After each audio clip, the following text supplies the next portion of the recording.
America, success in both fame and fortune. Greetings, fellow multiversal adventurers. It's an honor to have you back in this saga that has us all hooked. Official channel statement: this story is 100% epic fiction, so please don't attempt real magic. The results aren't guaranteed and insurance won't cover it. The rights to this masterpiece belong entirely to its brilliant original author. We are just a barge sharing it with you. Do you want to keep being part of this amazing community? Join our ninja army of subscribers on YouTube and give this content a like. And for true fans, our Patreon has exclusive ninjutsu waiting for you. Chapter 651: Three Bastards, 5 Oscars. At the end of February, Hollywood's annual Oscars ceremony kicked off. Naturally, the spotlight this year was on Leonardo DiCaprio, with all the media frantically reporting on whether Leo, desperately pursuing the Oscar, would finally achieve his dream. For Jack, once a handsome man, the pursuit of performing arts had shattered his image in real life, transforming him into a greasy, middle-aged man, abandoned by more than a dozen girlfriends. It was truly a difficult journey. If Leo wins, I'll give him my heartfelt congratulations. Martin walked into the media area and overheard red carpet host Maria interviewing Nicholson. The old man, dressed in a suit and sunglasses, looked quite cool. His voice suddenly grew stern.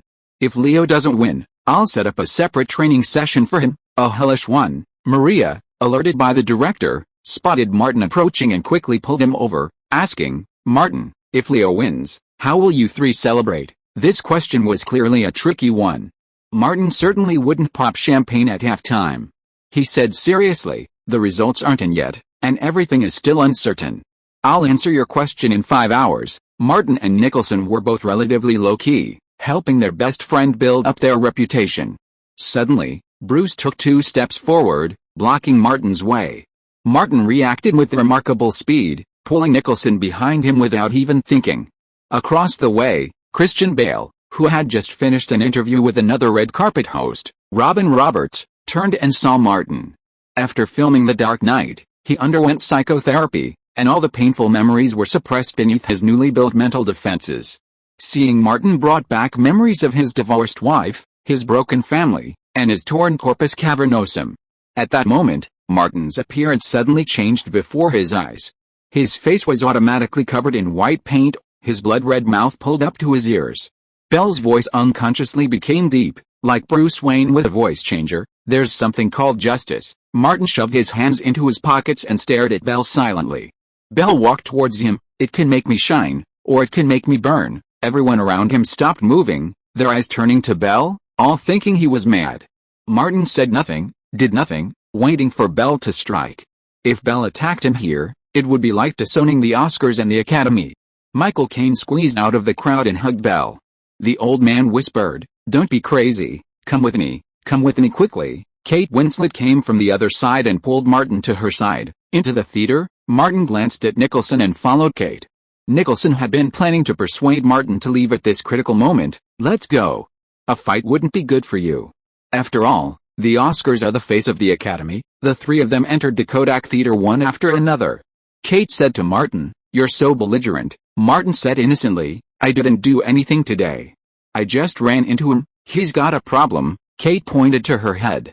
"Don't bother with him." After all, the 2 of them had been in and out of each other many times, so Martin certainly wouldn't hold it against Kate over such a small matter. "I'm an easygoing person, not a belligerent at all. Everyone in the industry knows that," Nicholson added. "Our trio has a well-known reputation. Everyone who hears it praises it." Leonardo DiCaprio, who was single, was waiting up ahead.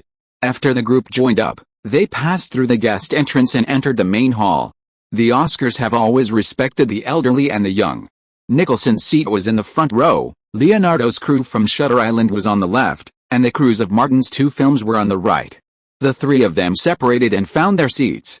Martin walked to the second row on the right, shook hands with Nolan and David Fincher, and wished them good luck tonight.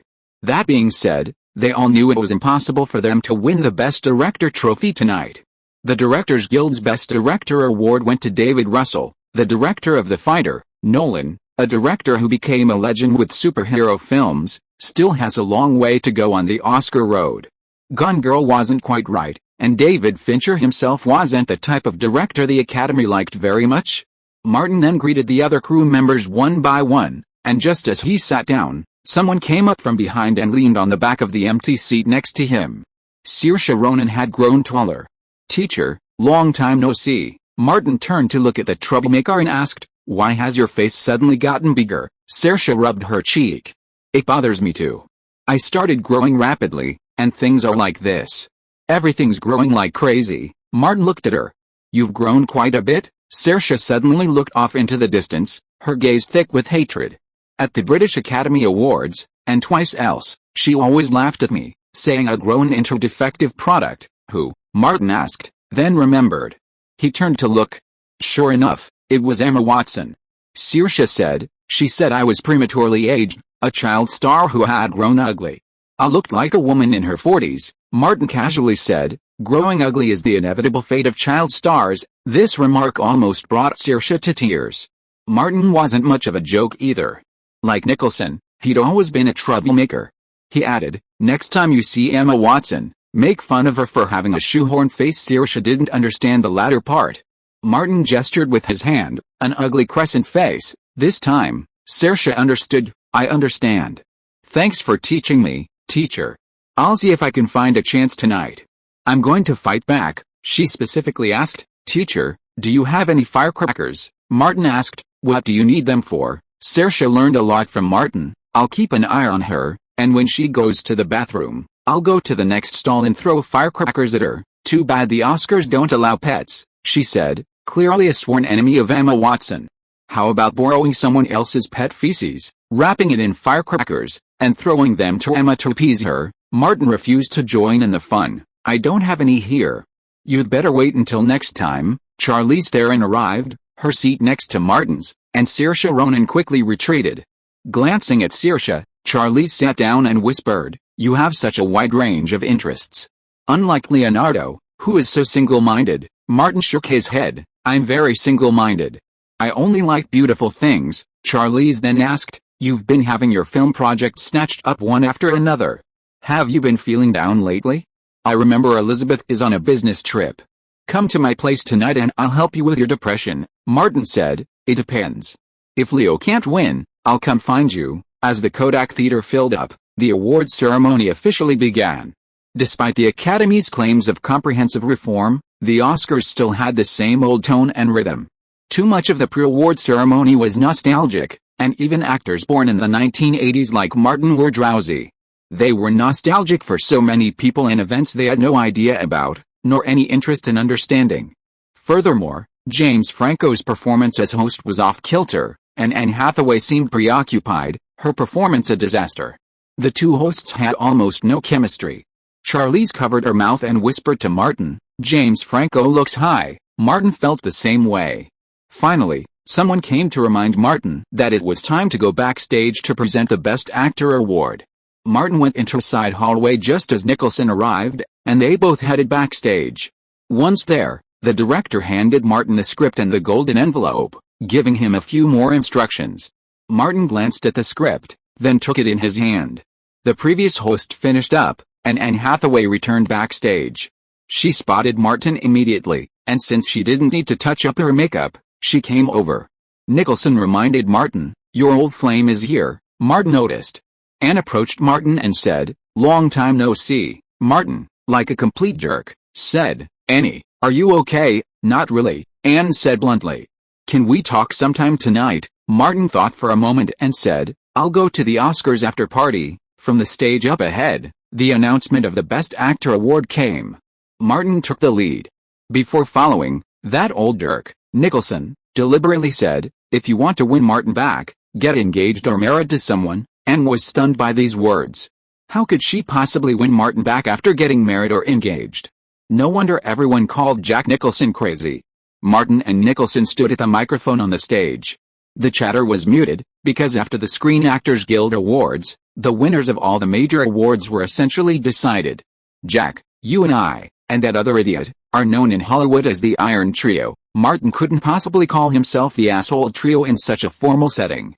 He said, "People often ask me, how many Oscars have you three won?" Nicholson replied, 4, of course. Martin asked, "But they always ask, do you all have one?" "And I can't answer," Nicholson said, "because we have to save face for the assholes who don't have Oscars." The guests and the audience burst into laughter. They certainly understood who Martin and Nicholson were talking about.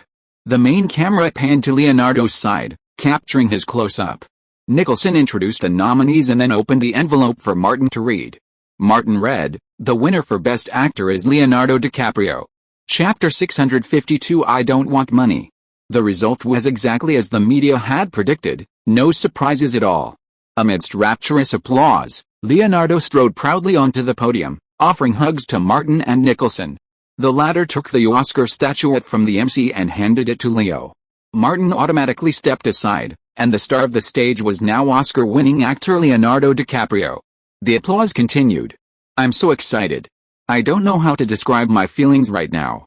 This might be the happiest moment of my entire acting career." Leo knew the Academy had chosen the three of them for this appearance to attract attention and boost ratings. He pointedly said, "People used to ask me to do Oscar math, asking if the Iron Trio had 4 Oscars, and who didn't? Now I can tell them, the Iron Trio has 5, everyone." The audience erupted in laughter and applause. Leonardo spoke faster. "Thank you to the Academy, thank you to the judges, thank you to director Scorsese, thank you to my team and everyone on Shutter Island, and thank you, Kate. You know I've loved you all these years. Thank you to Martin and Jack. Even in heaven and hell, our friendship will continue. God cannot separate us." He only had 45 seconds to speak. A reminder drum sounded, and Leonardo left the microphone, beckoning Martin and Nicholson backstage. Leonardo glanced at the statuette in his hand and said to Martin, "You're a genius. Your clown trick actually worked," Martin said, "because it'll take the Oscars a few years to adjust to the new era without Harvey Weinstein's PR. This wasn't just a successful Oscar for clown tricks, it was also a successful Oscar for showing off." Natalie Portman, who seemed ready to give birth at any moment, won Best Actress as she had hoped. The 4 major awards tonight were completely divided. David Russell won Best Director, and True Grit won Best Picture. After the awards ceremony, most people headed to the Beverly Hills Hilton Hotel for the Oscar night party. "Cheers to the Oscars!" Leonardo raised his champagne glass and clinked glasses with Martin, Kate, Nicholson, and the others. "Thank you all for your support. After this, let's go to my celebration party and get drunk tonight," Martin said. "Leo's going to bleed tonight. We're going to eat and drink him to death, no problem, come on." Leonardo didn't forget to tease Martin. "I have a question for you three. You three have 3 Best Actor Oscars. Who doesn't have one?" Everyone laughed. Martin gave Leonardo the finger. Jennifer Lawrence came over from congratulating Natalie Portman, took Nicholson's arm, and said, "Next time I try to win an Oscar, will you give me a child?" The Jewish woman's success in selling her pregnancy had left her furious. Nicholson said, "This method only works once. It won't work the next time." He pointed at Martin. "The founder's here, don't spread rumors." Jennifer Lawrence looked at Martin with admiration, suddenly remembering a suggestion Martin had given her at the last Cannes Film Festival. It had been incredibly eye-catching. It was a shame she'd forgotten it on the Oscars red carpet. Next time there was a big red carpet, she'd have to make a beautiful fool. Martin, holding a glass of wine, headed for the set of Gone Girl. The film's content and themes were so politically incorrect that the crew had received numerous nominations but none of the awards. He saw Mean waving at him from a distance, then leaving the ballroom with Celine Dion, who was performing at the Oscars tonight. This was a true winner in life. Martin sighed inwardly. The life he'd been striving for only a few years ago, but couldn't find, was now effortlessly achieved by Mean. David Fincher noticed it too. "I admire you, young man." Martin nodded. "Indeed, that was my goal before, to find a rich woman and live my life to the fullest." David Fincher said, "It's not too late now." He sighed. "Another failure." Martin consoled him. "Gather your strength and prepare for the next one." David Fincher said, "Argo naturally possesses all the qualities of an Oscar. If it doesn't win again, I will completely abandon the Oscars and say goodbye to the Academy." Martin specifically warned, "David, if you want to work with Netflix, it's best to wait until after the 85th Academy Awards. Hollywood is actually very averse to streaming media these days." If David Fincher were to reveal that he was filming for Netflix midway through his Oscar campaign, it would seriously affect his reputation with the old guard. As we all know, the old guard is still the core of the Academy. David Fincher said, "The film will not start shooting until the second half of the year. I have already started preparations. I planned to find time in the first half of the year to go to Tehran in person to see the situation there and see the ruins of the year. Martin said, it would be best to go there in the name of film art exchange. Someone came over, and David Fincher took the initiative to say goodbye. You guys chat. I'll find someone to talk to about going to Tehran. Anne Hathaway always remembered Martin's words, and after entering the banquet hall, she came to find Martin as soon as possible. The two came to an empty rusting place. Anne's big eyes were misty, and she seemed like she would cry at any time. I'm a fool, a idiot, a fool. I have no vision and no brains. It was all my fault back then. Martin, can you forgive me? Martin whispered, what happened in the past is in the past. No one is right or wrong. Let's not mention these things anymore. Anne reached out and held Martin's hand, but I have never forgotten you. I have been missing the good times we had together. She decided to increase the scale a little. I like the feeling of being filled up and down at that time. Martin said, I have a girlfriend now, and I have never thought about breaking up with her. Elizabeth Olsen, I know, Anne didn't believe that the two would continue like this. I will wait for you, always. Martin understood his ex-girlfriend. No need to be like this. You can tell me if you have any difficulties. Whether to help or not depends on the situation. And whispered, I'm on loan, afraid Martin might misunderstand. She quickly explained, I don't want money. I just think you've made a lot of achievements in commercial films and know a lot of people. Could you recommend a role for me, a commercial one? Martin understood. He knew Anne Hathaway's situation somewhat. Her fame far outweighed her actual income. Turning around, he happened to see Nolan. An idea struck him, and he said, let me ask for you. I'll let you know when I have news. Is your phone number the same? Anne's eyes twinkled. No, I've been using that number, hoping you'll call me one day. She then asked, how about we leave early? Martin didn't have time tonight. Jack and I are going to celebrate Leo winning Best Actor. Anne said, you can call me anytime. Martin mumbled something and left. On his way back, he looked for Nolan. Chris, the script for The Dark Knight Rises you showed me last time has a crucial supporting role, Catwoman. Martin asked bluntly, has she been cast? Nolan corrected him, not the supporting role, but the lead role. He then added, auditions haven't started yet. Martin said, let me recommend an actress. Do you think she's suitable? Tonight's hostess, Anne Hathaway. Nolan, impressed by Martin's professionalism, agreed immediately. Have her agent contact the production team, get the script, and audition for a third time. Martin didn't mince words. I'll have her call Emma later. After a brief celebration for Leonardo DiCaprio's award, a large crowd descended on his Brentwood mansion, where the real celebrations had just begun. Preparations had been well underway. As Leonardo won the award live on television, the party company expedited the setup. Dozens of people arrived, reveling all night long. Unexpectedly, Gisele Bündchen and Tom Brady and his wife also attended, also at DiCaprio's invitation.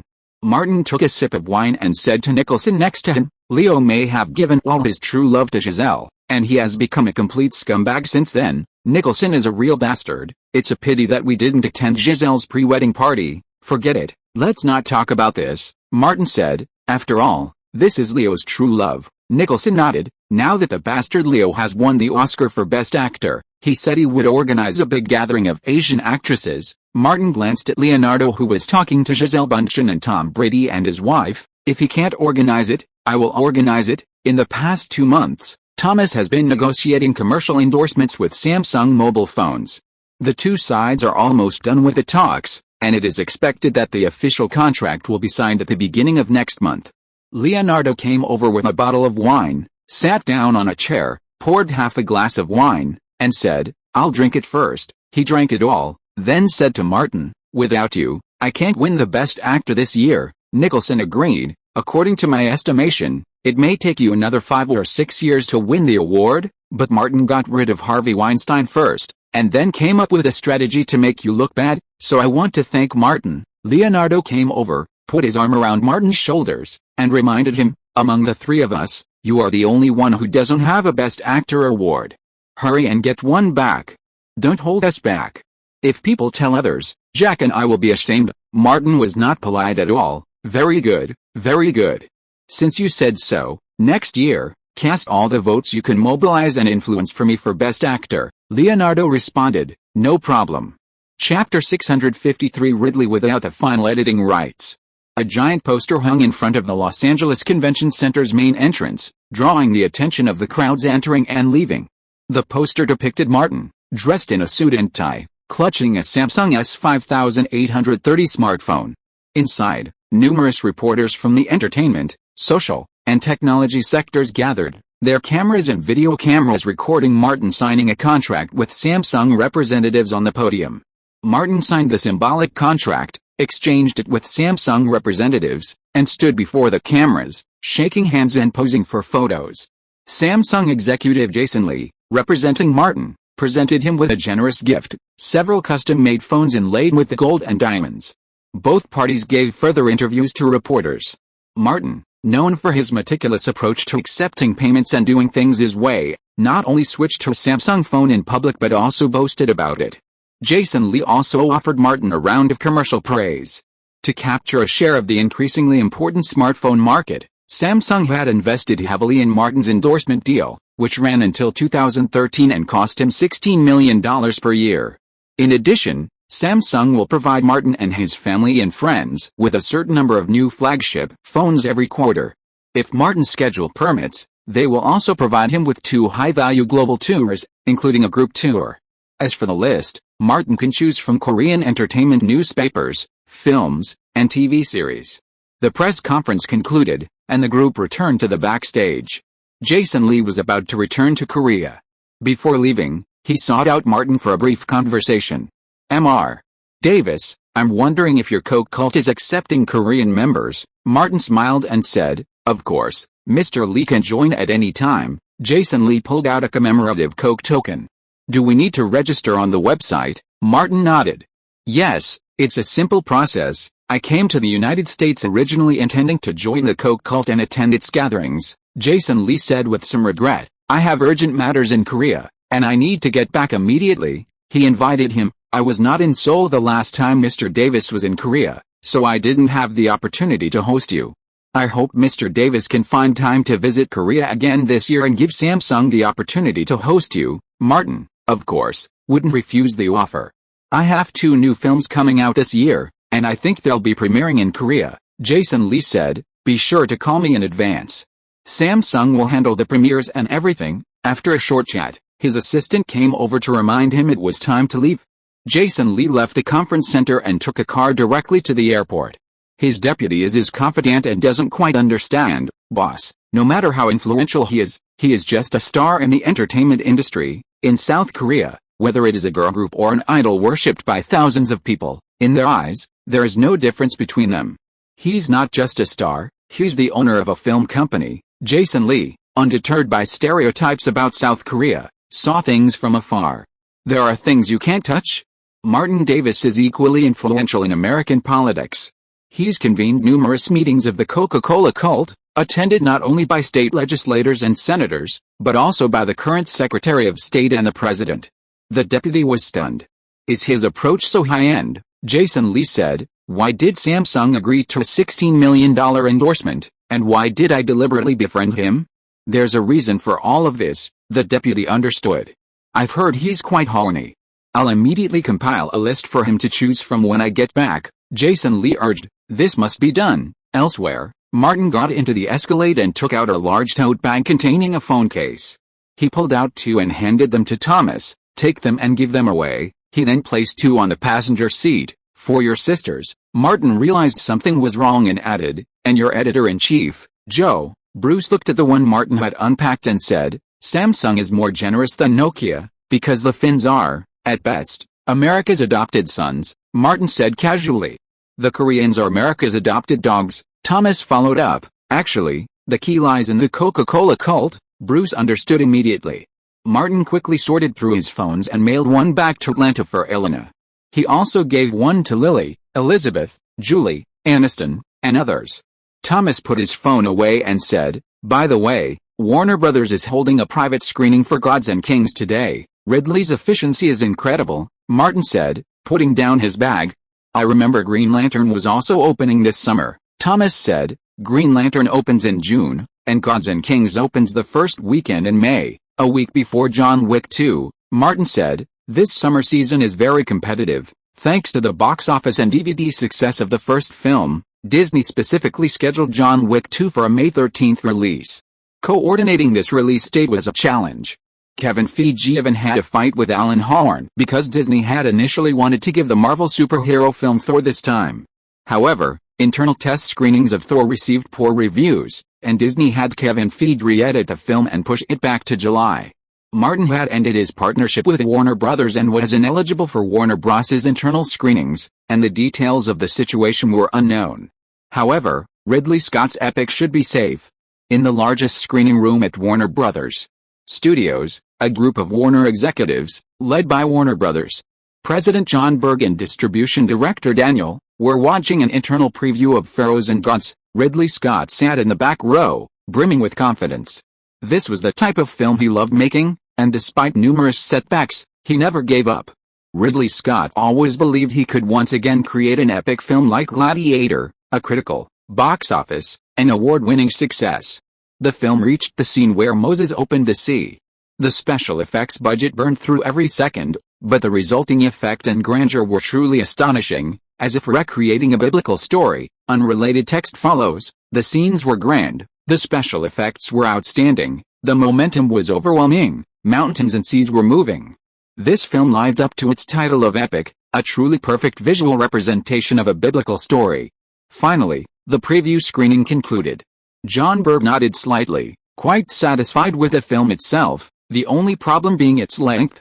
He checked his watch and saw it was almost 3 hours long.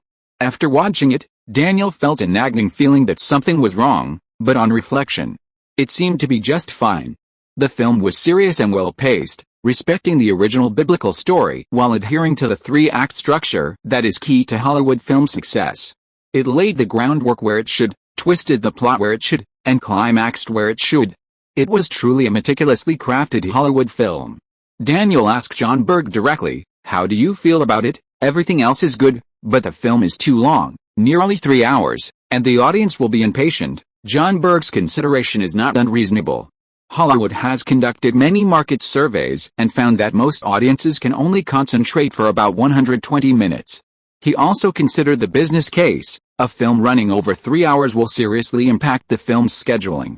Each theater will lose at least one show per day, significantly impacting box office revenue. Daniel, a traditional Hollywood film distributor and producer, agreed with the latter point. It's indeed too long. John Berg thought for a moment and said, "Solicit opinions and re-edit the film, removing unnecessary scenes and plot points to bring it down to under 130 minutes. Daniel reminded him, although Ridley Scott doesn't have final editing rights, he's a veteran director. You'd better consult with him in advance. John Berg nodded. "I will." Warner Brothers staff began gathering feedback from those who had seen the preview. John Berg went over to talk to Ridley Scott and told him to wait in the meeting room and he would speak with him later. Ridley Scott immediately understood that the production had issues with the film.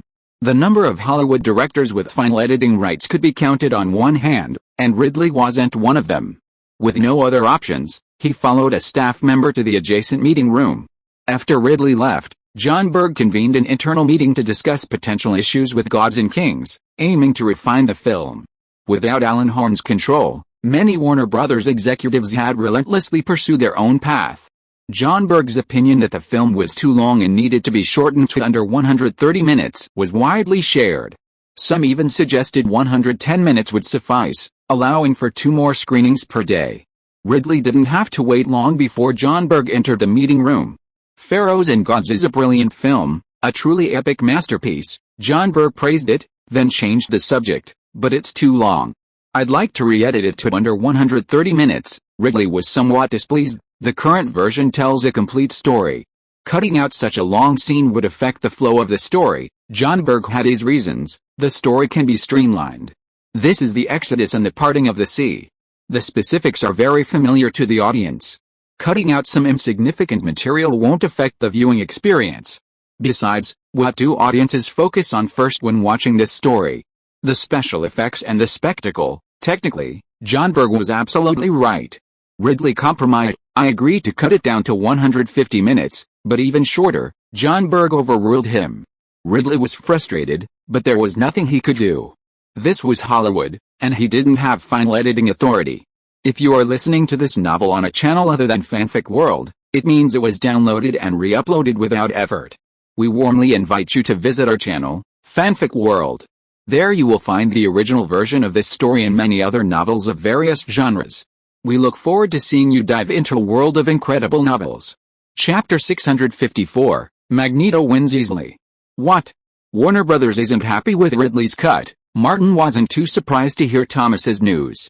It was common practice for studios to tamper with a director's cut, often crucial to a film's success. He asked, what exactly happened? Thomas had inquired. Warner Brothers President John Berg felt the director's cut was too long.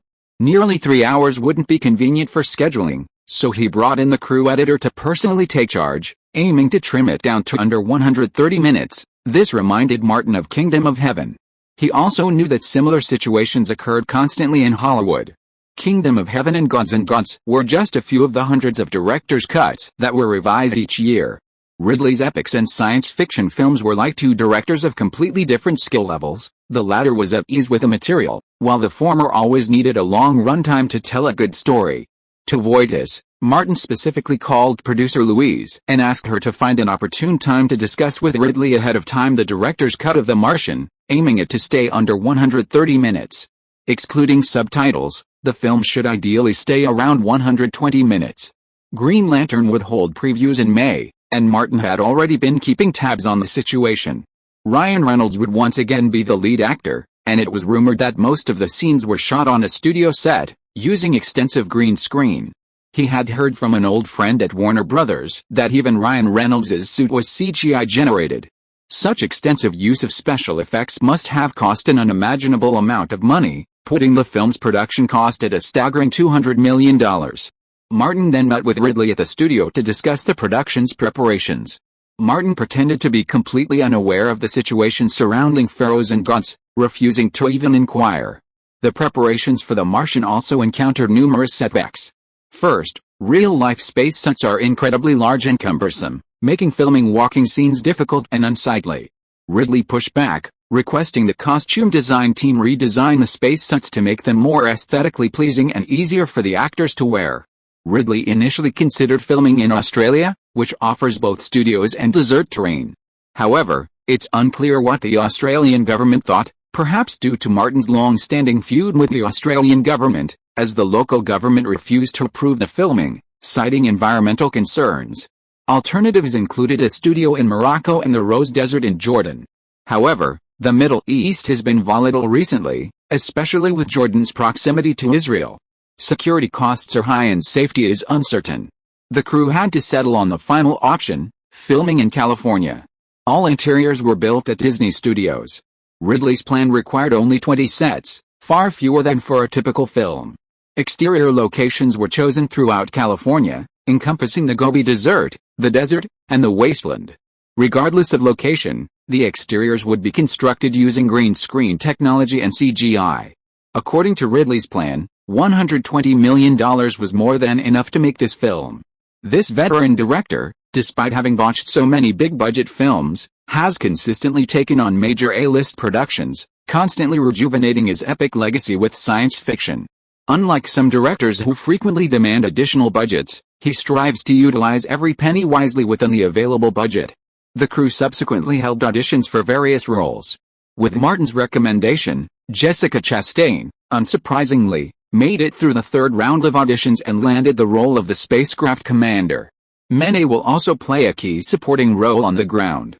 The production has also attracted veteran supporting actors like Jeff Daniels and Sean Bean. After receiving the audition invitation, Sean Bean's first question upon arriving on set was, "Can anyone tell me how my character will die?" Martin, understanding his meaning, told him very seriously, "Don't worry, your character won't die this time." Sean Bean was actually excited. Finally, a role with a good ending. Unfortunately, so many characters he had played had been killed off in movies. Doesn't this character have a good ending? Yeah, 100 times better than death, Martin could only say. It just took the blame, and I resigned from my executive position at NASA because of it. From the time 006 died to the present day, Sean Bean has played significant supporting roles that have died nearly 20 times. Although his supporting roles span a wide range of genres, his image is not stereotyped, and his acting range is vast, his career in Hollywood is still limited. Most of the roles offered to him by the film crews have to begin with death. Sean Bean sometimes wants to ask, "Can I live to the end of the movie?" He said, "This ending is not bad." It's not easy to live to the end of the movie. Martin expressed deep sympathy and was very curious.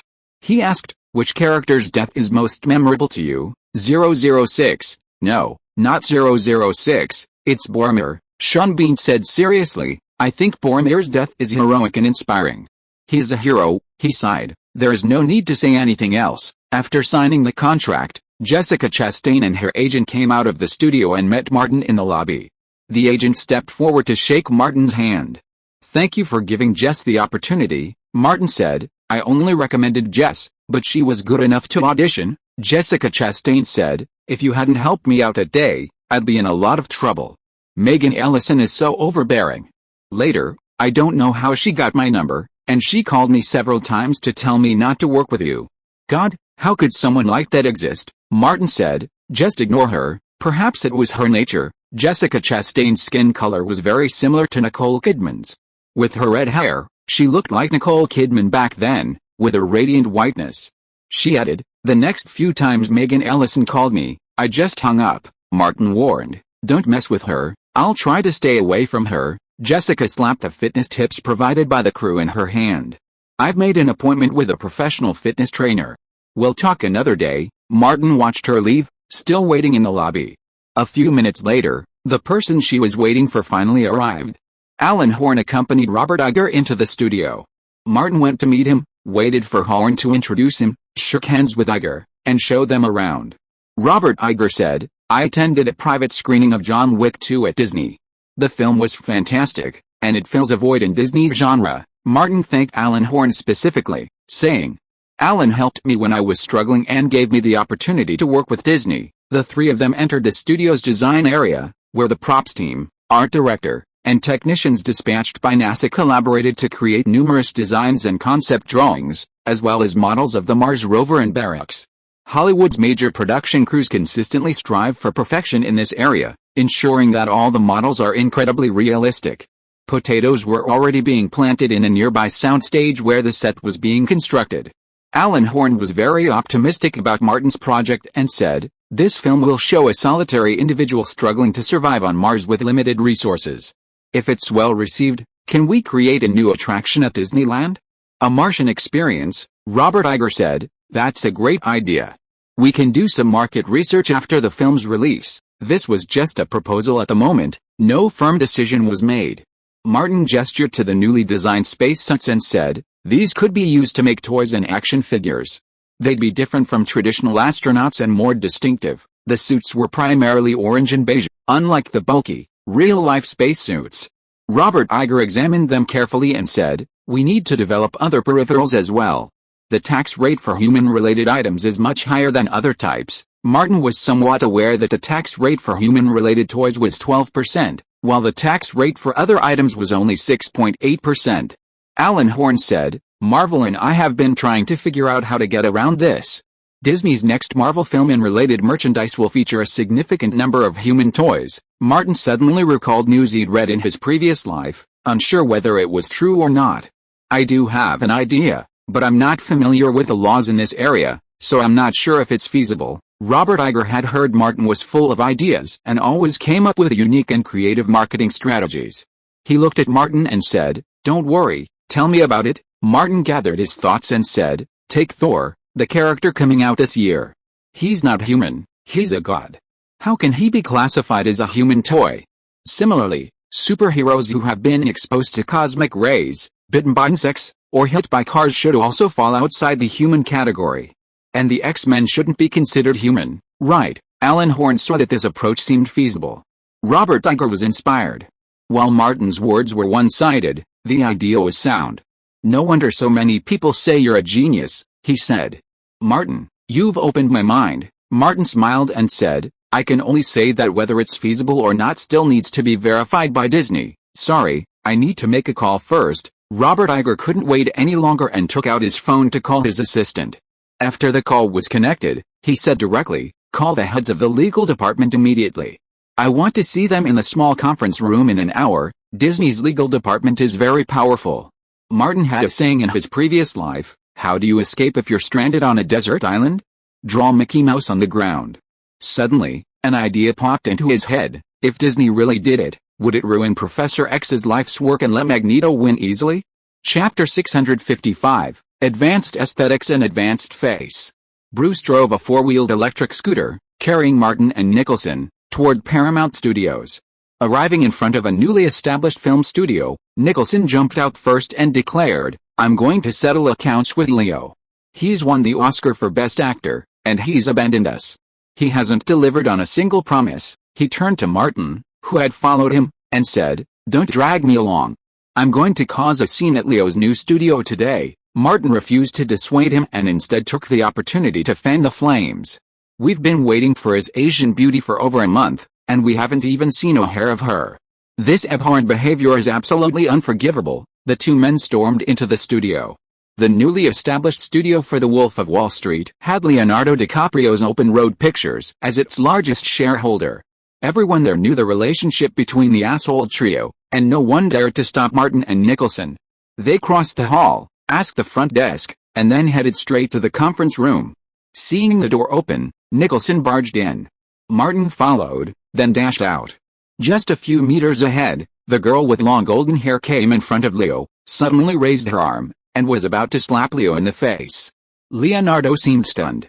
"This is not an audition room, and the crew will not audition in the conference room." Martin was super fast, rushed over, grabbed the girl's wrist, and threw it aside. The girl staggered and stepped back. Martin stood between the two of them. Nicholson also rushed over.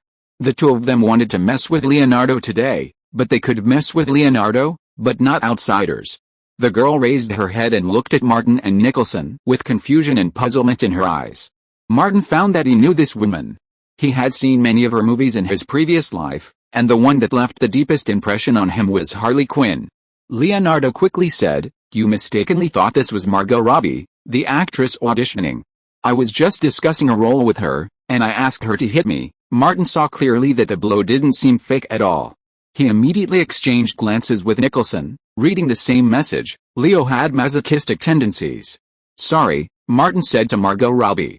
"Are you okay?" Seeing his friendly smile, Margot Robbie quickly said, "It's okay, you didn't mean it." She added, "There are countless girls around the world who dream of having Martin hold their hand." "I won't wash this wrist anymore," Leonardo said. "That's all for today.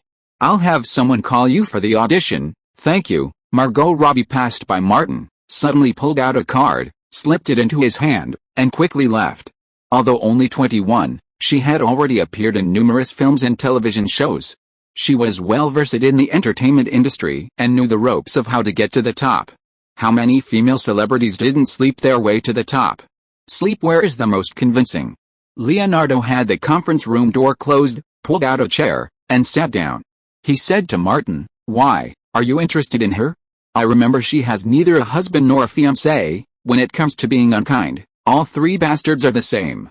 Martin ignored him and sat across from him, saying, "Leo, I understand why you keep changing girlfriends.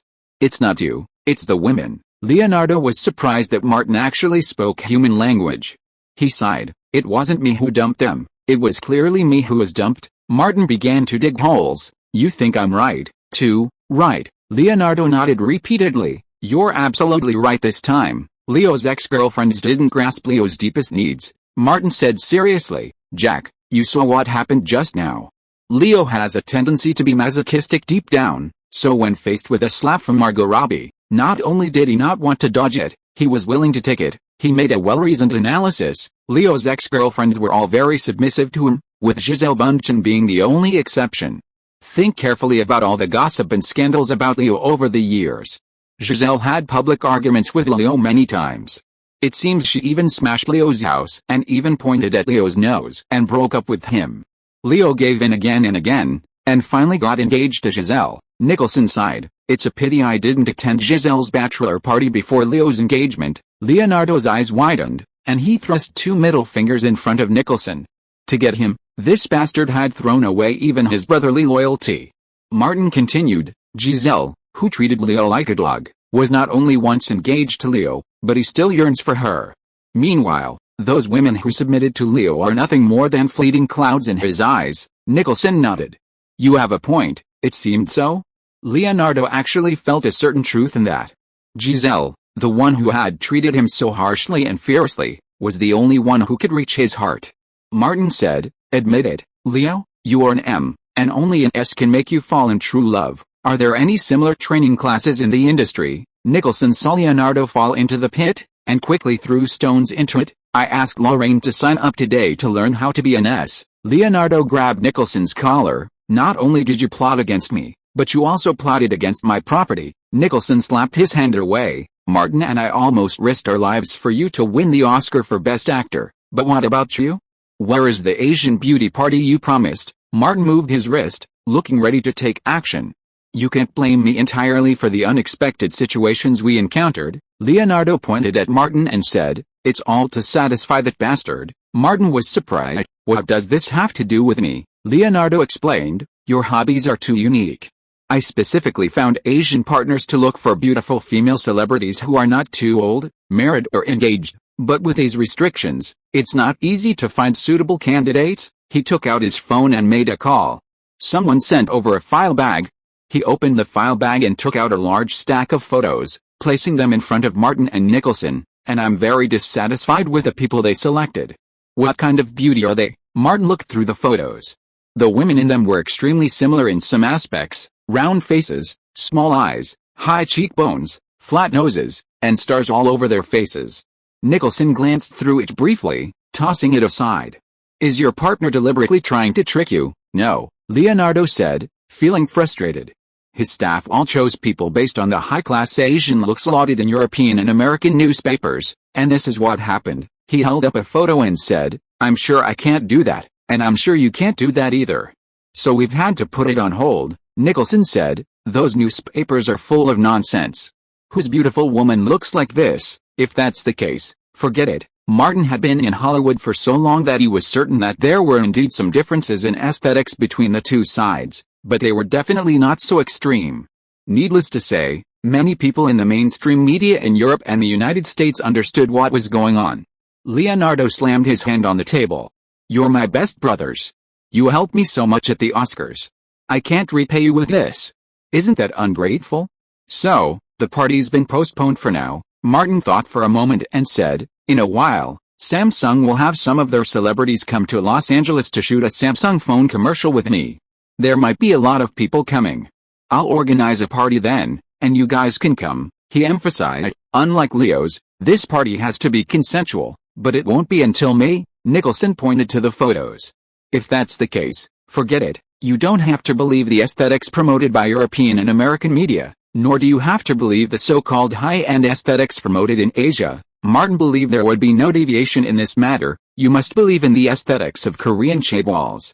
Although some of them have added technological elements, we're not looking for girlfriends." Leonardo, who had also been to Korea, agreed. "There's absolutely nothing wrong with the aesthetics of Korean chaebols." Martin said, "Just wait for my good news." The relevant advertising was agreed upon at the time the contract was signed. Samsung spent a significant sum to sign Martin. While other considerations were involved, the most important factor remained commercial promotion. The two sides will soon collaborate on a global commercial. Samsung will be bringing in a number of Korean actors to Los Angeles to film alongside Martin. A director has also been chosen. David Fincher will dedicate several days to preparing and shooting the commercial. He's a commercial and music video director by training, so he will be making a quick buck. Martin also received the commercial script forwarded from the Korean side. The plot is quite simple. A group of beautiful women and a famous Korean actress serve as the backdrop. He enters the set with a Samsung phone. Leonardo DiCaprio apologized profusely for the poorly arranged party, saying, "I'll cover all expenses related to the party. Money and character resources are no problem." Martin replied, "The latter is the main issue." The three idiots huddled together, mumbling for a while. They continued discussing the matter while heading out for lunch, then went their separate ways.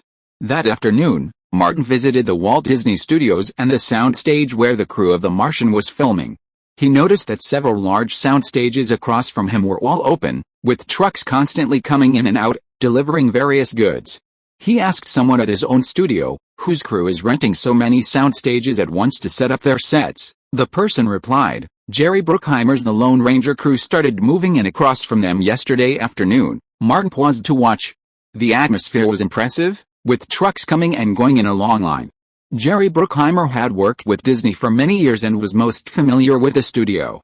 On this project, he partnered with Annapurna Pictures on The Lone Ranger, and once again, he had the studios and sound stages at Disney. Chapter 656 Warner invites Martin to attend the premiere. After watching for a while, Martin was about to return to the studio when a Lexus suddenly drove up and parked on the right side of the road where the Martian crew was. Jerry Bruckheimer and Megan Ellison exited the car. Jerry Bruckheimer had never interacted with Martin before, but despite their familiarity with Hollywood, the Hollywood scene was not large. He nodded at Martin and headed back to the studio. Megan Ellison also spotted Martin but didn't leave. Instead, she smiled. Initially, she had no feelings for Martin. The project grab was purely a business move. But at the Oscar nominees luncheon, Martin snatched Jessica Chastain from her face, and Megan Ellison had already labeled him a nemesis. Martin simply ignored her, as if nothing but air. With his acting skills, it was easy for him to create such a clear feeling. Megan Ellison considered herself the victor in every sense of the word, having defeated Martin twice in a row. Just like Larry Ellison flaunting his victory in front of Bill Gates, Megan Ellison never misses an opportunity to mock a loser in person. The domineering female CEO approached Martin and bluntly declared, "You lose." Martin didn't bother to respond, not even replying. Megan Ellison continued, "In terms of funding and strength, you're nowhere near as good as me." With unwavering confidence, she turned and pointed at Jerry Bruckheimer, who was about to enter the studio. "And in terms of the production team, you're just as bad as me." Martin didn't want to get entangled with a woman in such a place, so he turned and headed towards the studio set for The Martian. Megan Ellison came over to fuck him, and after just 2 strokes, before she even felt comfortable, she was running away. How could this be allowed? Even if the other party left, she'd still have to seize the moment. "Martin Davis, I haven't thanked you yet. Thank you for providing me with such an excellent investment project." Martin, acting out a whole act, paused, his neck veins bulging. He turned back, his face twisted and uncontrollable, his eyes blazing with rage like bullets. Megan Ellison gestured with her hands behind her back, and the 6 bodyguards in the other 2 cars prepared to attack. Martin was like a volcano about to erupt. Megan Ellison waited for Martin to strike, and then the bodyguards would rush forward, testing the quality of this American national hero. This was the highest level of business warfare. This was the most appropriate way to conduct top-level business warfare. Direct and succinct destruction. Martin uttered through gritted teeth, "You're welcome." Megan Ellison, clearly imitating her father's style, said, "I hope I'll have another chance to thank you." Martin said nothing, turned around, and walked towards the studio. At that moment, his back was bleak, like a loser fleeing in panic. Megan Ellison's fury at being poached right in front of her felt instantly released, and she felt strangely relieved. Although he hadn't seduced Martin into making a move on her, the 2 studios were so close together, leaving plenty of opportunities. Martin arrived at the studio entrance and found Louise standing there, watching the show unfold. Louise accompanied him inside and asked, "Is this necessary?" Martin whispered as they walked in, "No matter how wealthy Megan Ellison is, her investment will be allocated in installments." "I need to strengthen her confidence," Louise reminded him. "We're dealing with Jerry Bruckheimer's award-winning production team, and the director has hired Gore Verbinski." "Are you so confident in this project?" "I have no confidence in it," Martin replied, "but I have a lot of confidence in Johnny Depp." The Pirates of the Caribbean series offered not only a captivating captain but also a star who could drive any crew member mad. If the movies he stars in continue to be box office hits, these wouldn't be a problem. Even the poop scandal and divorce case from his past life could be suppressed by the relevant stakeholders. But if the commercial appeal is gone, these issues will become major problems. Martin first went to build the scenic area and visit the potatoes planted by the crew, which were already sprouting. Then he went to the Mars barracks alone to experience the feeling of being alone. In this film, the male lead scenes are mostly solo, which is difficult to perform, and even more difficult to stand out. Martin planned to spend about 10 days living alone in the barracks after they were completed to experience life there. This would also be a gimmick when it came time to promote and build momentum. Martin could exercise and avoid being bored. Coming out of the Mars barracks, Martin saw Thomas. The latter came to see him specifically, bearing an invitation. This is a letter personally signed by John Berg, chairman of Warner Brothers, inviting you to attend the world premiere of Gods and Kings at the end of the month. Martin took it, glanced at it, and said, reply to Warner Brothers. I'll attend, he added. After all, it's a Ridley Scott film. Regardless of the film's commercial prospects, Warner Brothers had invited him, and he was still working with Ridley on a new film, so he should attend. Thomas continued, DC Films held a private screening for Green Lantern, and the response was reportedly excellent. Warner Brothers even touted it as the most lavish and impressive superhero film ever made with special effects. Martin asked, were the screenings positive? Perfectly positive, Thomas said. DC Films' Hamato was interviewed and claimed it was a superhero film comparable to The Dark Knight. Martin hadn't seen the screening, so it was difficult to comment. But the next morning, he saw the DC Films poster for Green Lantern. It looked almost identical to his impression of Ryan Reynolds, the only difference being the Australian actress Abbie Cornish as the lead actress. Blake Lively, at Martin's urging, declined the project, opting instead to play the lead role in Pitch Perfect. The film won't be released until the end of the year or next. With a Mars camp's interior set completed, Martin sorted out all the work he needed to do before retreating into solitude. He also made a special trip to the studios of Napoleon's Beauty. Marius and Alexandrovich were preparing for the film. Alexandrovich's fiancée, Olena, was currently unemployed. As a producer and screenwriter, she began working on what her fiancé had described as a presidential script. It wasn't a movie, but a television series. The three took it very seriously, consulting Martin specifically on the basic premise and the first season storyline. After all, they needed Martin's studio to finance the production. In the conference room, Martin sat on the couch and read the outline Olena had written. The story was about a TV star preparing to run for president. While his initial idea was for a celebrity to become president. After reading the previous sections, Martin felt something was off. The story and characters seemed so ethereal, so distant from ordinary people. He quickly realized that celebrities were no longer ordinary people in every sense of the word. This setup wasn't a good one. Martin asked, are Ukrainians satisfied with those in power? Or are they deeply resentful? Alexandrovich responded, Ukraine is now an oligarchic society. The lifeline of the country and its economy is controlled by a handful of oligarchs. Ordinary people face a difficult life, and the exodus of young Ukrainian women speaks volumes. Martin nodded and said, our previous approach was flawed. The idea of an entertainment star as the male protagonist was too detached from the audience.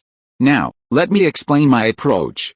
An ordinary person, but not too low in social status, ideally with a certain level of knowledge and insight, slowly rises from the common people before competing at the highest political levels. Marius understood immediately, a small figure climbing the ladder, changing their destiny and, at the same time, the country, will give the audience a greater sense of empathy and anticipation. Martin said, that's right. It starts with an ordinary, somewhat wretched middle-aged man, tormented by family and life, yet able to represent the interests of ordinary people and ultimately rise to become president. Since arriving at the lighthouse of his dreams, Alexandrovich's mind has become remarkably active. He said, I've thought of a profession, an ordinary teacher, and a history teacher at that. Martin thought for a moment. The idea of a history teacher is a good one. Understanding history makes it easier to criticize current issues. Alexandrovich, inspired by Martin's earlier words, was now bursting with creativity. He's straightforward and courageous. After gaining a certain level of fame, the ruling oligarchs tried to buy him off, but he undaunted the odds and decided to become the people's spokesperson, truly changing the country. Marius said, the absurd oligarchic corruption and social unrest will provide us with ample material and capture the attention of Ukrainians. Alexandrovich added, Ukrainians are filled with fear of this country, but within that fear lies hope. Real Ukrainians are constantly awaiting the changes they strive for, waiting for a wise leader to lead them into the nation of their dreams. Martin could imagine the show's potential success. If this show can show Ukrainians another world, a dream world where they can laugh and laugh to their heart's content, it's bound to be a huge success. He glanced at each of them. I have every confidence in you three. You are the most outstanding Ukrainians. Alexandrovich asked a crucial question. Can we film, produce, and broadcast it? Martin said, I promise that all proceeds from Napoleon's Beauty will be reinvested in the production of this series. At the very least, the series will be available on North American video platforms, but you'll need to figure out how to get it in Ukraine. Marius said, as long as it's broadcast in North America and on Ukrainian TV, it shouldn't be a problem. Let's write the script accordingly, Martin said to Alina, then left to answer a phone call. Alina looked at Martin's back and said, "He's a generous and charming man." After Martin returned, the four of them discussed the show and decided on the title Servant of the People. Chapter 657 Pharaoh and the Gods. The Kodak Theater in Hollywood was decorated with ancient Egyptian-style decorations. A giant poster hung from the ceiling, depicting Christian Bale wielding a shepherd's staff and splitting the Red Sea. Warner Brothers' Pharaohs and Gods, a $160 million production and the opening blockbuster of the 2011 summer season, was about to premiere. As the Mercedes-Benz drove to the red carpet, Bale's agent repeatedly warned him, "If you see Martin Davis at the premiere, ignore him and stay away. Tonight is your premiere, so don't get physical." He would have been beaten to pulp, and with so many media reporters at the premiere, it would have severely damaged his image. Knowing Bale's sensitivity towards Martin, his agent dared not say these words. "I'll pretend I don't see him." Bale still couldn't get over it. "This is my premiere, why invite Martin Davis? Everyone knows Martin Davis is my enemy," his agent explained. Warner Brothers President John Berg suggested inviting Martin. He probably wanted to show Martin Davis that no matter who leaves, Warner Brothers is still Warner Brothers. He thought for a moment and added, this project was Martin's original favorite. He singled it out, hoping to partner with Warner Brothers, but Warner Brothers got the project and pushed him aside. Bale's impression of Martin was utterly tarnished. He deserves it. The Mercedes-Benz arrived at the red carpet. As soon as it stopped, someone opened the door. Bale got out, buttoned his suit, and walked down the red carpet toward the theater, waving to both sides as he walked, drawing screams. Because of the near conflict with Martin at the Oscars, many members of the Coca-Cola cult were deeply dissatisfied with Bale. Someone, drawing inspiration from the way anti-Countpos fans in football chanted Messi, suddenly shouted, "Martin! Martin! Martin!" Dozens of members of the Coca-Cola cult stripped off their jackets, revealing their red t-shirts and their identity as Martin followers, and roared in unison at Bale. "Martin! Martin!" Bale's face turned green, and he didn't even wave to the fans lining the red carpet. He hurried down the red carpet, not even entering the press area, but heading directly to the sponsor backdrop. After snapping a few photos, he entered the Kodak Theater. At the theater's second-floor window, Daniel frowned, but John Berg, standing next to him, remained confident.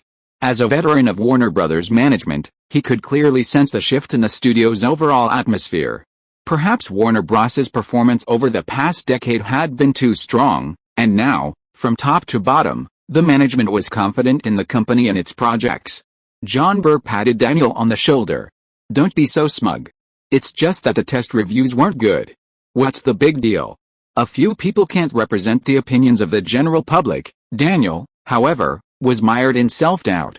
"We haven't even cleared the film's reviews after 2 test screenings, and the market is already skeptical." John Berg, who personally oversaw the final editing of Pharaohs and Gods, dismissed these issues as non-issues. "There have been many Hollywood films that had poor test reviews but then became box office hits, haven't they?" Daniel couldn't deny this, as there had been many. John Berg offered an example. Star Wars had almost universally negative test reviews, but what happened? Bad Boys, Endgame, Pirates of the Caribbean, Transformers, and so on. They all had similarly poor test reviews, but they all became box office hits, becoming exemplary commercial successes. Daniel couldn't argue with the quality of his own film, so he didn't offer any rebuttal. Deep down, he was hoping for success. After all, this was a project he had personally stolen from Martin. As the red carpet came to a close, the two left the window and headed to the nearby VIP lounge. Upon entering, John Berg spotted Martin and went straight over. He stepped forward to shake his hand. "Hello again, Martin. This is a grand premiere," Martin said politely. "Thank you for inviting me." John Berg then exposed his feelings. "You're welcome. This is a project you've chosen and favored. Warner Brothers should thank you for your help. Without you, there wouldn't be a film like Pharaohs and Gods." Martin found himself becoming quite well known lately. A few days ago, Megan Ellison thanked him for his kindness, and today, John Berg thanked him for his kindness. It felt really good to receive the good guy card in person. Martin's expression remained unchanged, and he continued to smile. "Warner Brothers and I are old friends. You don't have to be so polite." John laughed and said, No, I must thank you for the celebration party for your film. You must come." Martin couldn't refuse such hospitality. Just let me know when you've confirmed the time." After a few more polite words, John Berg left. Martin walked a few steps forward and found Ridley Scott. With a serious expression, the latter said to Martin, "He edited my film like a complete mess, missing over 30 minutes of content. The test screenings weren't very good." "I don't understand how he could be so confident," Martin thought for a moment and said. "Warner has had so many successes over the past decade that they might take it for granted." Ridley shook his head. For someone like that to be the president of Warner Brothers, considering he was the director of The Martian, Martin offered a soothing reassurance. "The film hasn't even been released yet, so everything is still unknown." As he spoke, Martin spotted Bell, just a dozen meters away. Bell also spotted Martin and immediately forced himself to look away. "This bastard holds a grudge." Bell privately recalled that the root of their conflict with Martin stemmed from Heath Ledger's drug-fueled driving at the Brooklyn studio. He had pressured Martin, then a relatively unknown figure, to back down. Instead, the bastard treated him like an enemy. He was a complete mad dog. Bell had heard that Martin had originally chosen this film, and that the lead role of Moses must have been chosen for him. When the film became a hit, he could truly have made a comeback. The premiere was about to begin, and the guests entered the hall first. Martin had just taken his seat when Anne Hathaway, dressed in an evening gown, sat down next to him. "Did I see you?" Martin asked. Anne's broad smile curved into a line. "I got stuck in traffic and almost got late." She was in a particularly good mood. "I passed the audition for The Dark Knight Rises and got the role of Selena Kyle. No mistakes in one song, one post, one content, 1/6, 1 book, 1 forum." Martin nodded. "Congratulations." Anne leaned toward him and said, "This is the first time I've earned $7 million for a single film." Martin asked, "Will it make you feel better financially?" Anne nodded. "My financial crisis is over." Martin was actually quite soft-hearted toward his exes. He said, "What happened back then is in the past. You've never done anything wrong to me. Don't dwell on the past. Just move on." Anne said, "Tonight, can you give me another chance to be filled? Nothing else involved. I just want to be filled by you." What else could Martin say? The movie started, and the two of them stopped talking. The film opened like Gladiator, with a fierce military battle. The scene was spectacular and imposing. The epic feeling was instantly established. The special effects and spectacle alone were absolutely top-notch. Ridley Scott spent every penny of the budget to the hilt. But the film simply failed to rouse anticipation. Every viewer knew what was coming next. Perhaps it's because Hollywood's Jewish influence is too strong, and Ridley didn't want to cause unnecessary trouble. Or perhaps it's simply because he loves this epic quality. The film's content pays close attention to the biblical Exodus, and the main storyline remains unchanged. Furthermore, the film is remarkably well crafted, with an opening battle, inciting conflict, twists, and forced choices for the protagonist, who then redeems everything, culminating in a climactic finale. Ridley truly delivers a serious and disciplined Exodus story. Even John Berg's cuts don't significantly alter the story's trajectory. The film has no major flaws, but neither do any surprises. It's simply a perfectly structured Hollywood fantasy epic. Perhaps with a different genre, the North American box office might have surpassed $100 million, but the epic genre, especially one directed by Ridley Scott, carries a certain curse, much like Johnny Depp's films outside the Caribbean. Hollywood has a deep love for the genre, and countless studios have rushed to revive it. Martin recently received word that Paramount Pictures has invested heavily, enlisting Oscar-winning actor Russell Crowe to adapt another biblical story, Noah's Ark, into an epic film. Germany's Constantine is reportedly collaborating with Lionsgate, Sony Columbia, and other studios to adapt The Fall of Pompeii, also in the epic genre. Strictly speaking, The Lone Ranger is also a Western epic. No wonder, for Ridley, science fiction is just for work and life, while epics are his true love. The epic atmosphere is strong within the industry. The film quickly reaches the scene where Moses parted the sea. The special effects are still outstanding, and the scenes are still incredibly grand, but most people just don't see it that way. After more than a decade of special effects baptism, audiences' thresholds have risen. As the film ended and the applause began to break out, Anne said to Martin, "These special effects, these scenes, this epic feeling, it must have been very difficult to film and produce." Martin asked directly, "So, what were your initial impressions?" Up, and thought for a moment and decided to be honest, it's just average, not particularly dramatic. I can't say where the film is bad, but I can't say where it's great either. Chapter 658 Box Office Disaster. With the premiere of Pharaohs and Gods, the film's reputation could no longer be suppressed. Media columns and critics flooded the screen with reviews. That evening, many critics published their reviews immediately. Warner Brothers had done a great job, and film reviews are a business, so many critics praised the film. A spectacular epic, Bale humanizes the historical figure of Moses, and Ridley Scott has created another historical masterpiece. The film retells a well-known biblical story in a breathtaking way. The creative team, led by Ridley Scott and Christian Bale, has demonstrated admirable courage, creating a blockbuster that will truly be a hit this summer. Rotten Tomatoes, which uses professional film reviews as its basis for ratings, has a first-round rating of 77%. The MTC Composite score is also 66.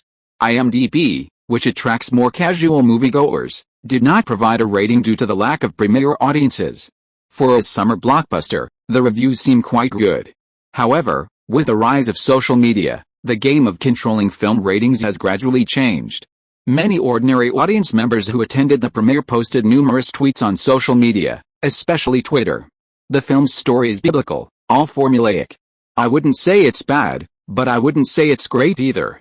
The best parts are in the trailers. It's cliched and overlong, in line with Ridley's consistent epic film standards over the years. The plot is dragged out and disorganized, the narrative is chaotic and jumpy, and the reviews are negative. However, the premiere audience is ultimately limited, and Warner Brothers has generally been able to control reviews and guide word-of-mouth marketing.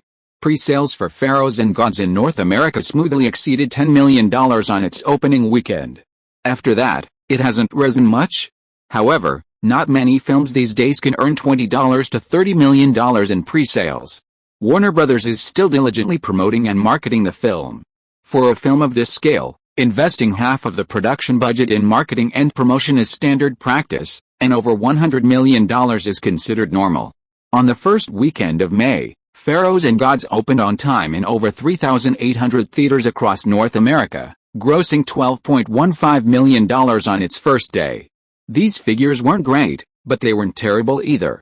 They were much better than Ridley's previous film, Robinson. However, with the film's audiences skyrocketing, Warner Brothers struggled to control word of mouth. Pharaohs and Gods' reputation plummeted. The number of users who rated it on IMDb reached the threshold for ratings, a 6.2. Yet, CinemaScore, the most direct indicator of audience sentiment, only gave a B in theater rating. This often signals impending box office failure. The overwhelming negative reviews almost drowned out the earlier positive reviews. It's too long, too ugly, and the plot is incoherent. It's nothing but special effects. I'd rather watch something straight out of the Bible. Are Warner Brothers, Ridley Scott, and Christian Bale trying to blaspheme God? Some of Ridley's films are heavenly, others hellish. Unfortunately, this one falls into the latter category. Social media spread quickly, and along with a plummeting reputation, the film's attendance plummeted. On Saturday, Pharaohs and Gods saw a significant drop in box office revenue, closing in at $7.55 million. The film didn't open strong, but instead ended in a downturn. Market trends dictate that attendance will drop significantly on Sunday evenings due to Monday work schedules, and Sunday box office figures are bound to decline again. In the early hours of Monday morning, after Martin fed Elizabeth Olsen, he quickly fell asleep, exhausted from days of hard work. Elizabeth showered, brushed her teeth again, and returned to the bedroom. Martin's phone on the sofa vibrated repeatedly. She picked up the phone, but didn't answer. Instead, she woke Martin, saying, "You have a call." Martin wiped his face and answered. It was Thomas, with the latest box office figures in. Elizabeth put on her pajamas and went to the outer wine cabinet to retrieve a bottle of champagne and 2 glasses. For the past 2 days, she had also been following the box office trends of the film Martin had been robbed of, and now the results were in. After returning, seeing Martin hang up the phone, Elizabeth asked, "Are the box office statistics for Pharaohs and Gods out?" $23.11 million in its opening weekend. Martin took the champagne and glass from her hand and poured a glass for each of them. The most optimistic estimate is that the North American box office will be between $50 million and $60 million. Elizabeth clinked glasses with him. Isn't that the result we were hoping for? Martin downed the wine in his glass, set it down, and hugged Elizabeth. We can sleep well tonight. Elizabeth buried her head in Martin's arms. I hope those bastards who schemed against us won't be able to sleep tonight. Monday morning, in the office of the president of Warner Brothers. Pictures. John Berg's eyes were red. After several nights of poor sleep, his eye circles had turned almost black. Sitting behind his desk, he looked at the latest statistics: $23.11 million in its North American opening weekend. If the reviews were good, a comeback wouldn't be impossible. Back then, Titanic only grossed $28 million in its North American opening weekend. But the reviews collapsed, with its IMDb rating dropping to 6.0 and its Rotten Tomatoes rating plummeting from 77% to 43%. The situation completely collapsed. This was John Berg's first multi-million-dollar project since taking over, and he'd screwed it up. The phone on his desk rang. It was Kevin Tsujihara, who had just assumed the dual roles of CEO and chairman of the group. Kevin Tsujihara asked directly, "What's the matter with Pharaohs and Gods? Isn't this the project that Martin Davis is optimistic about, and you tried every means to intercept it?" John's first thought was to shirk responsibility. Indeed, Daniel intercepted the project and then pushed it to me. He thought that the project that Martin Davis is optimistic about is highly feasible. Let's not talk about this for now, Kevin Tsujihara said. Failure is not terrible, but you must sum up your experience and lessons to avoid similar failures in the future. John said, "It won't happen again." Kevin Tsujihara asked, "Is your cooperation with DC Films on Green Lantern okay?" "The film is progressing smoothly and is well made. It will create a good start for the DC superhero movie universe." When mentioning other projects, John's confidence returned. "Hamada and I agree that this will be a masterpiece that surpasses Iron Man," Kevin Tsujihara said. Regarding Pharaohs and Gods, submit a report this week. John agreed, and the other party quickly hung up the phone. He breathed a sigh of relief. With Kevin's support, the pressure on the group would be less. Pharaohs and Gods was a solid project, from the production team to the cast. The story itself had a wide audience, and he and the editor had ultimately completed the final cut. Why had it failed so miserably? Lost in thought, John picked up the phone and called Daniel. Not long after, Daniel arrived at his office. John asked, "Are these projects you're promoting really the ones Martin gave you?" "What do you mean by I promoted?" Daniel was also a seasoned veteran. He immediately understood John Berg was trying to shirk responsibility and said, "I took the project from Martin Davis and handed it over to the company. Warner Brothers will be handling the specific production." John knew now was not the time for internal strife and asked, "Are these really the projects Martin Davis is optimistic about?" "He definitely is." Daniel was confident. "I've known Martin Davis since he was a small-time actor and know him very well. He was initially interested in collaborating with Warner on these projects." "You know what happened later?" John thought of a possibility. "Could Martin deliberately try to trick us?" Daniel shook his head. "Isn't it possible? Before a movie is made, who can guarantee 100% success or failure? Don't forget, Martin also hired Ridley Scott to direct his new film. What does that mean? He believes in Ridley Scott's directing ability and has great confidence in him." Remembering that the other party was trying to shift the blame to him, he added, "Perhaps there was a problem with the final editing of the film." John's dark circles grew even darker. "We're summarizing our experiences and lessons, identifying shortcomings in our work, not shirking responsibility." Daniel had been pondering this for the past few days. "We invested ample funding, vast resources, and one of the best production teams on this project, yet it still failed. I think the key is obvious." John also thought, "Martin Davis." "Yes, Martin Davis," Daniel said. "I've worked with Martin and his producer, Louise Mayer, for many years. Even if the project were handed over to them, there wouldn't be a better production team than Ridley. Besides what we just discussed, the key lies in the lead actor." John understood his meaning. "Christian Bale's character portrayal and commercial appeal are not as good as Martin Davis's," Daniel said. "The facts prove that the gap is huge. The Dark Knight is not obvious. Terminator 2018 and Pharaohs and Gods clearly prove that Christian Bale does not have the ability to carry the box office." John agreed. The success of the two new Batman films actually has little to do with Bale's personal appeal. After all, he is one of the two most popular superheroes in North America. He made a decision. From now on, Christian Bale will not be cast as the lead actor in any medium or large budget Warner Brothers productions. I'll submit a proposal to headquarters, and it's best if Warner Bros.' other production companies don't cast him either, Daniel said. He's botched 2 blockbusters in a row. No one in Hollywood will ever cast him as the lead actor in a top-tier commercial production again. The two quickly reached a tacit understanding, blame the film's failure entirely on the creative team, including Bale and Ridley. They would then spread rumors that Ridley and Bale were difficult on set and that post-production was haphazard. John also drew parallels with the failure of this project, which had implications for another major production. Chapter 659, the sequel completely surpasses the previous one. When it comes to outlandish moves, every Hollywood studio has its fair share, but Warner Bros. Has undoubtedly been the most prolific since 2010. People tend to be obsessed with results, leading to some of Warner Bros.' later revelations of shocking decisions. So many industry elites gathered together, only to make such incompetent decisions? The failure of Pharaohs and Gods put John Berg under immense pressure. His predecessor, Alan Horn, had been ousted after the debacle of Terminator 2018. Daniel wasn't much better. Even if he tried to shift the blame, Pharaohs and Gods was a project he secretly worked on and pushed to the company.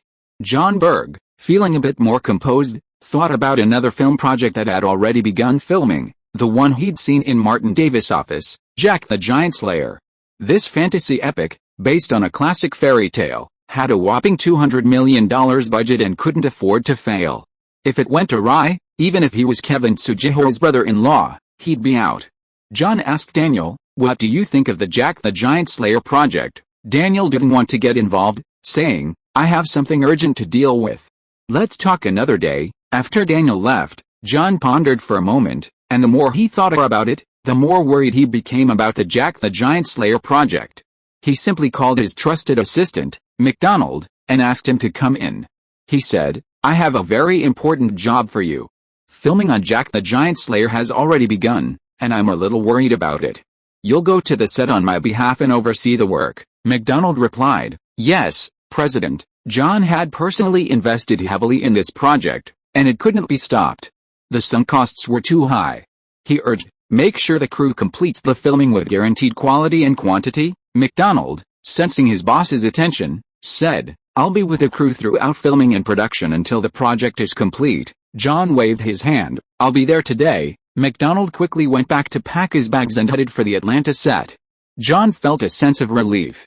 News of McDonald's appearance on the set quickly spread to the project's other investors.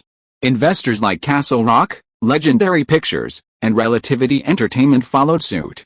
Each company contacted Warner Bros., the film's producer, and requested a new production manager. John Berg, believing this was a good idea, said the gathering of talent would not only help restrain the director from becoming overly ambitious but also allow for collaborative resourcefulness when challenges arose. He immediately agreed. On Tuesday, 4 more production managers flew to Atlanta. Bryan Singer, director of Jack the Giant Slayer, was a veteran in Hollywood.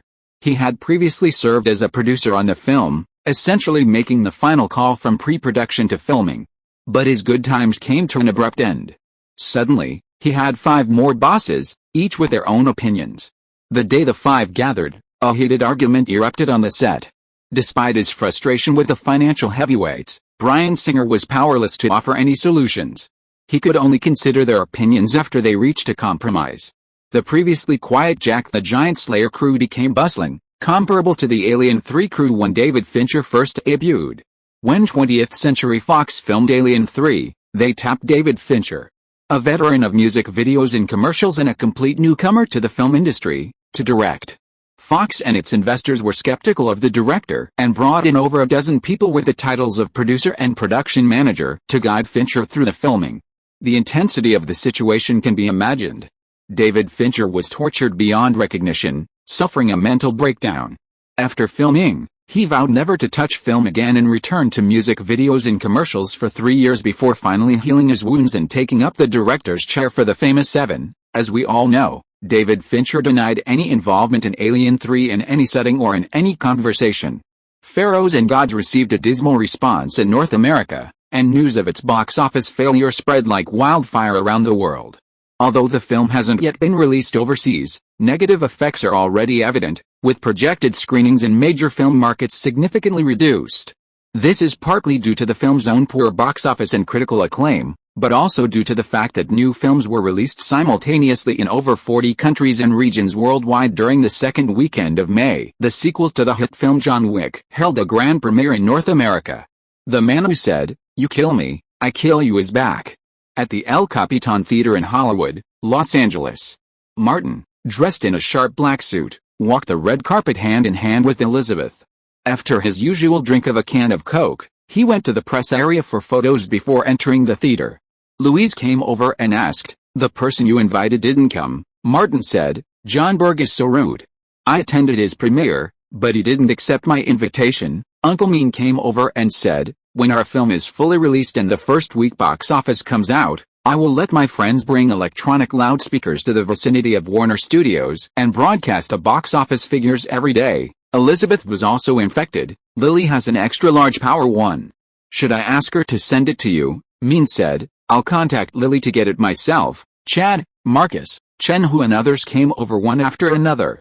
Marcus, looking considerably heavier, his belly wobbling as he walked, said to Martin, "Disney has arranged a release date for Lone Survivor, October of this year." Martin replied, "The date's perfect.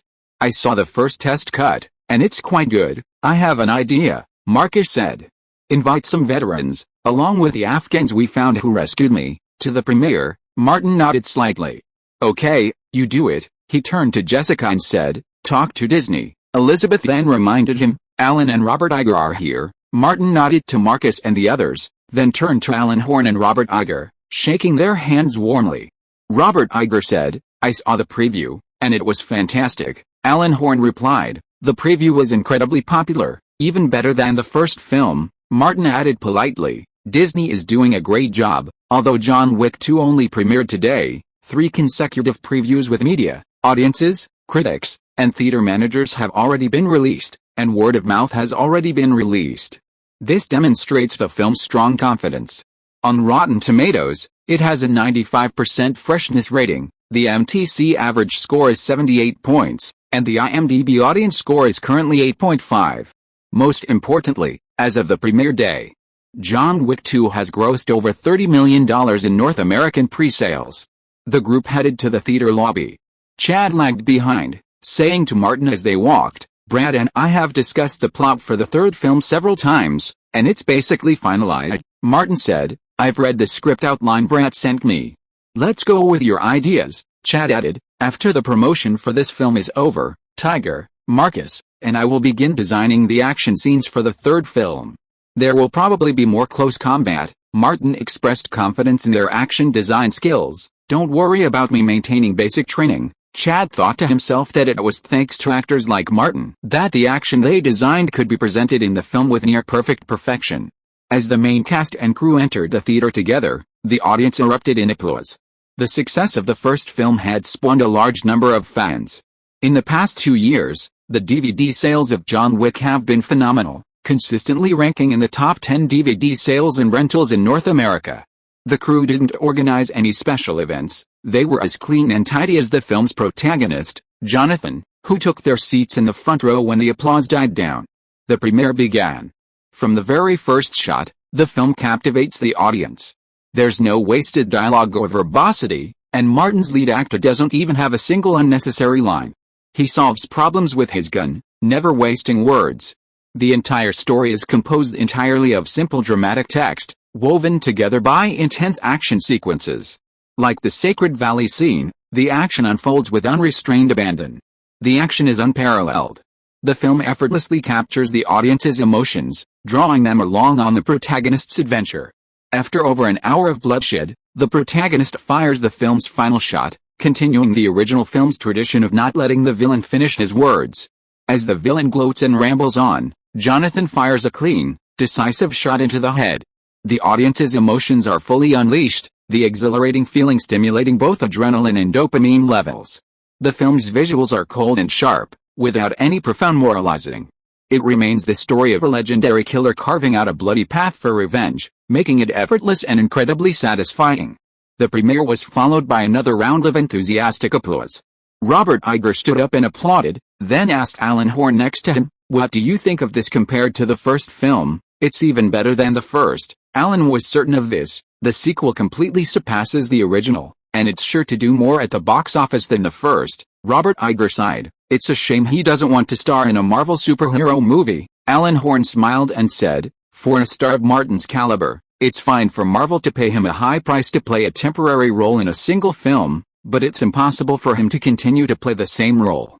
What Marvel can give him, he can also give him in other films. Without the Marvel hangover, Robert Iger had seen a statistic that showed Martin could easily earn $40 million in pre- and post-production revenue in the year of its release, and this would only increase as his star status rose. This didn't even include the investment returns of Davis Studio. Here comes the third update. Please give me your monthly pass. Double monthly pass. Please give me your monthly pass. I went back to my hometown for a dinner last night. I was supposed to be back that evening, but it got so foggy that I couldn't leave until after 10 this morning. Next time I go back, I'll have to bring my computer with me. Chapter 660. Who will take the blame? On the second weekend of the summer movie season, John Wick 2 opened in 3,875 theaters across North America, its explosive momentum finally giving the film market the shape it deserves for a summer blockbuster. While Warner Bros. Had it out on its first weekend, this film truly ignited the market. On Friday, its first day, it grossed $29.24 million in North America, overtaking Gods and Kings, which had just opened the previous week, to take the top spot. The latter, impacted by the impact of new releases and poor word of mouth, only took in $2.63 million that day. At this rate, Gods and Kings will struggle to break even $50 million in North America. In stark contrast, John Wick 2, produced on a budget of only $75 million, not only exploded at the box office on its opening day, but also garnered rave reviews. From IMDb to film forums, Twitter to Facebook, fans were flooded with positive reviews. Martin's exhilarating action film was a revelation. It's powerful and entertaining, a true groundbreaking minimalist action film. After seeing this, I can skip all other action movies this year. Sylvester Stallone and Jason Statham should really learn from you. Yours is outdated. Martin proves once again that he's Hollywood's best fighter, bar none. Bolstered by overwhelming audience support, John Wick 2 took another step forward at the Saturday box office, retaining its top spot with $31.2 million. Pharaohs and Gods fell below $2 million that day. After 3 days of the weekend, John Wick 2 secured the weekend's top spot with $78.55 million. The epic blockbuster, released the previous week, plummeted in its second weekend, taking in just $6.18 million. While Warner Bros. Has previously botched major budget projects like Catwoman, the sheer magnitude of Pharaohs and Gods set a new record for the studio since the turn of the century. Overseas, John Wick 2 opened simultaneously in over 40 countries outside North America, easily grossing $81.32 million. Pharaohs and Gods performed slightly better overseas in its first weekend, but still only earned $12.21 million. In the spacious and luxuriously decorated offices of the Warner Brothers building, Daniel, the distributing producer for John Wick, had been keeping a close eye on the sequel. He had first-hand access to the weekend's box office figures as soon as they were released. It was no surprise that the second installment was a critical and box office success. Most importantly, it left plenty of suspense for the third installment. Daniel could imagine the next installment's box office numbers would rise even higher. As for Pharaohs and Gods, that was fine. He sighed inwardly. Warner Bros. Shouldn't have given up on its partnership with Martin. If Martin had played the lead role in Moses, perhaps the situation would have been different. Kevin Sugihara and the new management team he brought in felt unreliable. Daniel checked the time, grabbed his briefcase, left the office, and went to the top floor of the building, where he entered the small conference room. Hamada and John Berg also arrived. Not long after, Kevin Sugihara entered the conference room, and a four-person meeting regarding film operations began. The failure of Pharaohs and Gods was an unavoidable topic. John Berg, of course, would not let the blame fall on himself. He said, "This failure has taught us a profound lesson. For the right project, we must choose the right director and actor. Ridley Scott's style is too conservative, and Christian Bale, recommended by CAA, simply doesn't have the charisma to be a leading actor in a major production." Daniel, who had already reached a tacit understanding with him, echoed, "I suggest that the company not use Bale as the leading actor in future medium to large-scale productions. Actors recommended by CAA should be systematically evaluated." Poor Bale, who was forced to be blamed by two Warner executives. Kevin Sugihara can still handle the pressure from the board of directors for now, and does not want to hold his trusted subordinates too accountable. He thinks Bale is the best person to take the blame, and said, "I will have someone notify all subsidiaries that they should be cautious when cooperating with Bale in the future." Daniel suggested at the right time, "Chairman, for some big-budget films, we can definitely invite Martin Davis. Although we will no longer cooperate on distribution, but at the actor level, Kevin Sugihara is not a broad-minded person," and he raised his hand to interrupt Daniel. "There are more than just Martin Davis who have box office appeal in Hollywood." He didn't want to discuss this person anymore and turned to the next topic. Hamada, is the film Green Lantern completed? Hamada said, "The soundtrack and front and back subtitles have all been added, and peripheral products are being distributed one after another. It is estimated that more than $30 million worth of peripheral products will be distributed across the United States by the end of the month. Too little. The project cost $200 million in production alone, and the publicity and marketing expenses exceeded $100 million. Kevin Sugihara wanted to see a return as soon as possible, and there had been successful cases in this regard before. He said, "I remember that in the first 10 days of The Dark Knight, North American sales of various merchandise exceeded $40 million. Your plan is too conservative. You need to have at least $50 million worth of merchandise in the last 2 weeks, and have the manufacturers prepare another $30 million worth, ready to ship to major cities across the country." Hamada also reviewed the various data for The Dark Knight and said, "I'll revise the plan when I get back." Everyone at Warner and DC was confident in Green Lantern, believing it could be a hit like Iron Man, launching the entire DC Justice League universe. Furthermore, all of Warner Brothers' resources would be channeled toward Green Lantern. Kevin Sugihara had ambitious plans. If this first film was a success, he could catch up to Marvel's Avengers Cinematic Universe in 3 years. Century City, CAA. Bale, carrying his bag, walked into his agent's office alone. After all, the box office failure of Pharaohs and Gods was so disastrous that Warner Brothers halted all further promotions. After all, no more investment would prevent further losses. Thinking of this movie, Bale felt uncomfortable all over.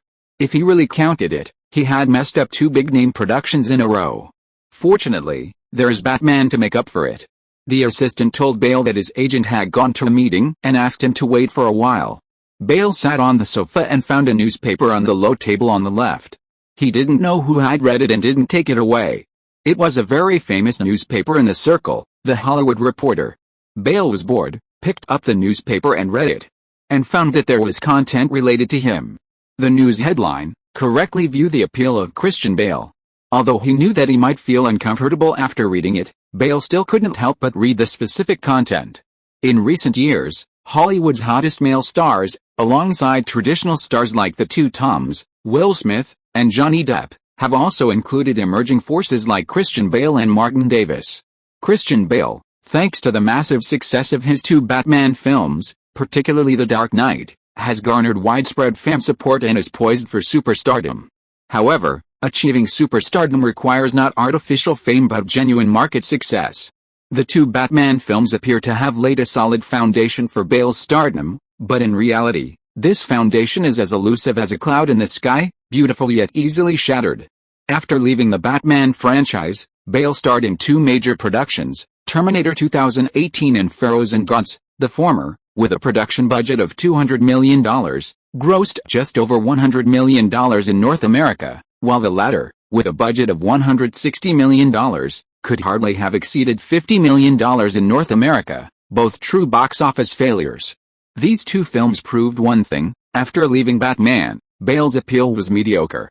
He lacked the ability to carry a major budget lead. His stardom was premature before he even reached the threshold of superstardom.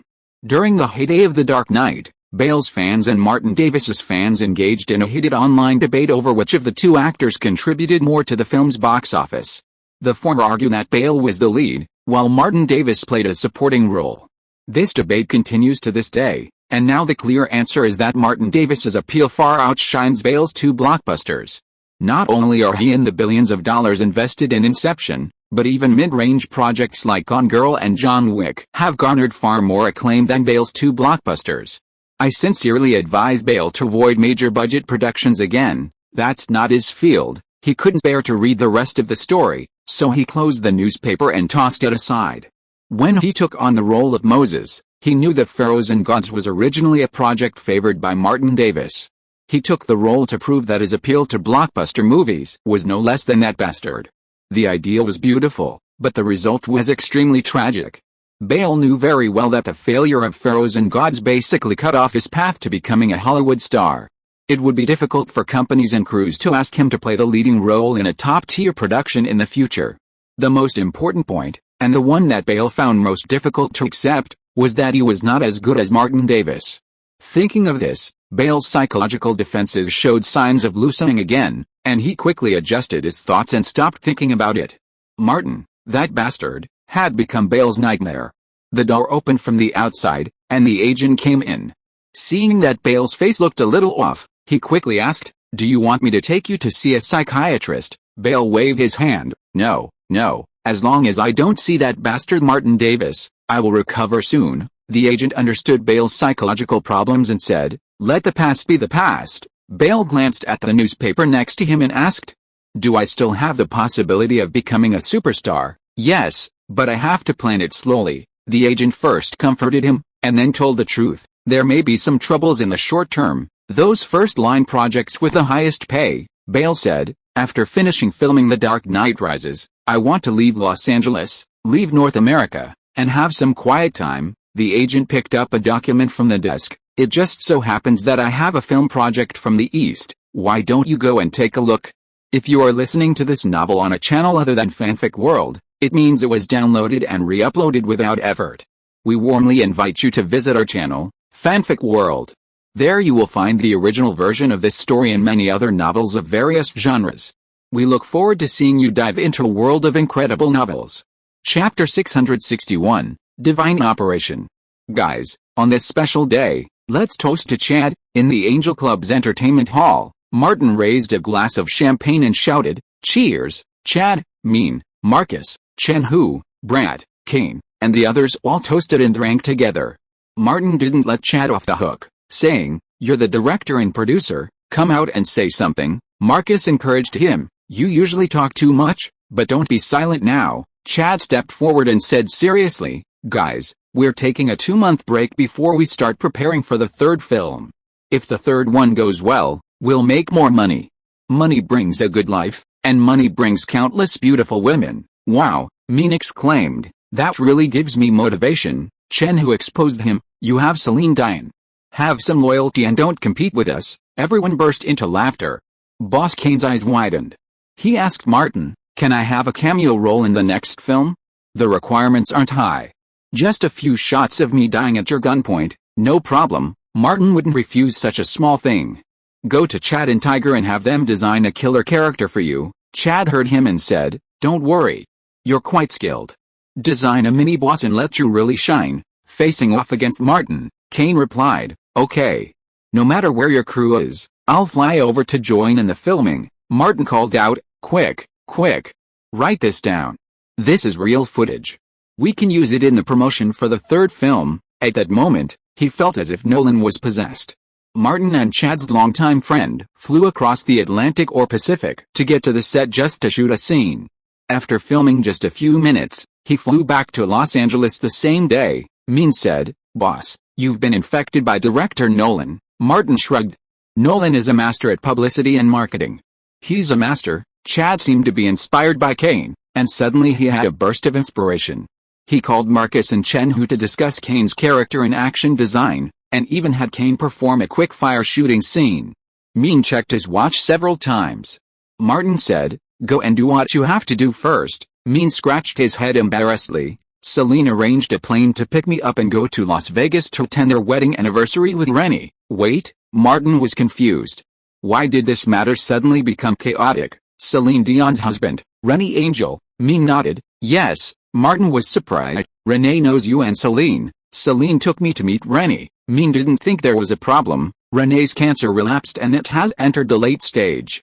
He asked me to take good care of Celine in the future and not let Celine down." Martin patted Mean on the shoulder. "You pay more attention." Mean smiled. "Boss, don't worry. I am sure that Renee and Celine's property were all earned by Celine, and basically all are in Celine's name." Martin didn't say anything more, but he had heard of Rennie's great deeds. Other men would get together with billionaires and then lie down. He personally cultivated a billionaire and then lied down. Rainey was an absolute master of the game of nurturing. He signed Celine Dion at just 12, and they were reportedly living together when she was 14. Less than 15 minutes later, someone arrived to inform Mean that his plane was arriving. Mean grabbed his bag and walked out onto the club's lawn. Soon, a helicopter landed. Celine Dion popped out from the open hatch and waved to Mean. Mean quickly boarded the plane, waved goodbye to his old friends, and departed. Chen Hu said, "That's what it means to be a winner in life." Brad agreed, "When I can't make it, I'll go work for Master Mean." Marcus chimed in, "I'll go too. Maybe I'll find a rich woman too." Mean's success was undeniable, and it had shifted everyone's life goals somewhat. As the helicopter flew away, Martin called out, "Guys, to the fighting arena." Training begins. After a brief 2-day break, the John Wick crew was back in flight, touring the globe for promotional events. The North American summer movie schedule is packed, with major releases every weekend. Universal Pictures' Bridesmaids opened in North America on the third weekend of May. This is the new film from Paul Feig, the renowned director of The Brink, and its cheesy, piss-filled comedy has always been popular in North America. The release of several new films, including Bridesmaids, essentially sealed the doom of Pharaohs and Gods. The summer blockbuster's opening weekend's box office fell below $3 million in its third week. However, John Wick 2 maintained its steady performance, surpassing the $100 million mark in North America before the weekend even began. Over the 3-day weekend, the film took in another $37.85 million, surpassing the $26.24 million of the newly released Bridesmaids to retain the top spot at the North American box office. Furthermore, John Wick 2 continued its international success, opening in 15 new countries and regions this week, bringing its global box office total to $275 million. Meanwhile, a wide range of film-related merchandise appeared in theaters, malls, and chain stores across North America and Europe. Disney's merchandise distribution channels are no less impressive than Warner Bros.'s, even boasting the powerful Disneytown. John Wick 2 merchandise also appeared in Disneytown. In just 10 days, sales of various merchandise totaled nearly $30 million. While not comparable to Batman, Inception, or Pirates of the Caribbean, it's a remarkable feat for an R-rated film. Statistics show that merchandise featuring Martin's character, Jonathan, sold the most, followed by Mean's character, Winston. The buyers were primarily middle-aged and older women, who tend to be more conservative. Mean's agent, Munir, has joined WMA, and his desk is stacked 3 feet high with supporting acting offers. Atlanta, Gray Studios. Although Kelly Gray's career has shifted to politics, she still visits this location weekly. Unrelated sentence fragment, no mistake, one song, one post, one content, one book, one forum, 1619, one book, one forum, one look. Today, just as her BMW arrived at the studio entrance and before she could switch to the electric scooter, she heard a heated argument erupt in the open-air set closest to the gate. Kelly looked over there curiously, and saw a familiar middle-aged director arguing loudly with 5 or 6 people near the camera rails. Meanwhile, those people were arguing among themselves. The entire cast and crew were watching the commotion, waiting for them to finish before continuing. Kelly asked, "What's going on?" Andrew, an old acquaintance of Martin's, now head of the production center, hurried over and said, "This is the Warner Brothers crew for Jack the Giant Slayer. They'd been filming quietly, but last week, Warner Brothers suddenly sent in a group of new producers and production managers to oversee the director's production." Kelly was surprised. "A group," Andrew said. "There seem to be 6 of them. Ever since they arrived, the crew has been in chaos. All 6 of them want to interfere with the filming and daily operations. They argue with director Bryan Singer every day, and then they argue among themselves every day." Kelly, who had a background in film and television production, frowned. "What kind of operation is Warner Brothers using? How can they make a good movie like this?" Andrew shook his head. "I've never seen that before. Warner Brothers is truly eye-opening." On the open-air set, Bryan Singer's head was spinning, his voice hoarse. He couldn't stand the 6 people in front of him and didn't bother to argue with them anymore. These people were representatives of the financing company. They were just going to do whatever they said. Bryan Singer said, "I'm foregoing the giant eating man scene." MacDonald replied, "Excellent, wise decision." Someone else shouted, We don't have to shoot it head-on, but adding human bones would be much better, MacDonald retorted. This is a PG or PG-13 movie, and a scene like this, before he could finish, a bald man interrupted. No skull, another, dark-haired, middle-aged man demanded. How can you prove the skeleton is human without a skull? The pelvis and skeleton prove it. Someone else interjected. You're not that ignorant, are you? 6 producers and production managers engaged in a fiery argument, like internet trolls, each unable to convince the other, and on the verge of a physical confrontation. Bryan Singer quietly left the director's chair, away from the turmoil, and found a quiet spot to sit down, unwilling to speak. He had been directing for nearly 20 years, since his first feature in the early 1990s, and this was the first time he had encountered such a shambolic situation. Bryan Singer protested, even calling Warner Brothers President John Berg several times, but the studio insisted, arguing it was in the best interests of the production. Had it not been for the high cost of withdrawing mid-shoot, he would have considered quitting. With no agreement in sight, the entire crew was waiting. Bryan Singer vowed never to work with Warner Brothers again, even if he lost his job and had no money. What director could stand such a mess? After more than 10 minutes of arguing, a compromise was finally reached. Bryan Singer, unwilling to argue further, continued filming according to the compromise. He had been ambitious, but now, Bryan Singer's confidence was completely gone. A $200 million production was a nightmare. After a brief global promotional tour, Martin returned to Los Angeles and received a notification from Thomas that Samsung had already arranged the filming of the commercial with David Fincher and was awaiting the return of the lead actor. Samsung had invested a significant amount of money and resources in this effort to compete with Apple in the smartphone market. Of course, there are many more people. Chapter 662, The Aesthetics of the Jebel. Inside the newly decorated studio at Disney Studios, David Fincher handed Martin a new script and said, "The commercial's plot has been slightly tweaked.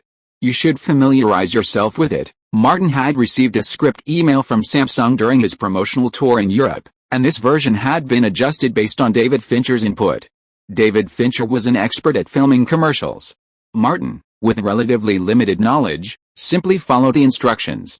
David Fincher glanced outside the studio and said, "Samsung has brought a lot of actresses in for the backgrounds." Martin, already aware of this, asked, "After we finish filming the commercial, I'm planning a party for the Samsung team.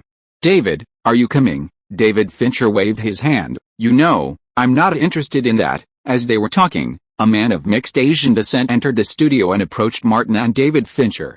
David Fincher introduced Martin. "This is Mark Lewison, president of Samsung Mobile North America." The man took 2 steps forward and shook Martin's hand. "I was in Canada when the contract was signed, so I missed Samsung's greatest commercial endorsement deal. I hope you will forgive me, Mr. Davis." Martin smiled. "You're very polite." After a few subtle words, the Korean actresses who served as the backdrop for the advertisement arrived one after another. Lewison briefly spoke to Martin. "Some of them are spokespersons for other Samsung products, and some are from girl groups that will soon sign contracts with Samsung. This time, we will highlight Mr. Davis by featuring many stars around the moon." Martin spotted some familiar faces. "Let me introduce them. We need to rehearse before filming." Lewison waved everyone over and introduced them one by one. "This is Jun Ji-hyun, the spokesperson for Samsung women's mobile phones. This is Song Hye-kyo, the spokesperson for Samsung TV products. This is Sun Yoo-jin, the spokesperson for Samsung photography products. This is Han Go-in, the spokesperson for Samsung personal computers. These 9 are from Girls' Generation. I heard you know them." The last time Martin went to Korea for the premiere and promotion, he had a friendly match with those 9 people. He had some impression of Samsung's 4 female spokespeople in his previous life. They all seemed to be top-tier Korean actresses. There were also a dozen or so he didn't recognize, but they all had exquisite makeup and stunning figures. However, in the commercials, these people could only serve as backgrounds for him. Martin called Jun Ji-hyun, Song Hye-kyo, Sun Yoo-jin, and Han Go-in over. All 4 of them could speak English, not particularly fluently, but there was no problem communicating. During work, Martin's professional attitude was unquestionable. He went onto the set with the 4 and rehearsed seriously. If the 4 had questions, he would patiently explain them, acting easygoing and polite. While Martin was getting his makeup done, the Korean actresses gathered together and started chatting. Sun Yoo-jin was a bit surprised. It's not what I expected. I thought he'd be like the Americans I've met before, arrogant and rude. Han Gayan chimed in. Some of the Americans I worked with in Seoul, especially the famous and wealthy ones, always look down on us Koreans, Song Hye-kyo said. I've heard Lee Byung-hun mention that Martin has a great reputation in the Hollywood industry and is very dedicated. Jun Ji-hyun shrugged. No matter what he's like, we're here to do the same thing. It's different, said Amuna, one of the 9 members of the group. He's incredibly gentle when he needs to be gentle, and a fierce knight when he needs to be brave. It's just wonderful to be with him, Kim Tae-in agreed. The 9 of us have had real-world experience, so we have the best say. Those present were all female celebrities who primarily developed their careers in South Korea. They were all well known for what the Korean entertainment industry is like. They were all seasoned and knew what they were supposed to do before they arrived. I had no problem with that. Soon, filming began for the commercial. Martin mostly posed in front of a group of women in the background, often taking over 20 takes to achieve the best visuals and effect. According to the plan, the first 2 days of filming were all action shots. The final day was dedicated entirely to print advertising. Martin was incredibly dedicated, her work ethic surpassing even those of the Korean actresses. For a director of David Fincher's caliber, orchestrating these scenes was effortless. His status as a major Hollywood director also attracted several women to approach him. During lunch, Kim Soo-hyun specifically sought out David Fincher for a few words. Unfortunately, she had the wrong person. David Fincher had numerous girlfriends, but he had never been involved in an affair with any of them. Before filming began that afternoon, Son Ye-jin took advantage of a break to find Kim Soo-hyun and ask, "What do you want to do?" "Don't do anything stupid," Kim Soo-hyun murmured, "I just want to stay in Hollywood. A director of David Fincher's caliber could give me any role and change my life." "You're overthinking it." Son Ye-jin had fantasized about Hollywood before, but with time, her vision became clearer. Of all the Korean actors who tried Hollywood, only Lee Byung-hun managed to stay, and he was still a marginal figure. Even if you stayed and played a role, it wouldn't change anything. At most, you'd be back to where you were in 1 or 2 years, Kim Soo-hyun said, "But I can sign with an American agency." "American agencies only take a maximum of 10% commission, but what about us?" Son Ye-jin was speechless for a moment. The first agency contract they signed was like a slave contract. The contract they signed after it expired was much better, but it was nothing compared to Hollywood. Hollywood stars often quit their agencies, and if they dared to do so, the consequences would be severe. Jun Ji-hyun approached. "I heard that 2 of Hollywood's biggest agencies, CAA and WMA, are planning to enter the Korean market." Son Ye-jin reacted quickly. "I remember Martin Davis was WMA's top celebrity client." Several others also looked over. There was nothing they could do. The agencies over there were just too ruthless. As the afternoon shoot began, Martin suddenly noticed the Korean actresses were on fire. Several members of the 9-member girl group would brush against him as they passed by. Fortunately, Martin was a respectable man and wouldn't mess around while working.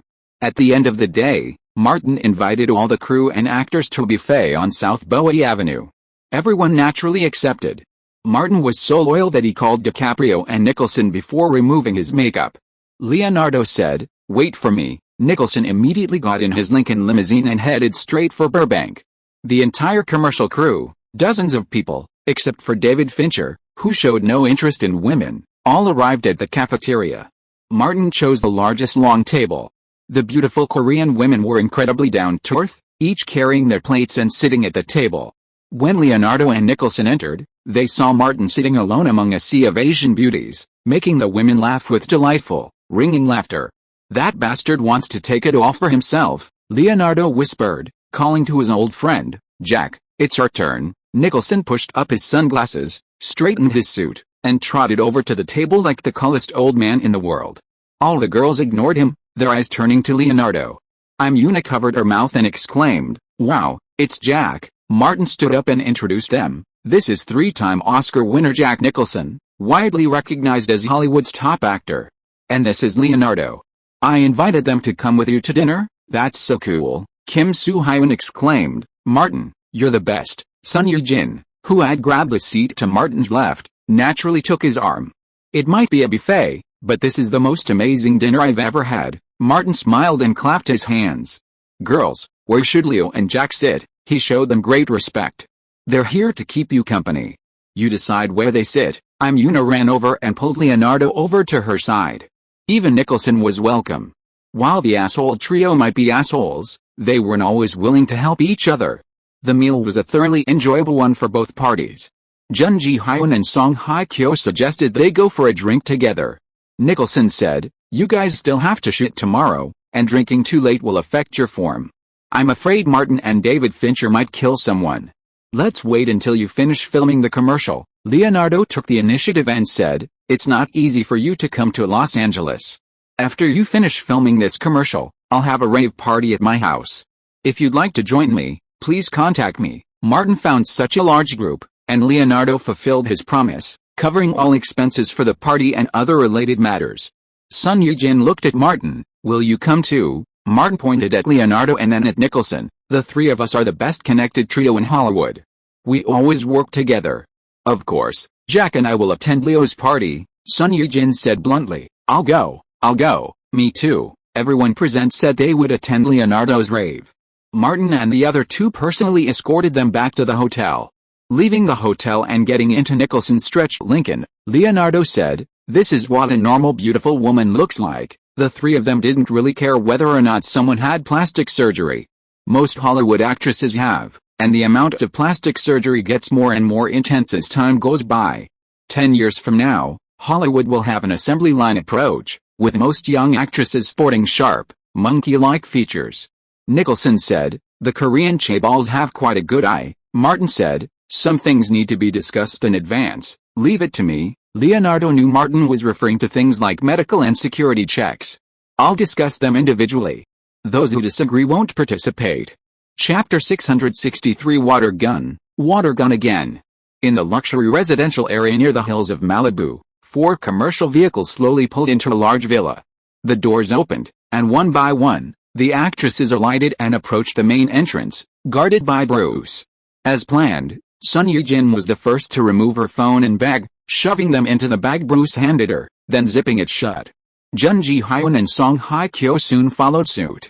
The others followed suit. After entering the door, the girls saw Martin. He was wearing a fitted swimming trunks and carrying a long water gun. He took off his sunglasses and said, "Ladies, you can go change into your swimsuits now." The theme of today's party is a sport that became popular all over the world through Leonardo. Song Hye-kyo looked at the water gun Martin was carrying. "Water gun battle, bingo." Martin snapped his fingers. 5 of you will be in the same group with me, 8 will be in the same group with Leonardo, and the rest will be in the same group with Jack Nicholson.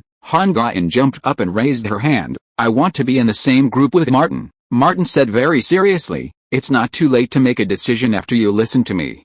The group I lead will be besieged by Leonardo's group and Nicholson's group. The first party to fail will have to perform on the spot." Jun Ji-hyun asked, "What performance?" Martin said, "A 100-meter sprint." The others didn't understand what he meant. Martin was more direct, "A sprint into the valley armed with guns." He tapped the water gun slightly. "Girls, think about this carefully while you change into your swimsuits." Before leaving, Sun Yujin asked, "Why are you being attacked by the other 2 groups?" Martin replied, "Because I'm fast, strong, have great endurance, and can shoot accurately." These actresses, no rookies, immediately understood his point. After emerging from the locker rooms, Jun Ji-hyun, Sun Yujin, Song Hye-kyo, Han Ga-in, and Yuna chose to team up with Martin. The rest split into 2 groups and joined Leonardo and Nicholson. 3 teams of men and women in swimsuits quickly gathered in the villa's largest banquet hall.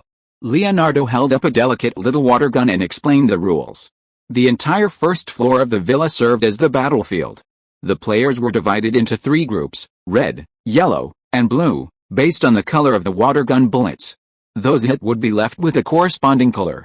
By removing a piece of clothing, they could wipe off the color and continue fighting, but the clothing had to be discarded. If hit again, the women could continue the same attack, while the men would be killed and retired. The party games fully embodied the principle of preferential treatment for women. The battle quickly began. Martin's water gun, long and thick, held the most water bullets, allowing it to shoot the longest and most accurately. But the other 2 groups were outnumbered. Soon, Sun Yujin and Song Hye-kyo on Martin's side were hit twice in a row, forcing them to fight in their original form. Nude female warriors were killed one after another. Martin was left alone, in every sense of the word. But he capitalized on his flexibility and employed guerrilla tactics, stripping the other two groups of their clothes. He then called out names and eliminated members of Leonardo's group. Then, surrounded by Nicholson's group, he was tragically shot and killed. Martin called out, "Leo, bring your team and start the talent show," he beckoned. "Beautiful ladies, come and watch." Leonardo conceded, and the Korean actresses from his group followed suit, flocking to his side. How could that jerk Nicholson let Leonardo off? He shouted, 100-meter sprint. Go. Leo, break your 20-second record. Martin, ever so meticulous, corrected him. Leo can now sprint the 100 meters in 22 seconds, like a magic trick. Nicholson pulled a stopwatch from his crotch. For Leo's reputation, I'll time it accurately. Leonardo turned around and gave Martin and Nicholson the finger. Martin, unable to miss the opportunity to tease him, clapped his hands and shouted, "Girls, let's cheer for Leo Smita." Jun Ji-hyun waved to both sides, shouting to set the beat, "Leo Smita." The others joined in. Come on. Leonardo, willing to accept defeat, was a very good gambler and quickly began his performance with his group. After warming up, he pushed hard. Nicholson kept his eye on Leonardo's vital points, simultaneously clicking the stopwatch. Less than 10 breaths later, he paused and shouted to the panting Leonardo, "Leo, you've gotten stronger. That bastard Martin slandered you. Your 100-meter sprint is clearly 24 seconds, Martin admitted. My bad, my bad. I underestimated the renowned Leonardo." Everyone around laughed. Previously, they hadn't understood what Martin and Nicholson meant by 22 seconds for the 100-meter, but now it all clicked. Martin, convinced that Leonardo's latest 100-meter speed was adequate, called out, "My team, should we move the meeting to the East meeting room?" Sun Yijin said, pulling Martin aside. "The carpet over there is nice, and we have a mountain view." Jun Ji-hyun and Song Hye-kyo approached, one arm around Martin's. Han Gyeon and Amuna automatically followed. The first round of the water gun battle was over, but the second had just begun. Martin switched to another water gun. The targets became his crew. That night, Martin fully experienced the joys of a Korean jebel. However, being a jebel in Korea isn't easy. His crew members are easily recognizable, while many on Nicholson's team seem cut from the same cloth. So much so that the next morning, the old bastard kept misidentifying people. Fortunately, none of that mattered. Leonardo had a raffle box ready for everyone to win a mysterious gift. Furthermore, singers would be introduced to Hollywood record companies. Actors would be given supporting actresses in several prominent Hollywood film projects. No mistakes. Even if someone didn't like either, Leonardo had other gifts ready. After so many parties, the bastard trio had always been known for their meticulous approach, earning them a reputation for excellence. Leonardo had ample resources at his disposal. Just the film he was currently developing, The Wolf of Wall Street, offered numerous female roles. After leaving the villa, Martin took Sun Yijin, Jun Ji-hyun, and the other two to WMA's Century City headquarters. He'd also heard from Thomas about WMA's expansion into Asia. Since these people were eager to join WMA, Martin's recommendations were a piece of cake. As for poaching them and developing the business, that was beyond his control. Thomas asked for their contact information, called the head of the Asian operations, and solemnly recommended them. Martin then personally drove the 5 people back to their hotel, where they naturally exchanged contact information. John Wick 2 didn't premiere in South Korea, but Martin might go for the next one. The Samsung commercial had been filmed, and the Korean actresses would be returning to Seoul soon. In addition to Leonardo's salary, Martin and Nicholson also presented them with a generous souvenir. That afternoon, the 3 bastards reunited at Nicholson's house. Nicholson reclined on the sofa, his mouth slightly open, his eyes vacant and unfocused, like The Walking Dead. Martin shook his head. "I've advised you a long time ago that one would be enough, but you insisted on bringing a group." Leonardo asked tentatively, "Old bastard, you're not going to get into trouble, are you?" "You are the one who will get into trouble." Nicholson's eyes found the focus and said, "I'm just reminiscing. Although they have some technological flavor, they are definitely beauties compared to the group of ugly guys Leo found. I have a suggestion. What if there are no outsiders to deal with?" "Of course, it's going to be our own people." Martin said, "I'll pay for the beauties that Leo brought out last time, and let Leo go to the party alone." Nicholson clapped his hands and praised, "Good idea." Leonardo said, Do you think I'm like those media with ulterior motives who can't tell the difference between basic beauty and ugliness? Martin patted Leonardo's shoulder heavily. Men, go to Thailand. There are so many beauties there. You're trying to trick me again. Leonardo looked as if he had seen through Martin's trick. Bill in Kill Bill, that is, David Carradine, died in Thailand because he had too much fun, Nicholson said mysteriously. I heard about this from someone inside. There was a rope tied to his body. One end was around his neck, causing him to suffocate, and the other end was around his brother. Martin suddenly remembered that he had read news about this. At that time, domestic entertainment news could report on such a Hollywood actor who was not even a second-tier actor. On the one hand, his death was too bizarre, and on the other hand, David Carradine was filming in Bangkok at the time, and the heroine of the film was Fan Bingbing. Leonardo added, I've taken care of everything regarding the compensation. Some of them will be filming The Wolf of Wall Street, and others will be working on 2 other film projects. Martin then told Leonardo, when your or my new film premieres in Korea, we'll go have a party there. Nicholson, breathing heavily, shouted, count me in. The 3 of them struck a new tacit agreement. Leonardo would organize the parties for European models and actresses, while Martin would handle the Asian ones. Nicholson, now older, would be responsible for the Hook 8 from now on. In late May, Samsung's new commercials launched globally, receiving generally positive reviews.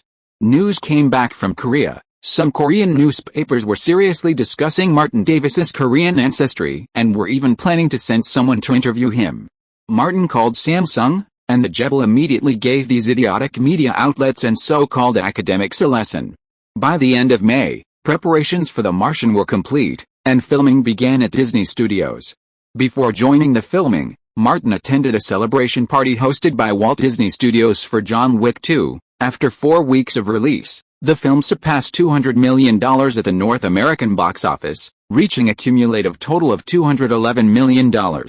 Internationally, John Wick 2 has also achieved strong critical and audience success, appearing in over 80 countries and regions, and grossing $233 million overseas.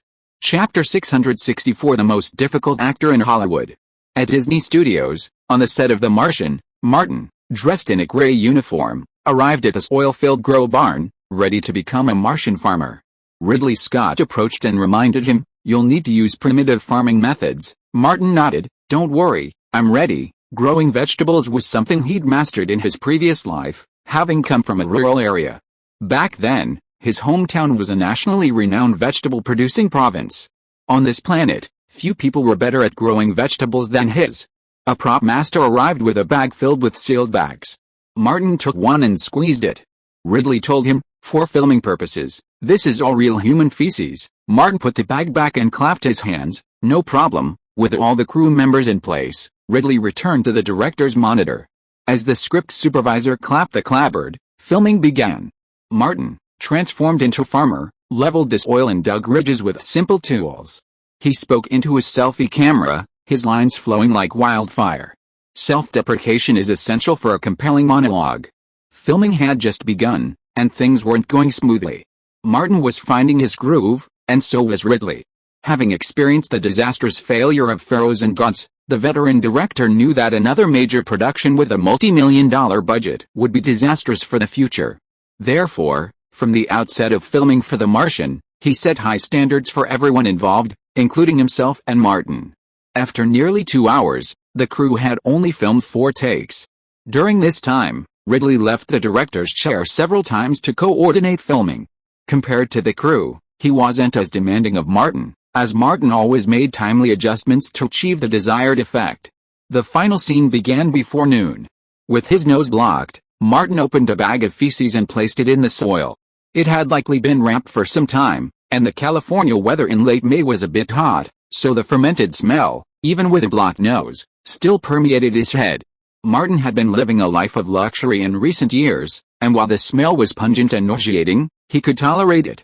In a previous life, when he was helping with his family's farm work, he'd personally handled fermented chicken manure, and the smell was more than just sour and refreshing.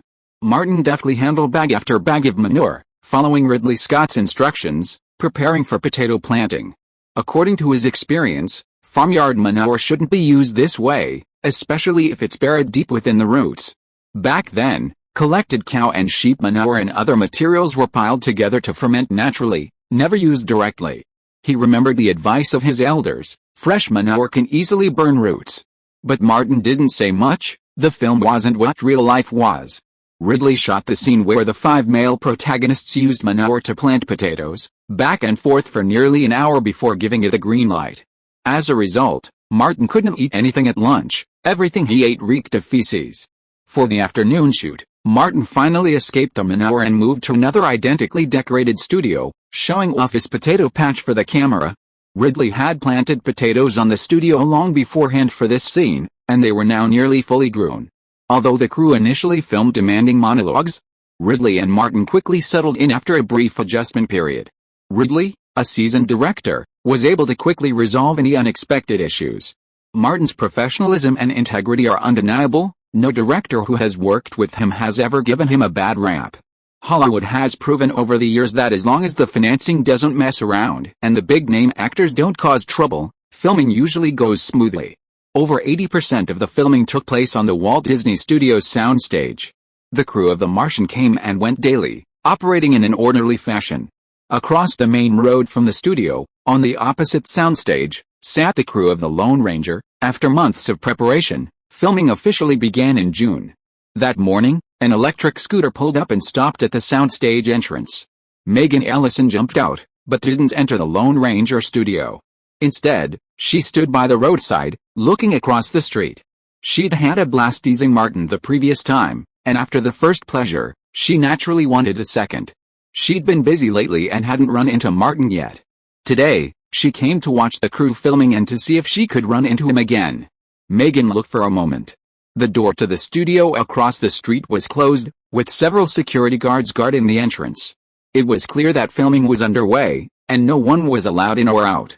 After waiting for a while, the door still didn't open. Megan lost her patience and headed towards her own studio. Arriving at the studio entrance, it was open. She found the lights ablaze, and the crew members were idle, sitting or standing together, chatting, like employees slacking off. Megan's rage instantly flared. As a prominent investor, she absolutely could not tolerate such a waste of money. But she held back. After all, the crew had promised Jerry Bruckheimer that the production would be entirely under Jerry's team's control. Megan walked inside and saw Jerry Bruckheimer and director Gore Verbinski. The latter was discussing ideas with the director of photography, while the former was constantly on the phone.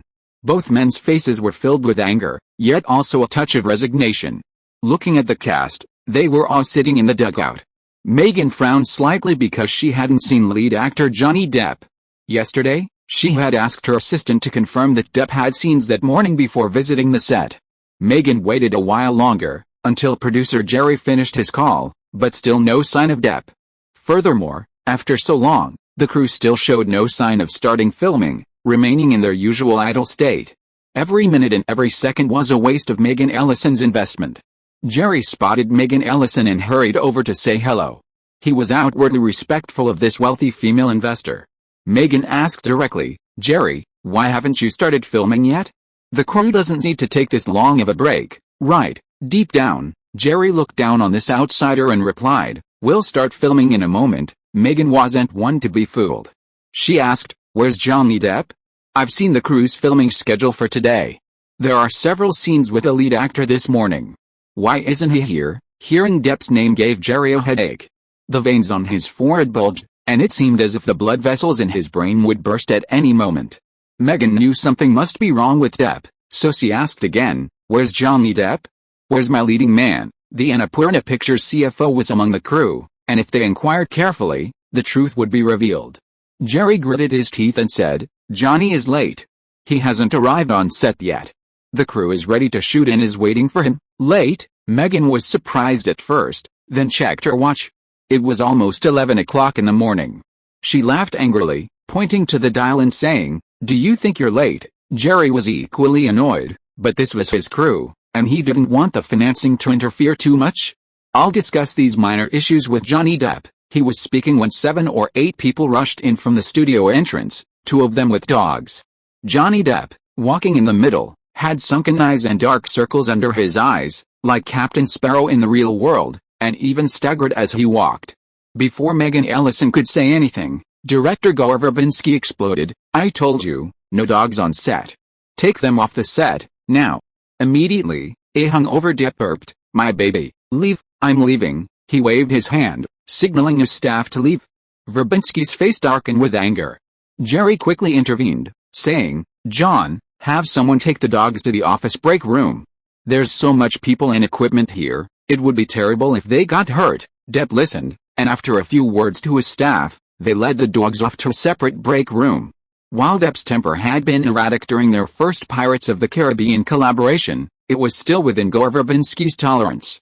By their second collaboration, Verbinski was full of complaints. This eccentric, now with access to capital, quickly transformed into one of Hollywood's most difficult and unprofessional actors.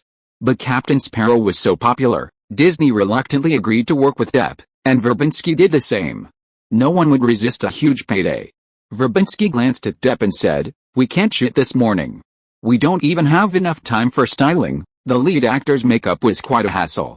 Jerry frowned and said, "I'll talk to him about getting his styling done first and sobering up." Verbinski couldn't help but warn, "This isn't going to work. He'll drive the crew crazy." Depp was now a top star in the industry, with the Caribbean series and his fame soaring.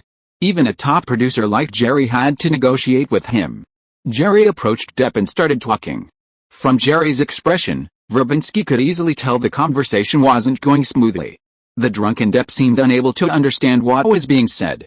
This film had been incredibly difficult since it began, and despite Megan Ellison's generous budget, almost all of the difficulties were due to Depp.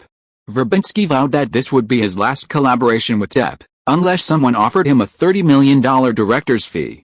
Megan forced herself not to say anything and just watch coldly. Chapter 665, Special Fortune Photo.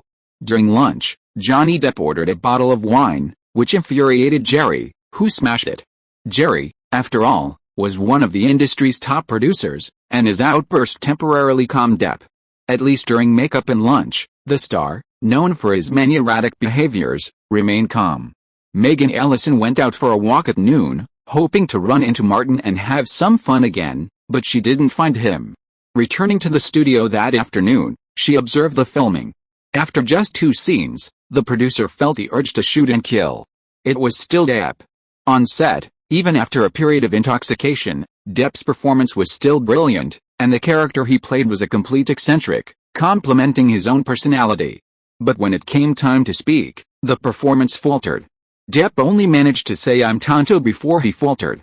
Verbinski called for a stop, asking Depp to adjust before reshooting. Depp's performance stalled again during his line. Verbinski understood immediately, and the rage he'd been accumulating that morning erupted. "Damn it. Did you memorize your lines? I called you and told you which page you were shooting today and told you to memorize them." Depp burped nonchalantly. "I did, but then I forgot." Verbinski leaped from his director's chair. "Do you still have any professionalism as an actor?" Depp shot back, "I'm the best." Verbinski picked up a script and tossed it onto the set. 10 minutes to memorize your lines." Depp didn't even bother picking it up. He returned to the break area, sat down in a chair, and crossed his legs. An assistant quickly brought the script, opened it to the page for today's filming, and handed it to Depp. Depp tried to concentrate on memorizing his lines, but his alcohol-fueled brain wasn't working properly. Each English letter looked like dog shit to him. When the 10 minutes were up, Verbinski immediately called for everyone to get ready.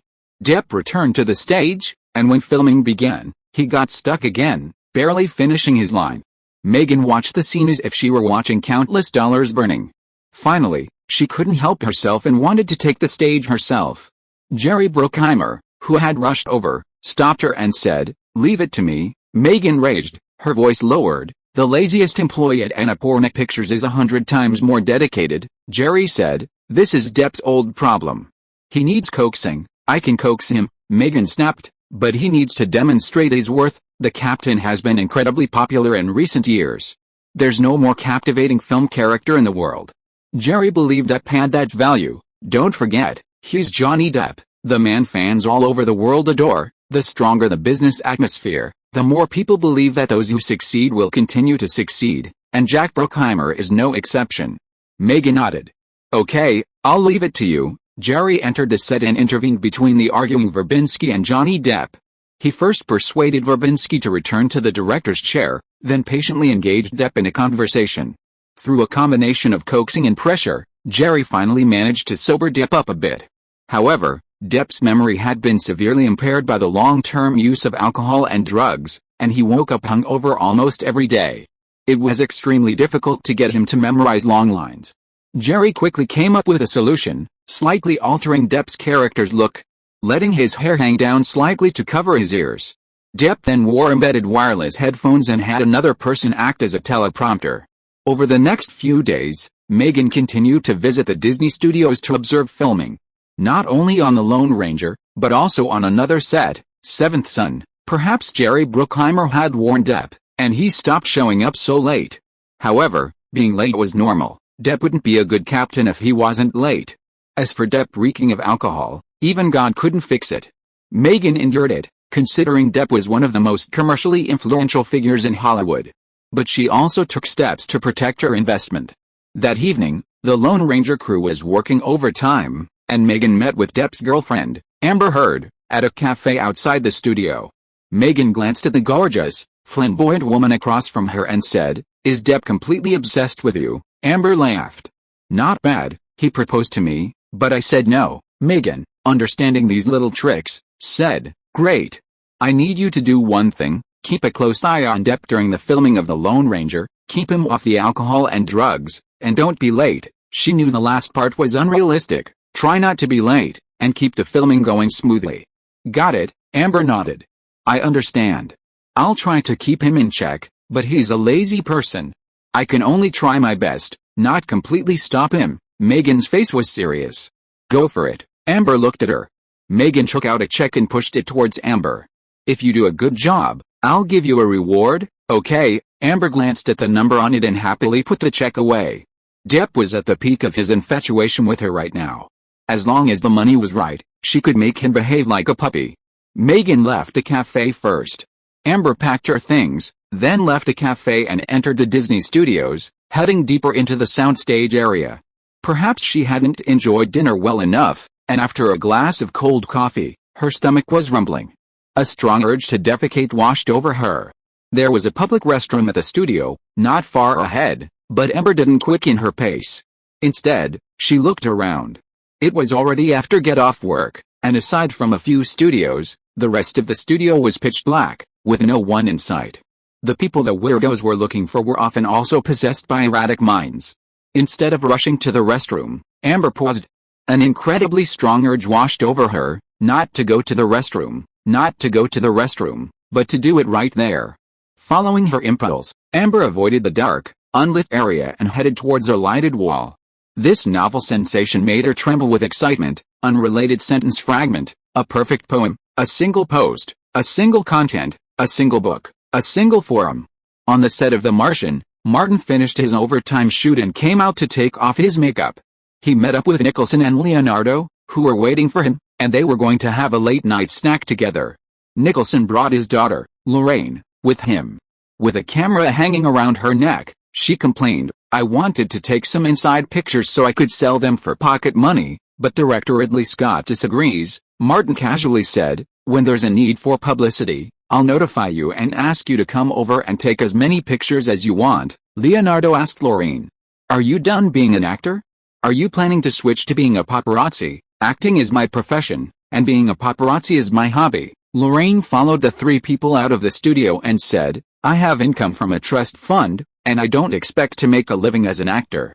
My hobby can actually give me more pocket money." Nicholson was full of bad ideas. "Next time you go to Leo's house and take secret photos. Each photo can sell for tens of thousands of dollars. Don't listen to your dad." Martin wasn't thinking like a normal person either. "This will affect your image in Leo's eyes. How are you going to marry him in the future?" Leonardo grabbed Martin's arm tightly and asked, "Wait until I die so you can inherit my property." Martin shook his head. "How could you think that? How could you think so badly of your brother? Look at you. At the rate you're gaining weight, you'll soon have high blood pressure, high cholesterol, and high blood pressure. I'm doing this for you, finding someone to take care of you." Leonardo gave him a middle finger. "Thank you for your kindness." Bruce drove up in his electric scooter, and the four of them climbed aboard. The scooter headed towards the studio entrance. There was no one there, and no crew filming outdoors. Lorraine turned on her camera, adjusted the telephoto lens, and kept clicking the shutter, capturing the night scene of Disney Studios. Suddenly, Nicholson pointed to the left and said, "What's that white thing over there near the streetlight?" Martin and Leonardo both looked in that direction. Leonardo's eyesight wasn't very good, so he could only vaguely make out a white mass. Martin could clearly see a blonde woman squatting against the wall, her pants pulled down to her knees, doing something inexplicable. Lorraine reacted quickly, her camera lens swiveling in that direction, and in the light of the streetlight, she kept clicking the shutter. She discovered what the woman was doing, her mouth dropping open in surprise, because there was a public restroom nearby. Amber noticed a scooter speeding towards her. Still slacking, she didn't get up, but instead raised her hand to shield her face. When the scooter passed, she gave it a middle finger and resumed her unfinished work. On the scooter, Nicholson asked, "Am I old and blind? Was that woman defecating?" Leonardo was certain. "Yes," Lorraine said, "I took a picture." She pulled up the previous photo. "Look." The three of them leaned over to take a look. Lorraine's photography skills had been refined over the years, and with her camera and lens, she could capture crystal clear images even at night. Crucially, her timing was perfect. The moment the woman raised her hand, she captured a clear shot of her face. There was also a noticeable lump beneath the photo. "This is Leo's favorite," Nicholson said, pointing to the photo. Leonardo was furious. "Old bastard, don't slander me," Nicholson said. "Blonde hair, long legs, and very beautiful. Isn't that your type?" Leonardo scratched his head and knew that he had misunderstood Nicholson's meaning, but he couldn't explain it, so he simply shut up.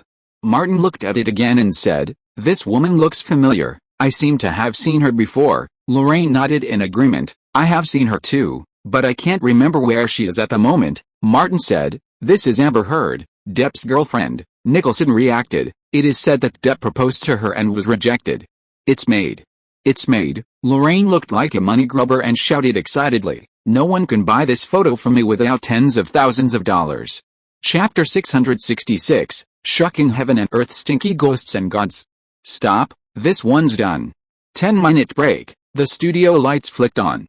Ridley Scott removed his reading glasses, stood up, and stretched himself slightly, calling out, "Props, get the potatoes." Martin went to the break area, took the sippy cup Bruce handed him, took a sip, and asked, "Did Lorraine's photo sell?" $20,000. "News involving Depp is very valuable." Bruce handed Martin a copy of American Rumors. "It's on the front page." The newspaper's front page featured the clearest photo Lorraine had snapped. Martin glanced at it. "What a risque photo." Bruce said, "What kind of taste does Depp have? He actually found such a perverted girlfriend. And the most outrageous thing is, he even proposed to her." Martin, remembering the ridiculous drama of his past life, said, "Depp is no ordinary person. This couple had once played out a real-life version of the puppet show, a couple." Bruce took the newspaper handed over by Martin and said, "It's really unusual. With such a special girlfriend, isn't Depp afraid that she will poop on his sheets?" Martin deliberately asked, "Has Jodie done anything similar?" "Don't mention her." Bruce felt a fear dominated by pelvic pain. "She's getting more and more outrageous. She even wants to propose to me." Martin gave a thumbs up and praised, "This shows that you are charming enough, old Bruce." Bruce shook his head. "Marriage is impossible. Martin is not a good person either." "Yes, you can't give up the Kardashian sisters." Ridley's assistant came over at this time, handed Martin a new shooting schedule, and said, "Starting next week, the crew will go to the wilderness area in southwestern California to shoot outdoor scenes. The time will be about 1 to 10 days. Please coordinate it on your side." Martin glanced at it and said, "No problem on my side." The assistant went out to make a phone call. Currently, Martin is the only actor filming, but starting from the outdoor shooting, other actors including Jessica Chastain will join the filming one after another. After a short break, the crew resumed filming. Martin planted and ate potatoes, brimming with optimism. Meanwhile, photos of Johnny Depp's new girlfriend, featured in American Tail, caused a national uproar. No one expected a Hollywood actress to engage in such vulgar behavior in public. This was unprecedented in Hollywood's nearly 100-year history. However, Amber Heard's name instantly spread across the U.S., and the evocative photo spread across the internet and around the world. Even though North American moviegoers typically refrain from interfering in the private lives of celebrities, a large number of Depp fans gathered outside Disney Studios, demanding that he kick Amber Heard out. The online outcry was overwhelming. "This disgusting woman is unworthy of our captain, get her out." I can't imagine if Depp married her, would she be in her own yard? But Johnny Depp never followed a beaten path. His captain was always a madman. No one could imagine what Depp would do. At the height of the public outcry, Johnny Depp booked the entire outdoor set at Disney Studios and had a professional company urgently prepare for his proposal to Amber Heard. The news quickly reached Martin, who immediately called DiCaprio and Nicholson, but DiCaprio was in New York filming The Wolf of Wall Street, leaving only Nicholson to make the trip. At the end of the day, few people at Disney Studios left. Instead, they gathered on the outdoor set. Martin, Nicholson, and most of the crew from The Martian were there. The desire to watch the action is universal, especially for tonight's leading lady, who had just done something truly outrageous at the studios a few days earlier. Jerry Bruckheimer, the experienced producer, had already selected the location and had the crew set up cameras to capture Depp's proposal for use in the promotional campaign for The Lone Ranger.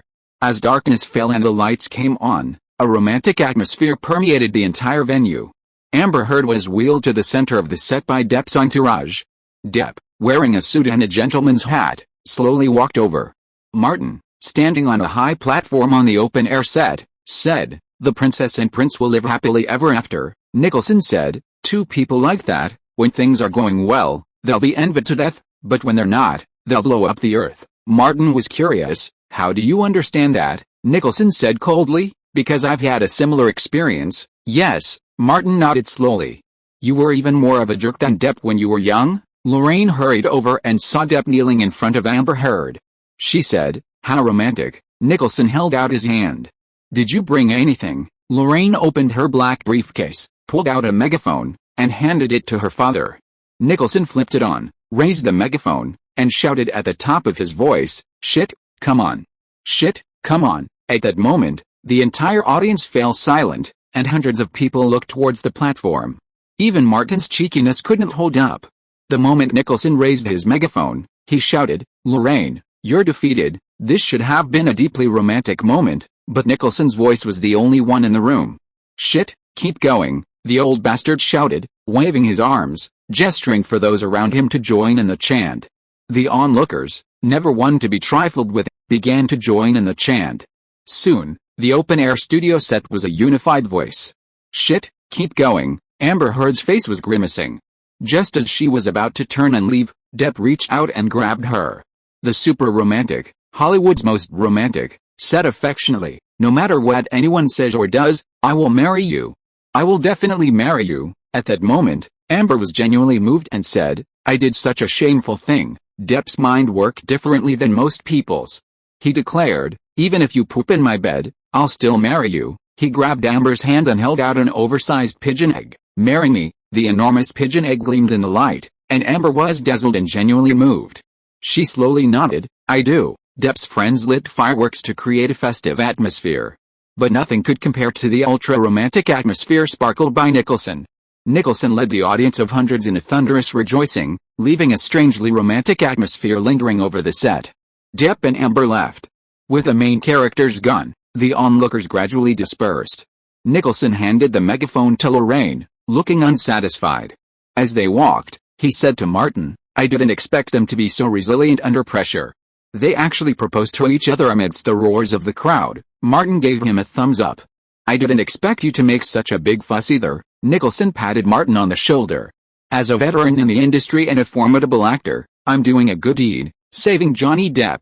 That woman must have mental problems. I can't tell she's out of place. Assholes are more likely to spot assholes." So Martin trusted Nicholson's judgment. But Nicholson's talk of saving Depp was pure nonsense. "This old bastard is eager to see Depp's fun." Martin pondered and said, "Why do I feel that you are laying a minefield for others? Now Depp is obsessed with Amber Heard and is a super love-brained person, but when the passion fades, how will he feel when he thinks of this scene?" Nicholson said, "Then I will help him to cheer for the breakup." He said earnestly, "Originally, Leo and I were going to say this for you, but so much time has passed and there has been no chance. Elizabeth is also a good girl, and we are familiar with her. Even if you break up, Leo and I can't say this, so we can only give it to Depp for free, Martin said. I will find someone to find an opportunity to tell Depp another day and ask him to come and thank you specially. A tall and thin man caught up from behind and said, Jack, wait. Martin and Nicholson turned around and found that it was Jerry Bruckheimer. Jerry and Martin nodded, then said to Nicholson, you're still as playful as ever. Nicholson, far more experienced than him, chuckled and said, I'm old now, and having fun isn't easy. Jerry gestured toward the outdoor studio lot. Depp's proposal was supposed to be great marketing material, but you're leading the charge. Everything I filmed is useless. Publishing it will only make Depp a laughingstock across America, Nicholson said. I'm just trying to save you from getting into a bigger mess. Jerry threw his hands up helplessly, ultimately saying nothing more, and quickly left. The further Martin and Nicholson walked, the fewer people there were. Not long after, Bruce pulled up beside them on an electric scooter. After getting in the car, Lorraine said, it's a pity that it's not exclusive. Today's news won't sell for a high price, Bruce said. I'll tell you a top secret news. Ryan Reynolds and Abby Cornish are secretly living together. It will probably be made public soon. You can take pictures of them and sell them before Warner makes it public. The publicity campaign for Green Lantern is very strong right now, Lorraine said. I'll go and wait tonight. The Green Lantern produced by Warner and DC with heavy investment is about to be released. Martin remembered that the release date of this movie was in mid-June. I wonder if it will be a big box office hit. Nicholson suddenly laughed. I saw the trailer. With my decades of experience in the industry, the movie is more likely to flop. The CG is indeed gorgeous, but it's too gorgeous, Martin agreed. I believe in your vision. Bruce interrupted at this time. Thomas called just now and said a piece of news. Bryan Singer, the director of Jack the Giant Slayer, is in the hospital. Chapter 667, Micro-Operation Master. In the convalescent ward at West Hollywood Medical Center, Hugh Jackman entered a luxurious room carrying a bouquet of flowers. He greeted the people who greeted him and headed for his bed. He glanced at Bryan Singer, who lay in the bed. He saw that he looked extremely haggard, his hairline receding significantly. He asked, how did you get to this point? Bryan Singer sighed. Warner Brothers tortured me into a heart attack. The two had worked together several times on the X-Men series, and Hugh Jackman remembered Bryan Singer as someone who could handle pressure well. Surely he wouldn't be in such a state? Curious, he asked, what happened? My latest project, Jack the Giant Slayer. Warner Brothers has 6 producers directing it. Bryan Singer was almost inconsolable. Do you know how I've been able to get by for over a month? Hugh Jackman reassured him. Isn't filming finished? You made it. Bryan Singer wanted to say something, but hesitated and ultimately kept it to himself. The 6 producers still had to participate in post-production, which would take several months. If the director continued to participate, he would not only have a heart attack, but also face death. This project wasn't about filming or producing a movie, it was about trying to kill the director. Hugh Jackman stayed for a short while before taking his leave. As soon as he left, Warner Brothers President John Berg arrived with his trusted assistant, MacDonald, to personally visit Bryan Singer. Seeing MacDonald, Bryan Singer's forehead was throbbing with a vein, and he didn't want to talk. John Berg offered a few words of comfort, then asked the crucial question, when can you be discharged? The entire crew is waiting for you to start post-production. Bryan Singer thought to himself, I'm in such a state of torture that I'm hospitalized, and you're not going to let me go. But he thought about it, not saying it out loud. After all, it involved a contract, and breaching the contract would be very troublesome. Bryan Singer said, I'm sorry about the work. I'm having heart problems, and the doctor recommends some rest. Can post-production be postponed? John Berg frowned. Every day of delay would mean a huge loss. Bryan Singer lay in his hospital bed, looking as haggard as could be.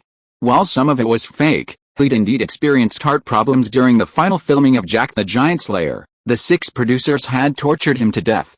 John Berg couldn't bear to wait much longer, so he gently patted Bryan Singer's shoulder and said, rest assured, don't worry about work.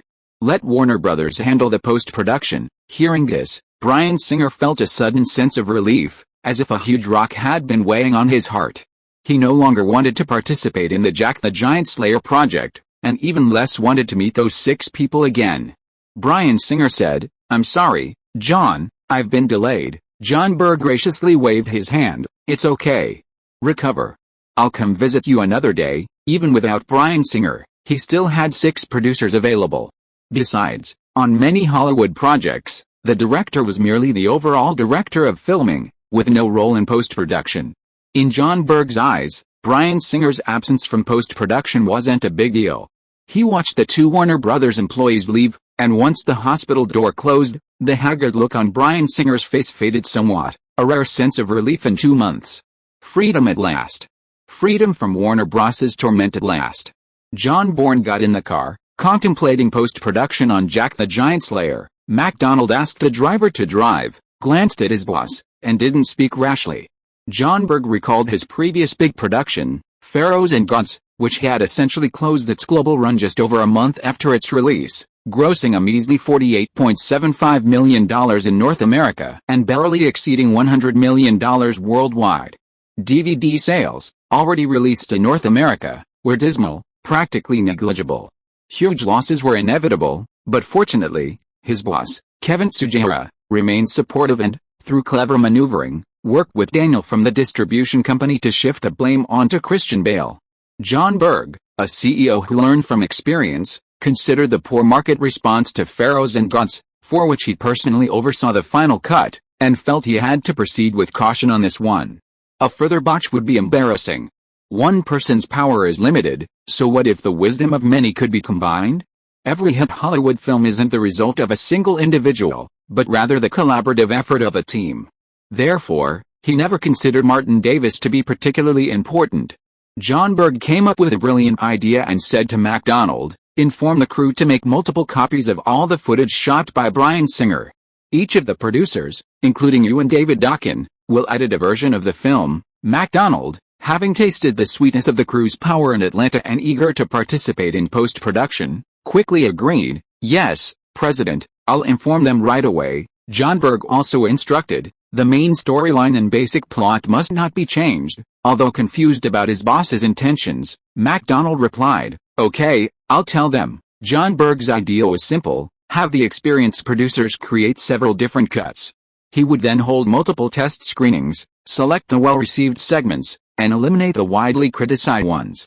While maintaining the main storyline, he would then personally direct the editors to create the final cut, combining the positive aspects of the 7 versions. Suicide Squad is said to have been produced in this way. The resulting film, a combination of the best elements, would undoubtedly increase its chances of success and lead to box office success. John Berg thought it was a brilliant idea, potentially changing the future of Hollywood production. The self-doubt he'd felt after the commercial failure of Pharaohs and Gods vanished instantly, and the brimming confidence he'd possessed since taking the helm returned. At that moment, John Berg, the master of Hollywood micromanagement, truly took center stage. Pacific Pictures had long collaborated with Warner Brothers, and they still do. Insider information at Warner Brothers was undeniable, and Martin had long told her to keep an eye out for details regarding Jack the Giant Slayer. Not long after Warner Brothers officially announced the decision, Louise received the news. Martin, at Disney Studios, also received the news, and for a moment, he was stunned. John Berg is absolutely a film industry wizard. He's even come up with this amazing method to increase his success rate. No mistakes. Louise pushed her black-rimmed glasses. Good idea? It's really a good idea. I don't understand why Warner Brothers hired him as the president of Warner Pictures. Because he is Kevin Tsujihara's brother-in-law. Martin couldn't think of any other explanation. Maybe you hit the nail on the head. Louise shrugged. Who knows? I have worked with Warner Brothers for more than 10 years, but now I don't understand Warner Brothers more and more. People and things in the circle are constantly changing. Martin asked, "Didn't Warner invite you to the premiere of Green Lantern?" Louise shook her head and asked, "You didn't receive an invitation either?" Martin said, "I wanted to go to the premiere, but there was not even an invitation." Warner is stingier than before, Louise analyzed. The last time you went to participate in Pharaohs and Gods, the film ended up being a complete commercial failure. Maybe they regarded you as an unlucky star. Martin shrugged. I am a standard lucky star. Louise smiled and said, "Yes, you are my lucky star." The crew was about to start filming again. Martin picked up the astronaut helmet and walked into a separate cabin. The set quickly quieted down, with Lois merely observing the filming. Ridley orchestrated the production, and the crew's work proceeded smoothly. In mid-June, Warner Brothers held a grand world premiere for Green Lantern. This was the first major film in the DC cinematic universe, and nearly all of Warner Bros.' executives, led by Kevin Tsujihara, were in attendance. The film's production budget alone had reached a staggering $200 million. Even with two relatively mediocre test screenings, given the current superhero film boom, not only Warner Bros. Was confident, but several theater chains also believed the film would be a box office success, mobilizing nearly 4,000 theaters across North America for the opening. The crew also pulled out all the stops to attract attention. Just a week before the film's release, lead actor Ryan Reynolds was reportedly living with co-star Abby Cornish by TMZ. Subsequently, the two officially announced their relationship, attracting significant attention. At the premiere, DC Films president, Hamada, exuded confidence in front of the numerous media reporters. Among the many superhero comics, the setting of Green Lantern is more interesting than Spider-Man, Superman and Batman. It imagines that the entire universe has a huge Green Lantern core, and each member manages a sector. Hamada smiled particularly brightly. We use the most outstanding special effects technology in Hollywood to date. Even the Green Lantern's battlesuit is generated by CG, which gives him a dreamy feeling close to the future, and also reflects the uniqueness of Green Lantern. On the other side, Kevin Tsujihara did the same, telling the media about DC's ambitions. We have a complete Justice League universe plan. After this Green Lantern, films such as The Flash, Superman, Wonder Woman, Aquaman and Martian Manhunter will be launched one after another. Movie fans will soon appreciate these familiar comic heroes on the big screen. They will form the Justice League and defend the entire universe to the death. There is no doubt that all of this expresses to the outside world the confidence and importance of Warner Bros. And DC Comics and Green Lantern, allowing fans accumulated by the comics, together with passers-by, to buy tickets to enter the theater. But the North American box office of $42.75 million in its opening weekend foreshadowed a new box office disaster. If you are listening to this novel on a channel other than Fanfic World, it means it was downloaded and re-uploaded without effort. We warmly invite you to visit our channel, Fanfic World. There you will find the original version of this story and many other novels of various genres. We look forward to seeing you dive into a world of incredible novels. Chapter 668, The Justice League is finished. A North American opening of $42.75 million seemed impressive at first glance, but considering the $200 million production budget and over $100 million in marketing and publicity expenses, it was far from ideal. Even more alarming was the complete collapse of Green Lantern's reputation. CinemaScore, the most representative indicator of audience feedback, received a mere B, a Rotten Tomatoes rating of 22%, and an IMDb score of 5.4. With these critical acclaim, the film's second weekend's box office plummeted by a staggering 70%, with a cumulative North American box office of $61.78 million in its 10-day release. Even the most optimistic statistical agencies predicted that Green Lantern would have a very difficult time breaking the $100 million mark in North America. Recovering the massive investment would take at least a decade or two, or even longer. The failure of a single film isn't a major concern. A film project of this scale wouldn't be financed by just one company. Given Warner Bros.' size, the failure of a $200 million project was far from the end of the world. However, the ambitious new Warner management team was dealt a heavy blow. The DC superhero cinematic universe faced bankruptcy before it even began.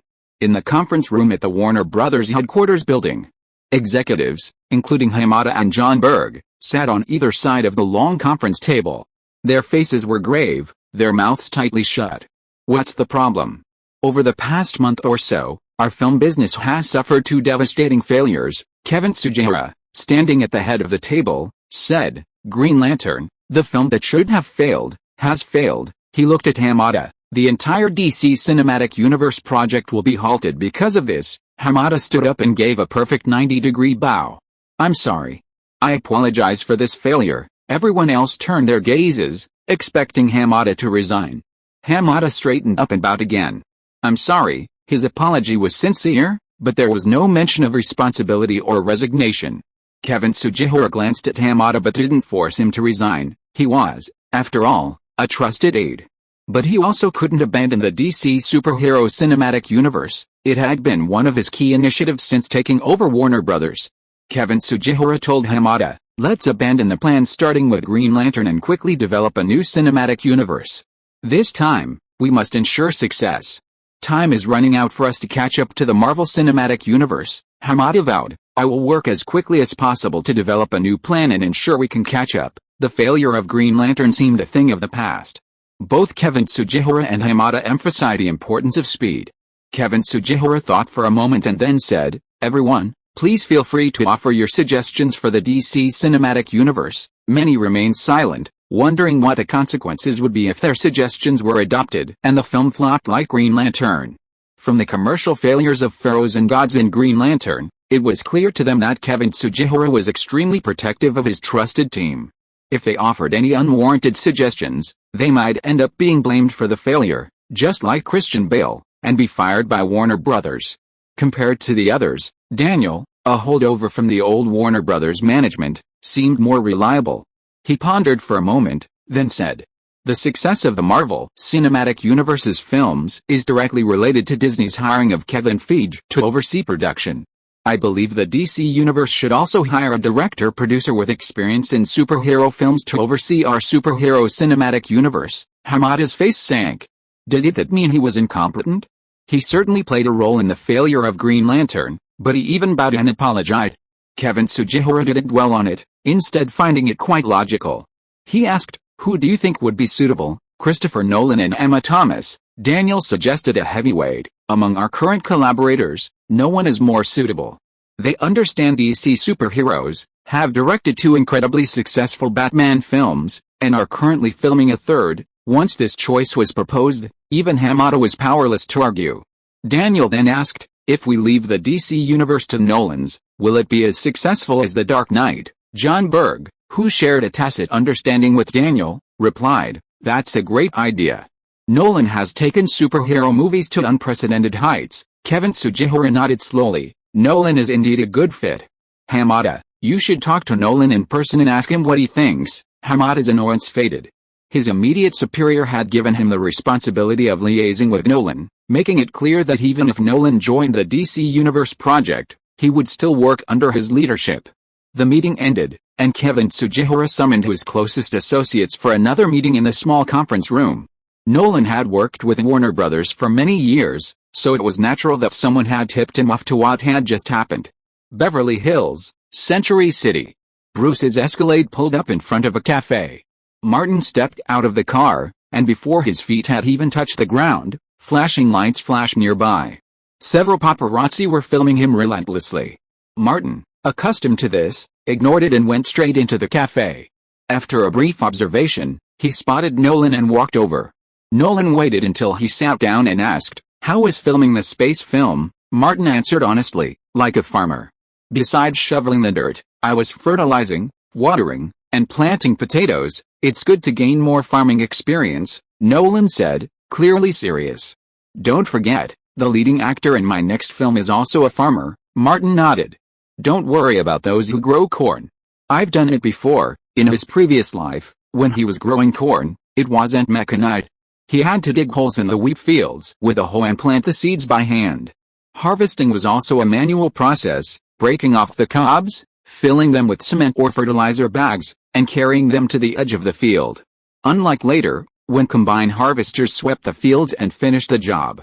Nolan knew that Martin was an actor with a very high professional quality, so he asked, "Did you go there specifically to experience life?" Martin said half seriously, "This play requires growing potatoes, and yours requires growing corn, so why not just do them together?" Nolan's creativity burst out, and a promotional clip automatically appeared in his mind. In order to play the role of a farmer who grows corn, Martin Davis returned to Atlanta, did farm work on the farm for 2 months, and participated in the planting of potatoes and corn. No mistake in one song, one post, one content, one book, one forum. Martin noticed Nolan's sudden distraction and asked, "Chris." Nolan, regaining his composure, gave an embarrassed smile and changed the subject. "I just received some news, and I'd like to get your opinion." This was the real reason he'd asked Martin over today. "You and I have both worked with Warner Brothers and experienced 2 generations of Warner management." Martin asked, "What's the news?" Nolan said roughly, "After the failure of Green Lantern, Warner Brothers canceled their DC superhero cinematic universe and wanted me to be a producer to develop new plans for them." Martin understood. Similar to Kevin Feige's influence over Marvel Studios, Probably not as much as Kevin Feige's. Nolan smiled and shook his head. The person who discussed this with me wasn't Kevin Tsujihara, but Hamada from DC Films. In other words, I'll be under Hamada's supervision. Martin had always had a good relationship with Nolan, a top-tier director he'd finally hooked up with. He certainly didn't want Nolan to get involved with DC, it would be detrimental to him as well. Nolan was a commercial director, not averse to superhero films, and he was somewhat tempted by Warner's invitation. Martin thought for a moment and asked, "Chris, have you seen Green Lantern? What do you think of it?" Nolan didn't need to mince words when addressing Martin. He said directly, "Calling this movie a piece of shit is an insult to shit." Martin continued, "The producer of Green Lantern is Hamada, and he single-handedly led the post-production. This film demonstrates his skill and ability. If he's prioritized over you and wants to get involved in your project, this was the main reason why Nolan was tempted, yet hesitant. I also heard that Warner Brothers, the second largest shareholder in the investment and production of Green Lantern, has each of the 6 producers editing a film." Martin recounted in detail what Louise had mentioned about John Berg, the master of micromanagement. Even Nolan, knowledgeable as he was stunned.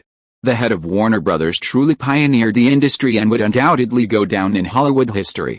Nolan asked, what director-producer could endure such torture? Martin added, Bryan Singer, the director of that film, had a heart attack and is in the hospital. Nolan could easily imagine that if he accepted Warner Bros.'s offer, even if they promised him a deal or signed a contract, the chaos that would follow would continue. The internal friction alone would drive him mad. It was horrible. Nolan didn't want to be hospitalized, hoping to live longer. He said, "No wonder you've stayed away from Warner Brothers." Martin shrugged, "I don't want to either, but I really don't know what to say to these people." Nolan had made his decision. "I'm turning down Warner Bros.'s offer. DC superhero movies. I'm done with them." With The Dark Knight Rises, as the two men were talking, in the nearby WMA office building, Blake Lively emerged from her agent's small office, joined the waiting assistant, and prepared to go upstairs. The assistant opened his phone and handed it to Blake. "You asked me to track Martin's whereabouts. He's currently at a nearby coffee shop. This is the real-time news from the paparazzi from 20 minutes ago." Blake glanced at the photo, confirming it was Martin. He pulled out his own phone and tried to send a text. "Do you have time to chat?" The reply came quickly, "Sure." Chapter 669 Crazy Fans. In the cafe, Martin saw Nolan off and welcomed Blake Lively. Blake's rather mature features seemed even more mature than their last meeting. Perhaps due to her long-term fitness routine, her figure, even more impressive than a Victoria's Secret Angel's, was even more voluptuous than before. Martin remembered her taste and ordered a Blue Mountain. He casually asked, "You're here so soon?" Blake smiled brightly and said, "I was just at the agency and was browsing my phone when I saw the online gossip about you being nearby. I thought you were dating some pretty hot girl and wanted to come over to disrupt it." It turned out to be director Nolan. Martin also laughed. "Look at what you're saying. It could easily lead to misunderstandings." "I'm a good man." Blake deliberately looked him up and down and asked, "Since we broke up, you seem like a completely different person, a complete playboy. Did my breaking up hurt you?" Martin took a sip of his coffee and said nothing, because the truth can hurt. Blake's personality is completely different from Anne's. She doesn't feel any self-pity and remains as cheerful as ever. "I didn't expect that you were really hit by me," Martin said simply. "Yes, I was hit by you, so I never believed in love again. How about I come back?" Blake seemed to be joking. "At that time, we lived together and came into contact every day. The idol halo on you gradually disappeared. I thought we had reached the end. Who knew that after we broke up, you became even more dazzling? I found that I still deeply admired you." She leaned forward and leaned towards Martin. "You have always been my idol." Martin pushed her away and said, "You are just a crazy fan who wants to defeat his idol." After being exposed, Blake was not embarrassed at all. "Actually, I just want to thank you in the most sincere way." Martin didn't understand what this meant. DC's Green Lantern. Blake put away the joke and said seriously, "You may have heard that I was the first choice for the heroine of Green Lantern. My father works closely with Warner Brothers. At that time, if I wanted to, the heroine would definitely be mine, but your reminder saved me from a disaster." She understood the seriousness of this failure. "My career is on the rise. If I encounter the failure of such a $200 million blockbuster, my acting career may very well be over." Martin said, "You're welcome." We have known each other since you were 17. I can't just watch you fall into the pit. Blake Lively's acting career was basically over after the failure of Green Lantern, and she became a super internet celebrity. Blake was very interested. Everyone in the circle says that you have a good vision, and it is true. Martin shook his head and smiled. Warner and DC are too anxious. The new management wants to achieve results, and DC wants to catch up with Marvel. Anxiety often leads to problems, whether it is Pharaohs and Gods in Green Lantern, or several other projects. Martin actually did not do much. With the style of Warner's new management, as long as they are given a small stick, they dare to lie on their backs and claim that they have done the entire universe. Blake said, I'll be more cautious when working with Warner Brothers in the future. She smiled and asked, Martin, can I ask for your advice before I take on a new film? Sure. Martin didn't refuse, but he said bluntly, you know, when it comes to movies, no one can guarantee success. Blake said graciously. Whether it succeeds or fails, I'll always be grateful to you. Martin couldn't possibly get back together with her. We'll still be friends. Blake said, I miss living in Sherman Oaks terribly. Have you sold your house in Cody? I'd like to go back and see it. No, Martin said, glancing at his watch. Let's go get dinner first, then go back. Blake smiled and said, okay. They went to a nearby restaurant for dinner. Then Martin had Bruce drive over in another car and took him and Blake to their house in Cody. Blake and Martin had lived there together a few years ago. The house had been regularly maintained, and the value of homes in Cody had appreciated, far exceeding the depreciation of the dollar and property taxes, so Martin hadn't sold it. He now owned 4 main properties. In the Cody neighborhood, there's the Davis Estate in Beverly Hills, a large condo on Manhattan's Upper East Side, and a sprawling vacation home in Miami. The latter two, purchased cheaply by Brad Pitt and Ben Affleck during their respective financial crises, have more than doubled in value with the North American economic recovery. Martin and Blake arrived at the Cody neighborhood and noticed the house across the street was undergoing renovations. Blake, having lived there for a while, asked, did Gillian Flynn move out? Martin nodded. She bought a large house in Malibu. Blake glanced over and said, she should thank you for what she has. Martin said, your gratitude is enough. They entered the house, and Blake said, please check carefully to see if my body fat percentage is adequate.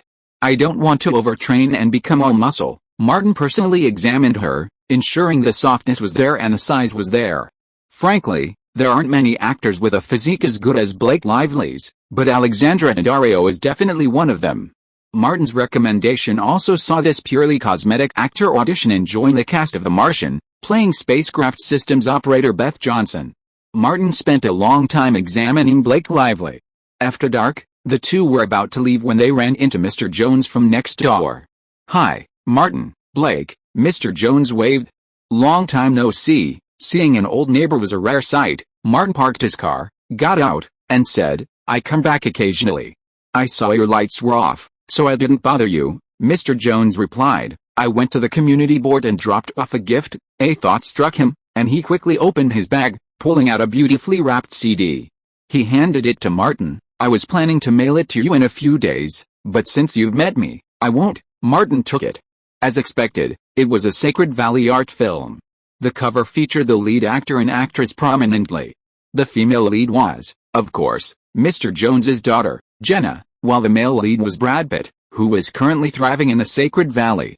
Blake leaned over, took a curious look, and said, Pete's movie. Mr. Jones said, it's because of his previous fame, otherwise it would have been difficult for him to make a name for himself in the Sacred Valley, and he would never have become a top star. Martin asked curiously, why? Maybe he's older, and his ability in that area is a bit lacking. Mr. Jones pointed to the disc in Martin's hand and said, but this one is okay.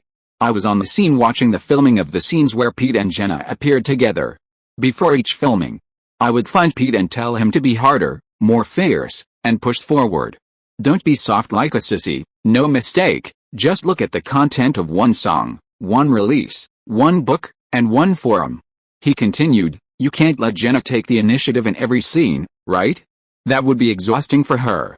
Don't forget, she's the director. Martin joked, next time, get a gun ready. Before filming, give Pete a bullet and tell him if he doesn't perform well, just shoot him in the head. I'm sure Pete will do his best. Mr. Jones couldn't help but laugh. Great idea. Next time, I'll make sure Pete knows that if he doesn't push Jenna hard, I'll shoot him in the ass, Blake chimed in. Maybe Pete would like that, Mr. Jones said. Then he has a really unique hobby. Blake thought to himself, your hobby is pretty unique. How many fathers of San Francisco actresses would give away art films directed by their daughters and starring in them as gifts, bragging about them every now and then? Martin put away the disc, said goodbye to Mr. Jones, and got in the car to leave the Cody community. Mr. Jones felt a little regretful that after all these years, he still hadn't seen Martin and Jenna make an art film. Martin drove to Burbank first to take Blake home. Blake took the disc and said, let's find a place to enjoy it together and while away this long night. Martin shook his head. I want to go back to Beverly. Blake remembered something from their time together. Are you still the same as before? You never stay out all night as long as your girlfriend is home. Elizabeth's on a business trip, Martin explained casually. Another friend got a rare break and is back from Australia? Blake handed the disc back to Martin and said, let me think. Who is it? Louise Mayer? Jolie? Aniston? No, they haven't been to Australia recently. So it must be Charlize Theron, Martin said calmly. That's right. I reward you by letting me go home early. Blake was unconvinced. I've seen Charlize Theron at a few fashion events. She's absolutely stunning when she's dressed, but without clothes. Martin, is she as pretty and sexy as me without clothes? Martin pretended not to hear and pulled over to the curb. You can get out now. Blake shrugged and got out. Martin quickly returned to Beverly Hills and drove directly to Charlize Theron's house. Then, he spotted the nearly bald South African diamond. How about this? Isn't this look incredibly cool? Charlize flexed her arms, flaunting her muscular tones. I'm a doomsday warrior now. Martin studied her carefully. Charlize Theron had been training intensely for the past few months, her muscles defined. Combined with her nearly bald head, she looked incredibly muscular and imposing. Martin couldn't help but think of Furiosa in Mad Max, Fury Road. He walked around to the back of the sofa where Charlize sat, placing one hand on her shoulder. With the other, he couldn't help but stroke the short stubble on her head, tut-tutting, Sally, that feels great. Charlize felt a little annoyed by being touched on the head like this, but she didn't stop Martin. Instead, she came up with a nasty idea to deal with the jerk. Tonight, you'll have to come from behind me, Martin said. I respect a woman's needs. Charlize suddenly stood up, walked around to the back of the sofa, and removed her t-shirt. Her body tensed, revealing the faint outline of her muscles from behind. She was tall, broad-shouldered, and had a large frame. She held on to the sofa and turned to Martin, hooking her finger. I'm going to make you feel like you're slapping a man. Martin, enraged, slapped her with a resounding slap. He forcibly flipped her over and pinned her down. Perhaps this woman was so engrossed in her role as Furiosa that she'd forgotten who was truly in control of the war. Chapter 670. A Special Fate. Southern California, Death Valley National Park. A large convoy drove southeast along a well-worn road, arriving at a campsite nestled in the desert and wilderness. Martin disembarked from the van and discovered another crew was stationed there. The campsite was enormous, and the crew across the way had at least 100 vehicles of various types, occupying a significant area. Bruce went to ask around and came back with, what a coincidence. Annapurna Pictures The Lone Ranger is also filming in Death Valley. Since it would take time for the crew to settle down, Martin headed over there. Bruce quickly followed. Director Ridley was surveying the surrounding scenery from a higher rock platform. Martin leaped onto it in a few steps, resting his hands on the ground and gazing westward. Ridley pulled out a viewfinder and handed it to Martin. Look southwest. It's a perfect location for the Acidalia planitia scenes. Martin slightly adjusted the viewfinder's focus and said, we'll still need a green screen for the background. After all, Acidalia planitia is on Mars, and the sky is completely different. Suddenly, someone waved diagonally across the street. Ridley? Martin noticed it was an unfamiliar face. Ridley Scott squinted for a moment, then waved over and whispered to Martin, Bill Wilson, a veteran producer, currently the director of content at Annapurna Pictures. Thanks to Megan Ellison, Martin knew who it was, the producer of The Lone Ranger. Ridley knew the man and stepped down from the stage. Let's chat for a minute. Martin also stepped down, and just as he was about to approach, someone was running up behind him. Alexandra Daddario ran over and grabbed Martin's arm. I'll miss you if I get out of the car. Martin smiled and led her forward. We've been sitting in the car for so long. Let's stretch our legs and get some fresh air. Daddario took Martin's arm and they walked over together. Ridley saw Martin approaching and introduced him to Wilson. Although the two had never met in person, their two crews were familiar with each other as they lived next door to each other. Martin didn't hesitate, saying, "I'm very familiar with the project you're working on. Any chance I could come watch you film it?" Wilson, knowing that the Lone Ranger had been stealed from Martin, said, "Both our companies are filming in this area, so it's inevitable we'll be around each other." Martin suddenly noticed a large group of people swarming out from behind the trailer across the way. The leader was Megan Ellison. Johnny Depp, Amber Heard, and 7 or 8 other followers were also wandering nearby, including a girl of about 12 or 13. Megan Ellison, presumably having heard Martin's words, invited him. "Transcendence will be released at the end of the year, and this Lone Ranger will be released early next year. I've already negotiated distribution with Warner Brothers, and you're welcome to attend the premiere." Martin's face instantly darkened. "I'll be there," Megan deliberately asked. "Any film projects you're interested in lately? We could discuss them more." Ridley, having heard about Martin and Megan Ellison, offered to help Martin out. "Let's go back." Just as Martin was about to leave, the girl with Depp and Amber suddenly ran over. As she ran, she yelled, "Master, wait!" Martin stopped. "My name is Lily Rose," the girl said, blinking innocently. "I'm a fan. Can you sign for me?" Martin, realizing she was Depp's daughter, smiled and nodded. Of course. Bruce handed him an autograph pen. Lily Rose didn't have her notebook with her, so she simply turned around and asked, "Can you sign my shirt?" Martin quickly wrote on it, "May Angel Lily be happy every day," and signed it. Lily Rose then pulled out her iPhone and asked, "Is that okay?" Seeing Martin nod, Daddario took the phone and took a few photos of Lily Rose and Martin. Lily Rose stood beside him, and Martin could faintly smell cigarettes. "Thank you, Master." Lily Rose was overjoyed. "I will always admire you." She waved and went back to Johnny Depp and the others. Martin ignored Megan Ellison and walked back with Daddario, asking, "Do you smell that strange smell on the girl?" Young Americans, especially those in Hollywood, were no strangers to this smell. Daddario was certain, saying, "A mixture of burning." She glanced back at Depp and said, "That's the most unreliable father I've ever met." Martin said, "We can't interfere in other people's affairs." He and Daddario wandered around the area and returned to the crew's base, where they had almost set up camp. With no hotels nearby, the crew would temporarily stay in trailers. Due to the large number of vehicles, the campground merged with a Lone Ranger set. The crew wouldn't film in the campground, so there wouldn't be much impact on either side. As the project's investor, producer, and lead actor, Martin's treatment was undoubtedly the best. Even Ridley Scott couldn't match. The crew's largest and most luxurious Mercedes-Benz RV became Martin's temporary residence. Hollywood A-listers, when unable to stay in hotels on location, often requested a trailer of this quality. There was also a regular RV nearby, serving as Bruce's accommodation.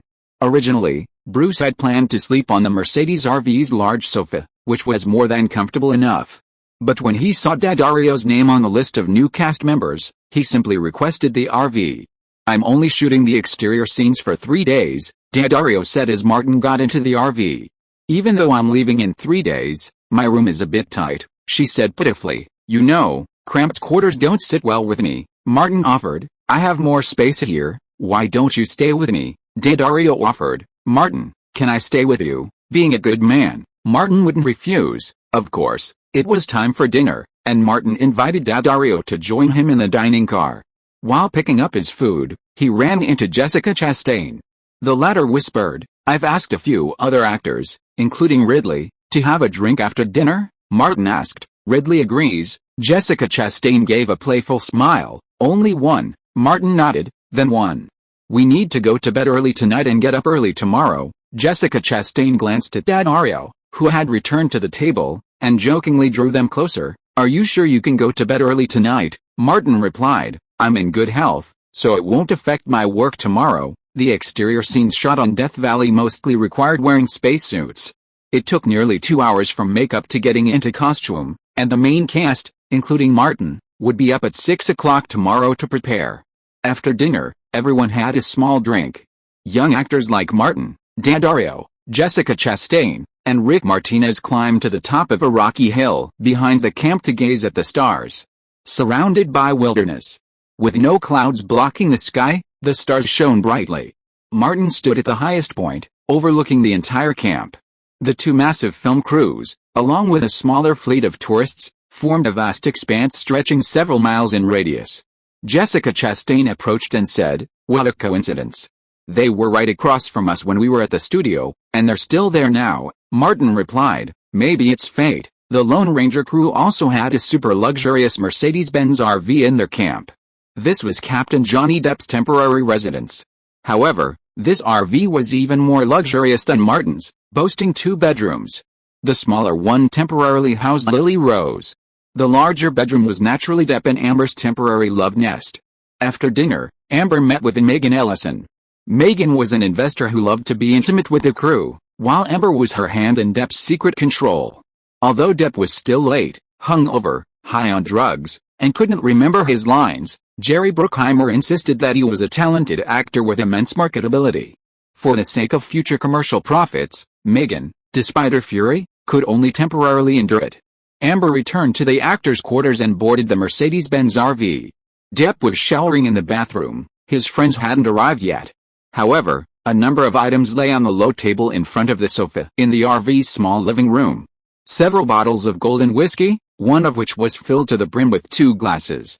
Depp's credit card lay in front of a heavy metal CD case, next to a metal box with a skull on it. The box was already open, revealing cigarettes and other special items. This was Depp's daily necessities. Amber glanced towards the bathroom, where the sound of running water still lingered. She pulled out her phone and took a series of photos of the low table, capturing everything. Not long after, Depp emerged from the bathroom, wrapped in a bathrobe, and sat on the sofa. He pulled out something and said to Amber, "Help me fix it." Amber said angrily, "Do it yourself." Depp had no choice but to do it himself. The Mercedes-Benz RV door slammed, and Lily Rose returned, plopping down on the sofa next to her. Depp paid no heed to his daughter. Amber had seen this many times before, but she hadn't said anything. Depp glanced at her, as if she were watching his daughter eat or drink, without any reaction, and went about his business. Soon, a chaotic clatter of footsteps could be heard at the door. All of Depp's friends had arrived. Like Depp, these people were drinking, taking drugs, and having a blast, and the revelry lasted all night. Chapter 671 Home Delivery. A little after 5 in the morning, Martin got up, put on his pajamas and prepared to go wash up. Daddario next to him also opened his eyes. Martin patted her equally perky butt and said, "Sleep for another 15 minutes, I'll wake you up later." Daddario said, turned over and went back to sleep. Half an hour later, the two of them left the trailer together, met up with Bruce, and went to the restaurant for breakfast. Before 6 o'clock, all the actors came to the work trailers to put on makeup and change clothes. Jessica Chastain saw Martin and greeted him. "Good morning." Martin nodded slightly at her. "Good morning." The makeup artists and stylists got busy. After the actors completed their basic makeup, the crew left the base and headed to the location for filming. Not only the actors, but all other departments were busy. As soon as the Martian moved, the silence of the Lone Ranger crew next door was also broken. Megan Ellison ate breakfast, her gaze sweeping across the makeshift dining room. The main cast and crew, including producer Jerry Bruckheimer and director Gore Verbinski, had already begun their meal. Only Johnny Depp hadn't arrived. Megan asked the assistant across from her, "What's up with Depp?" The assistant responded, "He was partying with his crew last night. It was 2:30 a.m. when I went to bed, and they were still having a party." Megan's anger flared up again, but she quickly suppressed it and sent a text to Amber Heard. Her father, a multi-billionaire, was no match for Johnny Depp. After finishing her meal and leaving the dining room, Megan heard noises from the crew next door and decided to check in. She passed by Depp's trailer and glanced at it from a distance. Just then, the door opened, and Amber practically dragged Depp out. Depp walked unsteadily, seemingly intoxicated. His sunken eyes needed no makeup, they resembled Captain Sparrow's dark circles. Megan knew immediately that if he wanted to film normally, it would take until noon at the earliest. Fortunately, the crew had adjusted their schedule. From the time they were at Disney Studios, all of Depp's scenes would be filmed in the afternoon, with the rest of the cast filming in the morning. Megan reached the area between the two crews, boarded the tallest trailer, and stood on its roof, looking across. She quickly spotted the makeup area and saw Martin Davis and Jessica Chastain, both wearing gray astronaut-style undershirts, exit the trailer and board a minivan. Several vehicles formed a convoy, heading southwest. Megan pondered. Although Martin Davis was her antagonist, even she had to admit, when it came to professionalism, Martin was miles ahead of Depp. When the two crews were at Disney Studios, their main sound stages were separated by a road. Megan had been keeping an eye on the crew of The Martian. Martin and Depp were of similar stature, but their personalities and approaches were vastly different. The former enjoyed a highly respected reputation within the Hollywood industry, while the latter was abhorred. Megan could easily imagine the enormous troubles Depp would face if his appeal faded. This thought gave her a tinge of worry. Both Transcendence and The Lone Ranger boasted top-tier scripts, financing, and production teams, ensuring their success. If anything went wrong with these projects, the only possibility was Johnny Depp.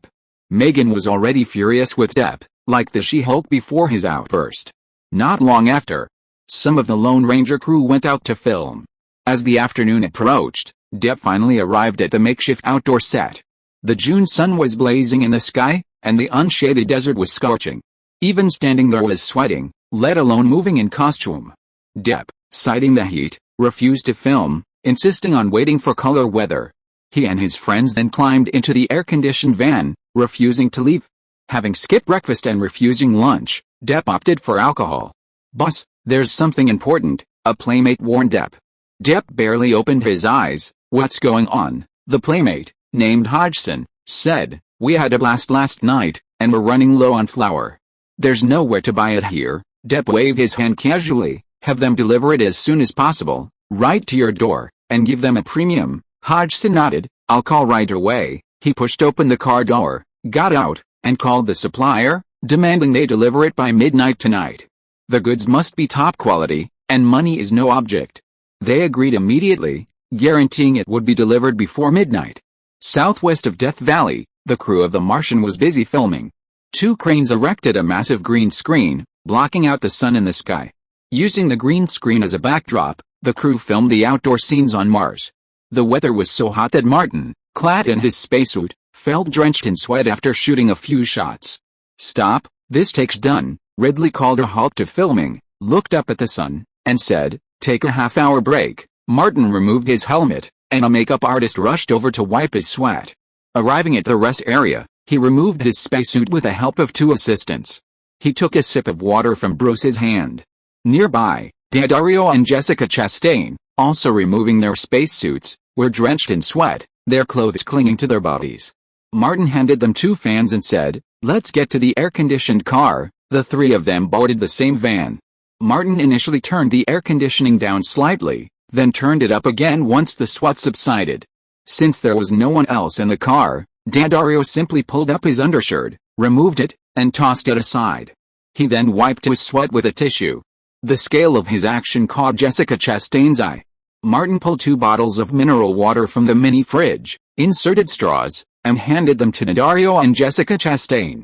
He took out another bottle, took a sip, and complained, "This damn weather is really not suitable for shooting outdoor scenes." Daddario said, "I want to find a place to take a shower." There were always 2 blushes on Jessica Chastain's face, not sure if it was from the heat or the sun. "Let's wait until we finish filming one.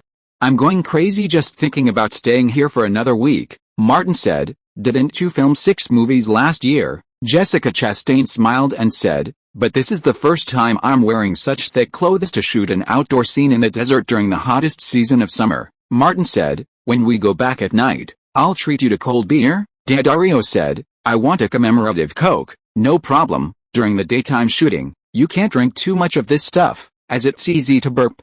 Martin waved his hand and said, "Whether it's Coke or other alcohol, you'll have enough of it." Before he came over, he asked someone to prepare it. "The crew has a truck that is specifically responsible for transporting supplies for me," Jessica Chastain said. "You are still treated well." Martin told the truth. When you become a top-tier popular star, you can get the same treatment. The break of more than half an hour was soon over. Despite their complaints, the 3 of them got out of the car on time to touch up their makeup, put on their thick spacesuits again, and continue their busy scientific research and exploration work on Mars. The filming was intermittent, and Ridley had to let the actors rest and drink water from time to prevent heat stroke. As the sun set below the horizon, the crew wrapped up and returned to camp. After dinner, Martin called Daddario and Jessica Chastain to his RV. Bruce opened a cold chain truck nearby that was open 24 hours a day, and it was full of food and drink supplies. Jessica Chastain couldn't help but admire. "You really know how to enjoy life," Martin said. "We make money by filming, isn't it just to enjoy life? We can't suffer and sweat while filming, and then be stingy enough to abuse ourselves in life." Daddario got in the car without any hesitation. "I picked it randomly." Martin was very generous. "You can take whatever you like." Daddario deliberately turned around and looked at a certain place in Martin. "Really, take whatever you like?" Jessica Chastain also got familiar with Daddario today, and said, "Can you not show your affection in front of me? I'm a single woman with no one to rely on." "Really no one to rely on?" Daddario deliberately said. "Do you want me to give you some warmth tonight?" Jessica didn't respond to her, went to get a bottle of sparkling wine, some dried fruits and said, let's go enjoy life." Martin took some dried meat and fresh fruits, and took the two of them back to the Mercedes RV. Bruce had already turned on the air conditioning and windows for ventilation. Martin put down his things, closed both windows, and called Ridley Scott and the original author, Andy Weir, to invite them to come and enjoy the night. As night fell, the campsite became lively. The clash between the two crews' top brass didn't hinder communication among the lower ranks. Many knew each other, and crew members from both crews came and went. Alcohol, parties, and sexual encounters were a permanent staple of Hollywood amateur life. Johnny Depp, who had only filmed for an hour and a half today, also threw a wild party in his RV. But Depp had been causing trouble since joining the crew, exhausting everyone involved. Aside from his fellow crew members, no one else joined in. Of course, Depp didn't care. Ever since he played the captain, Hollywood had revolved around him. Especially in the Pirates of the Caribbean sequels, Disney, for the sake of commercial success, had to accede to Depp's outrageous demands. After a few bottles of wine, Depp felt unsatisfied and asked, "Has the goods not arrived yet?" The playmate who had contacted the delivery that afternoon checked his watch and said, "They should be here soon." Another person sniffed continuously and turned down the music. "Call and ask." The playmate made a phone call and said, "They'll be here soon. I'll go find them. It's so hot outside, have them deliver it directly." Depp was very conscientious to his friend. "Have them deliver it directly to the Mercedes-Benz RV." The man sent a text message, "Enter the campground and walk inside. It's near the center." The largest Mercedes-Benz RV is easy to spot. Chapter 672 Blackmail Shooting Incident. A dark Dodge pickup truck pulled into the open-air camp. Pedro, in the driver's seat, asked, "Boss, there are so many cars here. Where can we find that idiot Hodgson?" Sanchez, in the passenger seat, said, "Keep an eye out for a particularly large Mercedes-Benz RV. There should only be one." Sergio, in the back seat, had been staring out the window when he suddenly pointed at a tall vehicle not far away. "Boss, look to the left, front, is that the one?" Sanchez and Pedro looked over at the same time. It was a massive, lift-type RV, over 15 meters long and, including the second raised deck, must have been over 4 meters tall. Under the lights, the Mercedes-Benz logo was strikingly visible. Sanchez glanced at his phone again and said, "Mercedes-Benz RV. That's it." Pedro turned and headed along a road. There were too many vehicles in the camp, and the Mercedes-Benz RV was surrounded by other vehicles, making it difficult for the car to pass. The three men got out of the car. Sanchez shouldered a bag and walked to the Mercedes RV. He texted Hodgson, "I'm here. I've brought a lot of goods, enough for you to last 3 months. Get the money ready." Traveling hundreds of miles in the scorching summer heat, without even dinner, made Sanchez furious. He sent another text, "You better not mess with me, or I'll shoot you." The reply came back quickly, "The money's ready." Sanchez was delighted. If the deal went through, it would definitely be a big deal. The price was 30% higher than usual, and there was a separate delivery fee. The three men walked through the campground.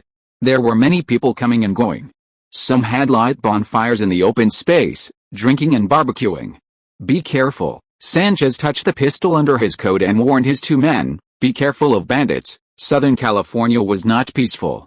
Pedro and Sergio also touched their pistols. Gradually, the surroundings quieted down. As they approached the Mercedes RV, the chaos subsided. The people in the camp seemed to be deliberately avoiding that area, not disturbing the people in the RV. The brief gathering in the Mercedes-Benz RV had already ended. Since they had to work the next day, Ridley Scott, Jessica Chastain, and the others had a few drinks and quickly excused themselves. Besides Martin, Daddario, and Bruce, only Andy Weir, the original author of The Martian, remained in the RV. Nearing 40, having experienced a midlife crisis and being socially awkward, the former programmer turned science fiction writer had undergone a significant life change. Andy Weir, not a man of many words, raised his glass and said, "Martin, I toast to you. Thank you for everything you've done for me." Martin clinked his glass with him and said, "Congratulations on the release of your new book." Andy Weir downed his drink in one gulp, scratched his head, and said, "Without you, The Martian would only be serialized on an online blog." He was no fan of flowery words. "I'm leaving the crew tomorrow to go to New York for the book launch. I'll definitely give my all to all the book signings that follow. The stronger the readership, the more people will buy tickets for the film's release." Martin poured him a drink and said, "Andy, I wish you great success with your new book and a successful partnership." Just like the release of Gone Girl, the announcement by Martin and Ridley Scott that Andy Weir's The Martian would be adapted for the big screen sparked widespread interest. The first half of the novel, serialized on Andy Weir's blog, saw its page views skyrocket hundreds of times. Davis Studios, still collaborating with Random House, will officially release the full novel of The Martian during the Independence Day holiday. Andy Weir was in a good mood, but not very good at expressing gratitude, having had a few too many drinks tonight. He staggered to his feet and said goodbye. Martin dropped him off and returned to the car. As Bruce was about to close the car door, he noticed three Mexican men pulling out from behind a trailer. They were unfamiliar faces, their necks and arms covered in tattoos. The leader, carrying a black backpack, kept his right hand on his waist. The two men following behind, one looking left, the other right, appeared particularly alert. This clearly wasn't a crew. Bruce had seen enough Hollywood people over the years to recognize them at a glance. The three men turned and headed towards the Mercedes-Benz RV. Bruce immediately waved to Martin, urging him to be careful. Martin quickly pulled Daddario down, warning, "Get down, now." Daddario obeyed and immediately crouched down. Glancing at Bruce at the door, she wondered if something exciting was about to happen. She reached out and grabbed Martin's belt. Martin was about to reach for her gun when she found it in Daddario's grasp. The woman had clearly misunderstood his intentions. "Danger, get down," Martin could only helplessly warn. Daddario then realized her mistake, but she wasn't Elizabeth or Blake Lively, and her reaction was much slower than theirs. She sank to the floor and didn't move. Only when she saw Martin pull a Glock from a drawer did she realize what had happened. Thanks to her childhood anti-gunfire training, Daddario put her hands on her head and dropped to the floor, crawling a few steps forward to clear the main passage.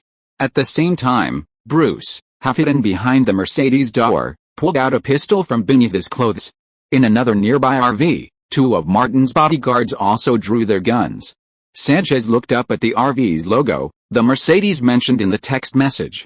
From the outside, illuminated by the Mercedes headlights, he couldn't make out the face, but judging by the figure, it wasn't Hodgson, so he didn't think much of it. He knew the man who wanted the goods was one of Johnny Depp's playmates, and Depp always had many. Sanchez asked, "Where's Hodgson?" "The goods he wants have arrived. Let him come out to see me and give me the money." Bruce opened the safety of the pistol. "There is no Hodgson here. You have found the wrong place. Let's get out of here." Sanchez looked at the car. The car was right. "Hurry up, don't talk nonsense, get the money quickly. We have come so far, don't play tricks on us, give me the money quickly, you have found the wrong person." "There is no Hodgson here." Bruce pressed the alarm on the side of the door and warned, "Leave quickly." The security of the crew not far away was immediately notified. Pedro stepped forward. "Boss, they are playing tricks on us." The hot air made Sanchez angry. He lifted the hem of his clothes and touched the handle of the gun. Bruce warned again, "I don't know you, I don't know who you are. Get out of here, this game isn't fun. Pay up." "I want money." Sanchez's face was sullen. Having been trafficking goods along the U.S.-Mexico border for years, he possessed a fierce courage and a fierce personality. "If you don't pay, I'll make you pay." He pulled out his gun and attempted to point it at Bruce. Pedro and Sergio, standing behind him, saw their bosses move and drew their guns as well. Just as Sanchez's hand rose, his finger barely touching the trigger, gunshots rang out. Through the open window of the Mercedes-Benz, muzzle flashes flashed. Martin pulled the trigger repeatedly. Bang! Bang! Sanchez was shot in both arms simultaneously.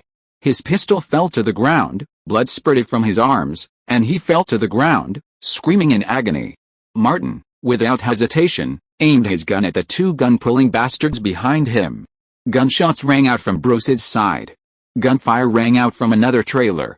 Martin's two bodyguards, while more skilled at spotting pursuers, had no trouble hitting fixed targets like these. Gunfire rang out repeatedly. Bruce, having launched his attack, left his enemy no chance to retaliate. Russ had emptied his magazines as well. The two bodyguards did the same. Pedro and Sergio collapsed to the ground, their bodies riddled with bullet holes and gushing blood. Daddario, with one hand clutching his head, hid in the small space beside the sofa, his other hand tightly covering his mouth to prevent a scream that would disturb the morale of his companions. Martin, gun in hand, stood guard outside. Bruce changed the magazine, glanced at Martin, and flipped a nearby switch. Several large floodlights on the trailer illuminated the surroundings, illuminating the area. Pedro and Sergio were already dead. Sanchez lay on the ground, trying to crawl out. Bruce fired a shot, the bullet glancing past Sanchez's head. Sanchez didn't dare move. Holding back the excruciating pain, he cried out, "Don't shoot! Don't shoot, I won't move." He was puzzled. What the hell was Johnny Depp up to? He'd made so much money, and yet he was still trying to rip someone off? "Don't let me live." Sanchez lay motionless on the ground, his heart filled with hatred for Johnny Depp. So what if I'm the captain of a Pirates of the Caribbean? As long as I'm alive, I'll make you eat a bullet. The sound of gunfire shattered the tranquility of the camp, and chaos gradually erupted. A security guard from the crew ran over and shouted from a distance, "This is Harrington." "What's going on?" Bruce replied, "3 gunmen are coming in, trying to extort money." Harrington gave the order, "Stand out. No one else is allowed to enter." Over a dozen security guards seized advantageous positions. Harrington personally led his men to check on the 3 gunmen, finding 2 dead. The third, shot in both arms and hands, lay on the ground, pretending to be dead. Harrington ordered his men, "Guarantee him, call the police." Then, numerous subordinates reported, "Safe, safe." Bruce got out of the car and stopped Harrington from touching Sanchez's black backpack, saying, "Wait for the police or FBI to arrive." In the car, Martin called Navis, his old FBI acquaintance, and told him the FBI would arrive as quickly as possible. When Bruce returned to the car, Martin said, "Bandage the injured man. Don't let him die." Bruce nodded. "Harrington has had simple hemostasis applied and the man locked up. The crew doctor will be here soon." Martin checked the RV's external security camera and said, "The security camera should have captured it." He checked the car's computer and found that the security camera had captured the entire incident. Ridley Scott called, and Martin assured him that he was fine. Only then did he have time to comfort Daddario. "I'm fine," Daddario said, forcing himself to remain calm. "Don't worry, it'll be fine." Martin, catching sight of Ridley through the car window, said, "Have a Coke. Desserts can help with tension. I'll go see the director." Chapter 673 The Captain and the Abyss. Thanks to Martin's reputation, the FBI helicopter arrived soon. A dozen agents in blue jackets, led by a middle-aged supervisor, took over the scene. "My name is Brent. I used to work under Commander Navis," the middle-aged supervisor said, greeting Martin. "Mr. Davis, are you okay?" Martin, realizing the man was from Navis's line, said, "I'm fine, I'll get back to work," Brent said, getting out of the car to direct his men. News quickly reached Martin, and as expected, the 3 men were found to have stolen weapons. A large amount of drugs and several detonators were found in the Mexican leader's backpack. Other explosives were also found in their pickup truck. Hearing this, even Martin felt a wave of fear, then anger. Their lives were seriously threatened. Combined with the footage from the RV's external surveillance system, Martin, Bruce, and the others were clearly acting in self-defense. The other party was also armed with a gun, and his bag contained explosives. He made repeated verbal threats and was the first to pull out a gun. There was no question of excessive self-defense. Ridley Scott asked his assistant to report to many organizations including the Directors Guild and the Screen Actors Guild in accordance with the relevant regulations tacitly accepted within Hollywood, and the crew had to temporarily shut down. At least there would be no filming tomorrow. This incident not only posed a threat to Martin's personal safety, but also forced the crew to stop work, which meant economic losses of up to millions of dollars. The crew had already notified the producer Louise, who rushed over by helicopter overnight. In Martin's RV, the three giants of the crew gathered. Louise looked at Martin carefully, confirmed that he was not injured, and breathed a sigh of relief. Ridley bluntly told Louise, "If we stop production for 2 days, the cost of location, vehicle rental, and staff salaries alone will be an extra $1 million. He was furious. "I will use every means available to pressure the FBI. Whoever ordered them to do this will be held accountable." Louise pushed up her black-rimmed glasses and said, "Don't worry, this isn't over." Martin's response was simple. Anyone else would have been shot to death. The three of them stood united. Not long after, Bruce received new information. Brent suddenly interrogated the injured Sanchez. During the interrogation, Sanchez continuously cursed Johnny Depp, accusing him of trying to rip off his fellow criminals. Seeing the FBI, Sanchez knew he was in big trouble. His past could land him in prison for decades, so he confessed everything, even leading to Johnny Depp. The matter itself was simple, and Brent then approached Martin, Louise, and the others. He recounted the events in detail. Johnny Depp ran out of stock, and his playmates contacted Sanchez. They offered a high price and delivery fee, so they came to deliver the goods, thinking Depp and his playmates were in this car. Johnny Depp. Martin thought for a moment, then said, "So, Depp recruited these drug dealers and nearly killed me and my manager." Brent couldn't accept this. His intention to stir up trouble was too obvious. Even if Depp was rotten beyond the solar system, Martin wouldn't care. But Depp's misdeeds threatened his personal safety. His love for the Caribbean wouldn't stop him from sending a captain who threatened his life to the abyss. Martin asked bluntly, "Can this be linked to Depp?" Brent answered honestly, "It's difficult. All the evidence we have now goes back to one of Depp's playmates." Martin remembered the detonator in Sanchez's backpack, and his heart darkened. If he and Bruce hadn't been so cautious, the consequences would have been disastrous. Ridley said, "Detective Brent, I've already notified the Producers Guild, the Screen Actors Guild, and the Directors Guild of Hollywood about this.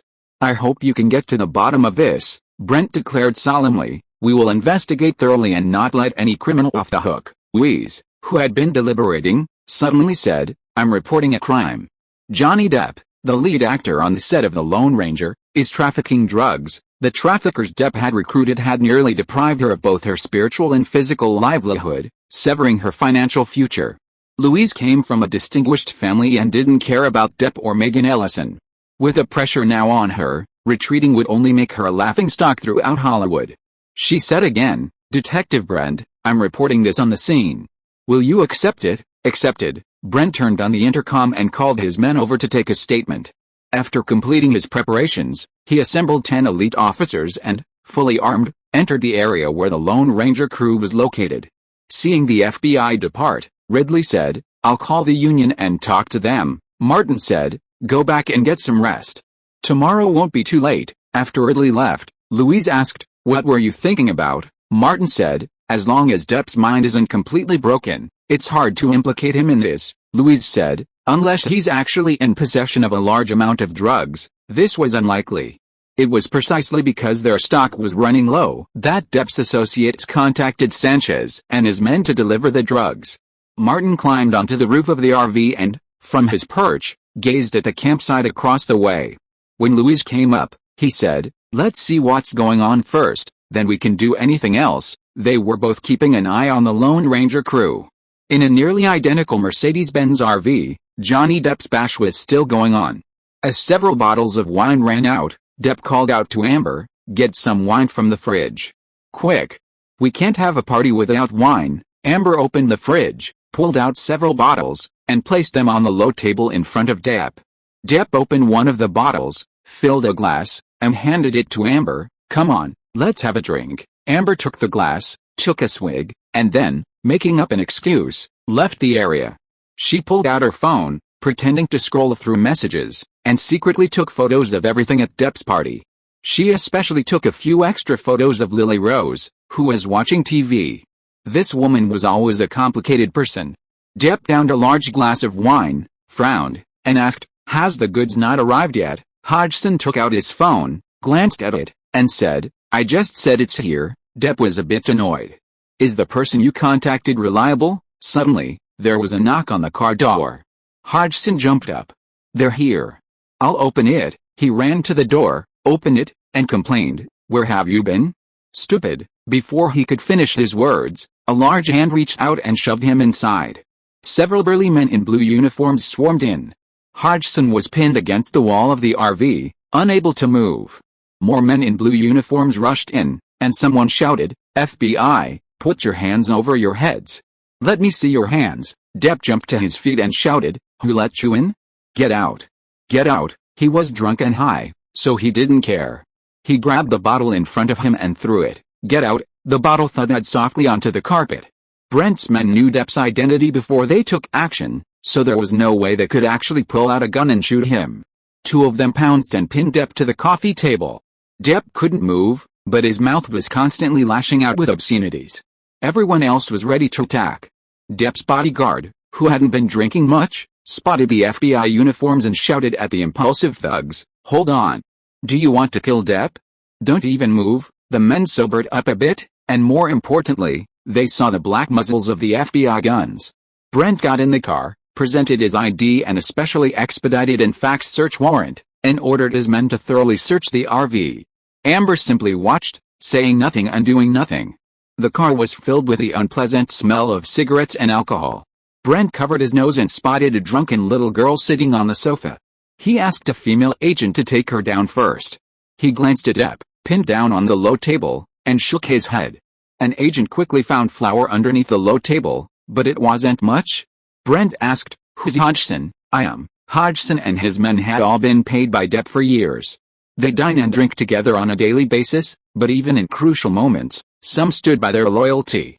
Hodgson was one of those people. He realized the dealers he'd contacted hadn't shown up, and guessed the FBI's presence might have something to do with it. He simply declared, "Those things are mine. All of them." Depp might be a jerk, but he was a friend. Another person shouted, "That's right. Hodgson brought these things.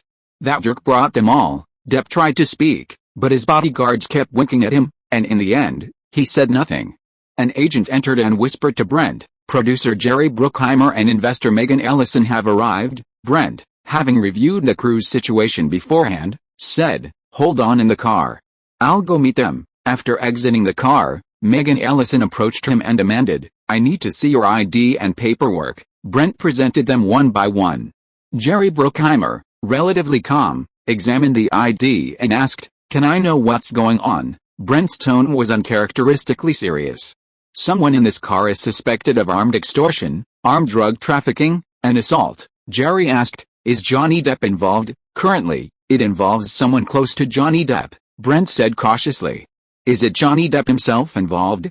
"We'll investigate." Megan Ellison's simmering rage surged to a boil.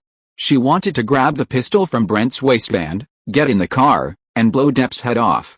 This bastard was pushing her to the limit. Jerry noticed something and quickly said, "Depp is our leading man. We can't give up." Megan thought of the huge investment and suppressed her anger. Chapter 674 Super Farce. By daybreak, both crews hadn't started work, temporarily halting production. The Screen Actors Guild, the Directors Guild, and the Producers Guild dispatched representatives overnight to coordinate matters. Martin, Weiss, and Ridley Scott pressed the issue, while Jerry Bruckheimer and Megan Ellison were equally busy, spending the entire morning on the phone. Director Gore Verbinski, on the other hand, was enjoying the drama, wishing Johnny Depp would be apprehended by the FBI and never have to work with him again. Even most of the Lone Ranger crew were eager for Depp's demise. Depp had embodied what it meant to be loathed. That afternoon, another FBI team arrived at the Death Valley location and formally arrested Hodgson and Sanchez. Legally, Depp and the Lone Ranger crew were spared significant consequences. Hodgson had evidence of his connections to the traffickers, and he once again pleaded not guilty to all charges. In a trailer that served as an office, Megan Ellison asked, "Are you sure this wasn't some mess Martin Davis directed and acted out to get back at me?" Jerry Bruckheimer asked clearly, "No, those three not only had guns, they also brought detonators. If it were any other star, they might be finished.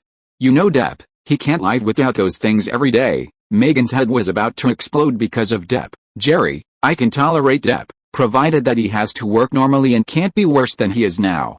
You keep him under control," Jerry replied. "I will." Megan breathed a sigh of relief. This matter is finally over. "Can the crew resume filming tomorrow?" "No, This matter is not over. Jerry knows much more about Hollywood than Megan. This matter involves Martin Davis and endangers his life. If it is not settled, it will be very troublesome, he emphasized. Martin Davis is a very, very, very difficult person. Megan frowned slightly. I think Depp is hundreds of times more difficult to deal with than Martin Davis. Jerry shook his head. It's different. Martin's professionalism far surpasses Depp's, but his ability to stir up trouble behind the scenes is equally impressive. It's best to resolve this situation. He paused for a moment, then said, I'll go talk to Martin. He'll probably give me some respect, since she didn't have to go herself. Megan didn't mind. Go ahead. Jerry contacted Martin through Ridley, with whom he had worked. The two arranged to meet at Martin's RV. When Jerry arrived and saw the Mercedes RV, he immediately understood why the three idiots had come to the wrong place. From the outside, it looked almost identical to Depp's. A parasol stood in front of the RV, with tables and chairs underneath. Martin invited Jerry to sit down and poured him a cup of tea. Without touching the cup, Jerry said, You and Depp live in the same RV. Martin said, Just because the RVs look the same, I was almost shot to death. Jerry couldn't help but criticize the three idiots for not even having a chance to fire. They were shot to death. After all, he was a Hollywood veteran, a top-tier producer with over a decade of experience, and his background was truly profound. He smiled and said, This whole thing is just a misunderstanding. You and Depp have no history of conflict. Can we just let this go? Martin remained silent. The Lone Ranger project had a whopping $230 million initial budget, and after filming began, Depp's constant back and forth pushed the actual production cost to $250 million, part of which came from Jerry Bruckheimer Pictures. Even with all the patronizing and coaxing, Jerry was determined to get Depp to finish the film. He thought of Brad Pitt and Ben Affleck, hardened his heart, and said, Consider this a favor I owe you. For such a stellar producer to say such things, Martin had to give him some face, no matter what. Jerry, I'm sure you've heard that those people had not only guns but also explosives. If I hadn't been vigilant, the whole of America might already be mourning Martin Davis. He chuckled self-deprecatingly, then added, Because of the traffickers Depp hired, my crew had to shut down. Many people, including Ridley, were affected. I'm not the only victim of this. My request is simple. Depp will publicly apologize to my crew as soon as possible and say sorry, and this matter will be over, okay? Jerry stood up and shook Martin's hand. Wait for my call. Martin watched him leave. Bruce asked, Are you really going to let this go? Martin answered irrelevantly, Jerry Bruckheimer personally came forward, so I have to give him some face. Bruce had a feeling that things wouldn't be that simple. 10 minutes later, Jerry appeared in Depp's RV. Depp had a bottle of wine and a glass in front of him and was drinking by himself. Jerry waved his hand and asked the others to leave temporarily. He took a glass, poured a glass of wine, and drank a glass with Depp before saying, There is one thing, please do me a favor. Depp urged, Old friend, just tell me what you want, as long as I can do it. Jerry said, For our crew, for this movie, for everything that happened last night, go and say sorry to Martin Davis and the crew of The Martian. Depp shook his head. I didn't do anything. Jerry asked, There are only two of us here. Tell me, did you call those traffickers? Depp was silent at first, then nodded. Yes, I heard Hodgson. Thinking of Hodgson and his brother, Depp felt a pain in his heart. His alcohol-tested brain couldn't help but produce some ideas.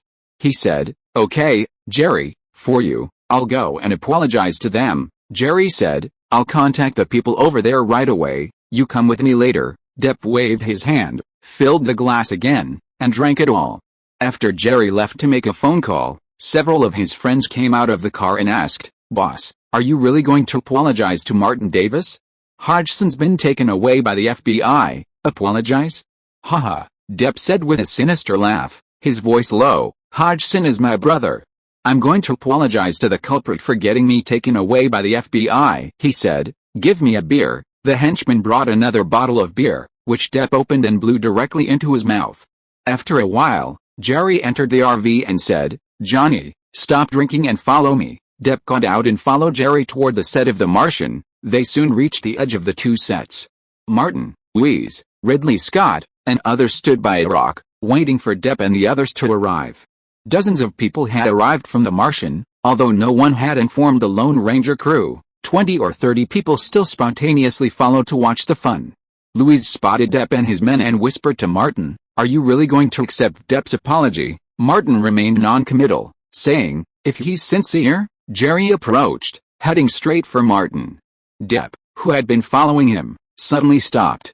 About 20 meters away from Martin and his men.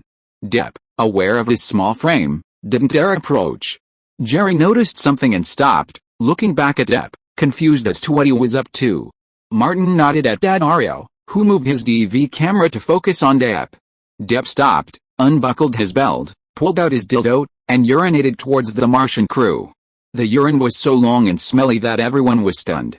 Depp launched into a barrage of attacks. "You bastards from the Martian, this is Mr. Depp's apology and gift to you." In his eyes, every bastard from the Martian, including Martin Davis, was the murderer of his brother, Hodgson. Depp would never apologize to the man who had harmed his brother, he would utterly humiliate them.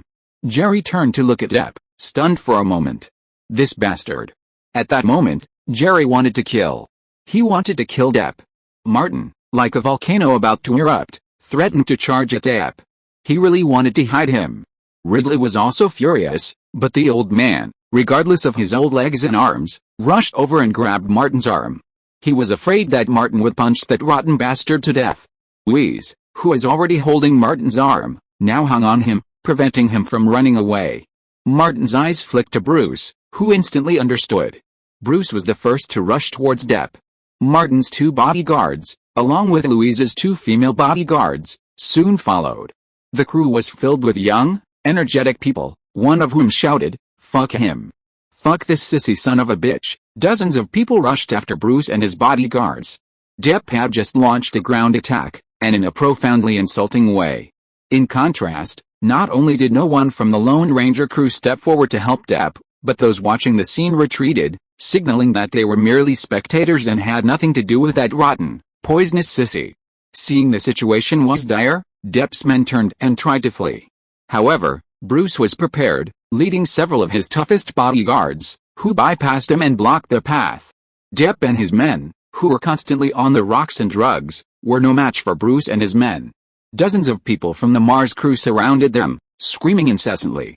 The men and playmates were brutally beaten. Depp was shoved and twisted. Bruce didn't join the fray. Instead, he muttered a few words to Martin's bodyguards and Louise's female bodyguards. The 2 female bodyguards burst into laughter and immediately rushed in. Bruce shouted, "Depp is leaking his penis in front of so many women. He is insulting women. He is molesting women." A female bodyguard shouted, "Throw this disrespectful bastard back to where he peed." Another female bodyguard rushed into the crowd and kicked Depp in the butt. Depp fell flat on his face, landing right where he peed. One of Martin's bodyguards yelled, "Depp isn't just insulting women with his penis, he's also insulting our LGBTQ+ community." Another bodyguard roared, "He's discriminating against our transgender community. This bastard is publicly pulling out his penis and molesting women." The female bodyguard, having worked with Louise for so many years, was well versed in the tactics of leftist feminism. "Don't let this molester go." Unbeknownst to the woman, regardless of the urine-soaked stench, she scooped up a clump of dirt soaked in Depp's urine and smeared it directly on his face. Another woman grabbed the back of Depp's head and pushed it down hard. Depp's face hit the wet ground, the dirt crumbling and urine splattering everywhere. Allegations of Depp molesting and harassing women and other groups circulated. The scene erupted in chaos. Given Jerry Bruckheimer's reputation, if he had spoken out, he might have been able to stop the altercation. But he remained silent, desperately suppressing the urge to take matters into his own hands. Megan Ellison and the crew's security personnel rushed over and shouted to the director, "Hurry up!" The director was not foolish enough to rush into the crowd to intervene. He pulled out a pistol and fired 3 shots into the air. The gunshots rang out, and the crowd fell silent. Depp was drunk and passed out in his urine. Chapter 675. A heavy price. The crowd dispersed, and Depp was pulled from the muddy urine by his playmates, emitting a foul odor. Louise's female bodyguard, along with a dozen women from the crew, stood at the front, hurling accusations of Depp molesting women without question. Daddario, acting as a makeshift photographer, filmed the entire incident. Not only Daddario, but many members of the crew who hadn't taken action were also filming. Camera phones are so common these days. Depp had been badly beaten by the Mars crew, and there would undoubtedly be trouble down the road. Louise, a leftist with a keen sense of smell, had already released Martin's arm and chatted with the more prominent women on the crew. They quickly reached a consensus. Depp's PA had offended everyone on the Mars crew. Most of them were willing to accuse Depp of publicly molesting women. Louise found Martin and Ridley and said, "There's going to be some trouble later." Martin checked his watch and said, "The FBI shouldn't have gone too far. Call the police and have them come back and accuse Depp of molesting women. We'll take control." Ridley was also furious. To an old-school director like him, Depp hadn't urinated on the ground, but on his face. Although he didn't quite understand what this new tactic was, he said, "I can testify, too." Louise went to make the phone call. Martin went to Bruce again and had a few words. These things wouldn't really hurt Depp, they would just help the crew avoid further trouble. A few dozen meters away, Depp sat on dry rocks, took the water from his playmates, and spat out mud that smelled of his own urine. Pa. He spat out a few mouthfuls of mud, took a sip from the water bottle, and then spit it out, shouting, "Wine. I want some F-King wine." One of the beaten henchmen quickly went to get some. Megan Ellison had already learned what had happened from Jerry Bruckheimer, and she was too exhausted to say a word. Compared to Johnny Depp, she felt her father, Larry Ellison, was a more conventional and honest man. Megan said, "I don't care, Jerry. You have 2 days to deal with this." After 2 days, the crew must start filming on time. Jerry didn't want to deal with this mess, but the crew couldn't let things get out of hand, so he agreed and went to where Martin, Louise, and Ridley were gathered. Martin asked bluntly, "Jerry, is this the apology you promised us?" Even though Jerry was thick-skinned, he felt a little ashamed at this moment. "I'm sorry, I didn't expect things to turn out like this, but we'll resolve this internally." Martin interrupted him, "Depp isn't just humiliating me, he's humiliating the entire The Martian crew. If I can't give them an explanation, I'll have no future in Hollywood." Ridley interjected, "I've been directing for over 40 years, and I've never been humiliated like this." "Jerry, the captain you've created is truly eye-opening." He was an old-school director, very particular about these things. "I'm just old, otherwise I would have been one of them." Louise pointed to the dozen or so women at the scene, furious. "We must give them an explanation." Jerry was about to speak. Martin said to Jerry, "You don't have to say any more about this." Jerry felt a headache, and he was filled with self-doubt. Was his strategy of flattering Depp wrong? The FBI quickly returned, and members of the Mars crew, including respected veteran director Ridley, came forward one after another to accuse Depp of publicly molesting women. Meanwhile, aside from his friends, no one on the massive Lone Ranger crew spoke up for Depp. Some even claimed he deserved it. Megan Ellison didn't even show up. Jerry Bruckheimer, believing Depp needed to be taught a lesson, simply ensured that Depp wouldn't be taken away, lest it disrupt the filming of The Lone Ranger. The incident of Depp being attacked remained at that point, and further arguments were expected. The dispute subsided for the time being, and the Mars crew returned to their base. Walking among the crowd, Martin heard a number of strange noises. "I grabbed a handful of Depp's piss-soaked mud and smeared it on his face." "That's nothing. I just smeared it in his mouth. He insulted me like that." "I took a flashlight and tried to poke him in the butt, but it was too thick." The crew's resentment was somewhat appeased and gradually dissipated. Ridley returned to the director's office. Filming would resume tomorrow, and he still had preparations to make. Bruce went to the people who had filmed with their phones and collected a large amount of live footage. Combined with the Ardagnanos footage and the footage from the Mercedes-Benz RV's external surveillance system, they could make a big story. The Lone Ranger crew, in the most luxurious Mercedes-Benz RV. Depp showered, emerged in a bathrobe, sat on the sofa, and drank from his glass. Amber Heard hadn't been there before, but she had heard what had happened. She didn't bother to say anything or care, but she secretly took photos and videos, believing that these daily activities of Depp might be valuable in the future. Depp looked at Amber and said, "Go get them all." Amber got out of the RV and called Depp's friends in. They were all bruised and battered, having been beaten badly before. One of them, a friend named Cowlson, said, "Johnny, we can't just let this go.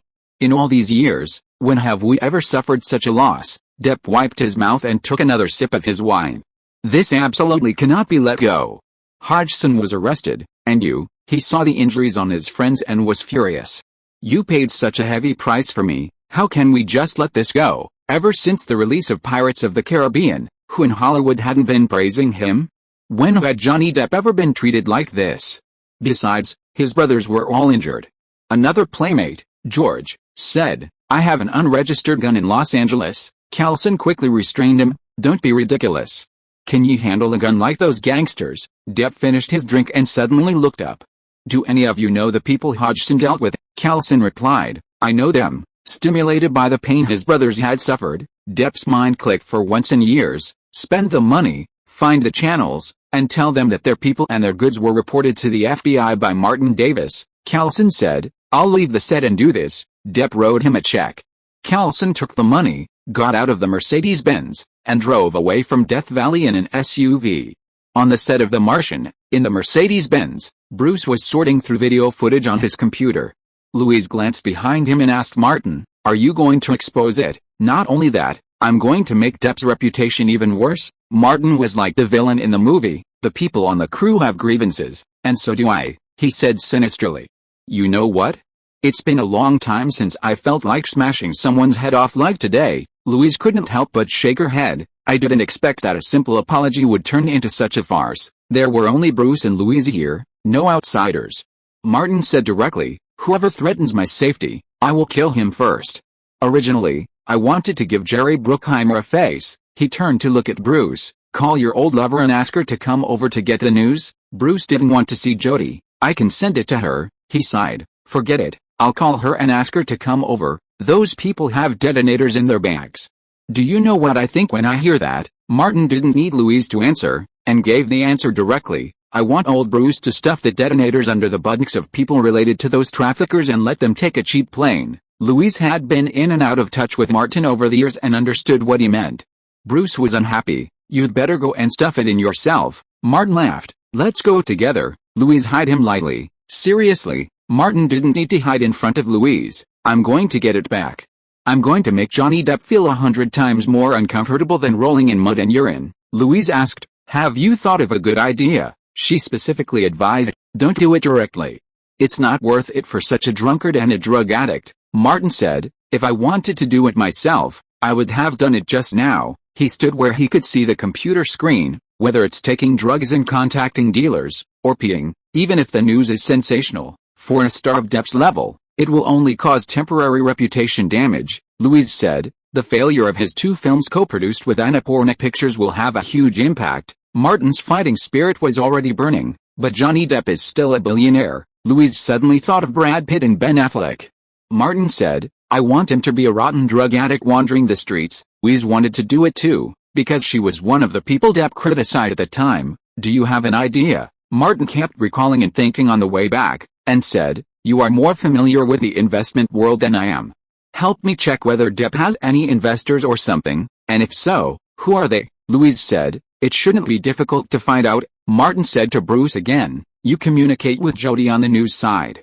"I won't say much," Bruce replied. "Leave it to me." Martin took a bottle of water from the refrigerator, unscrewed it and took a sip, and said, "When we were filming at Disney Studios, the crew of the Lone Ranger was across from our studio. I heard a lot about Depp. It is said that he tortured the entire crew to the point of madness, including Megan Ellison." End of this chapter. Thank you so much for reading until the end. Don't forget to give it a like. Looking for more exclusive content and immediate access? Subscribe to our Patreon. Remember, every like, subscription or donation encourages us to continue.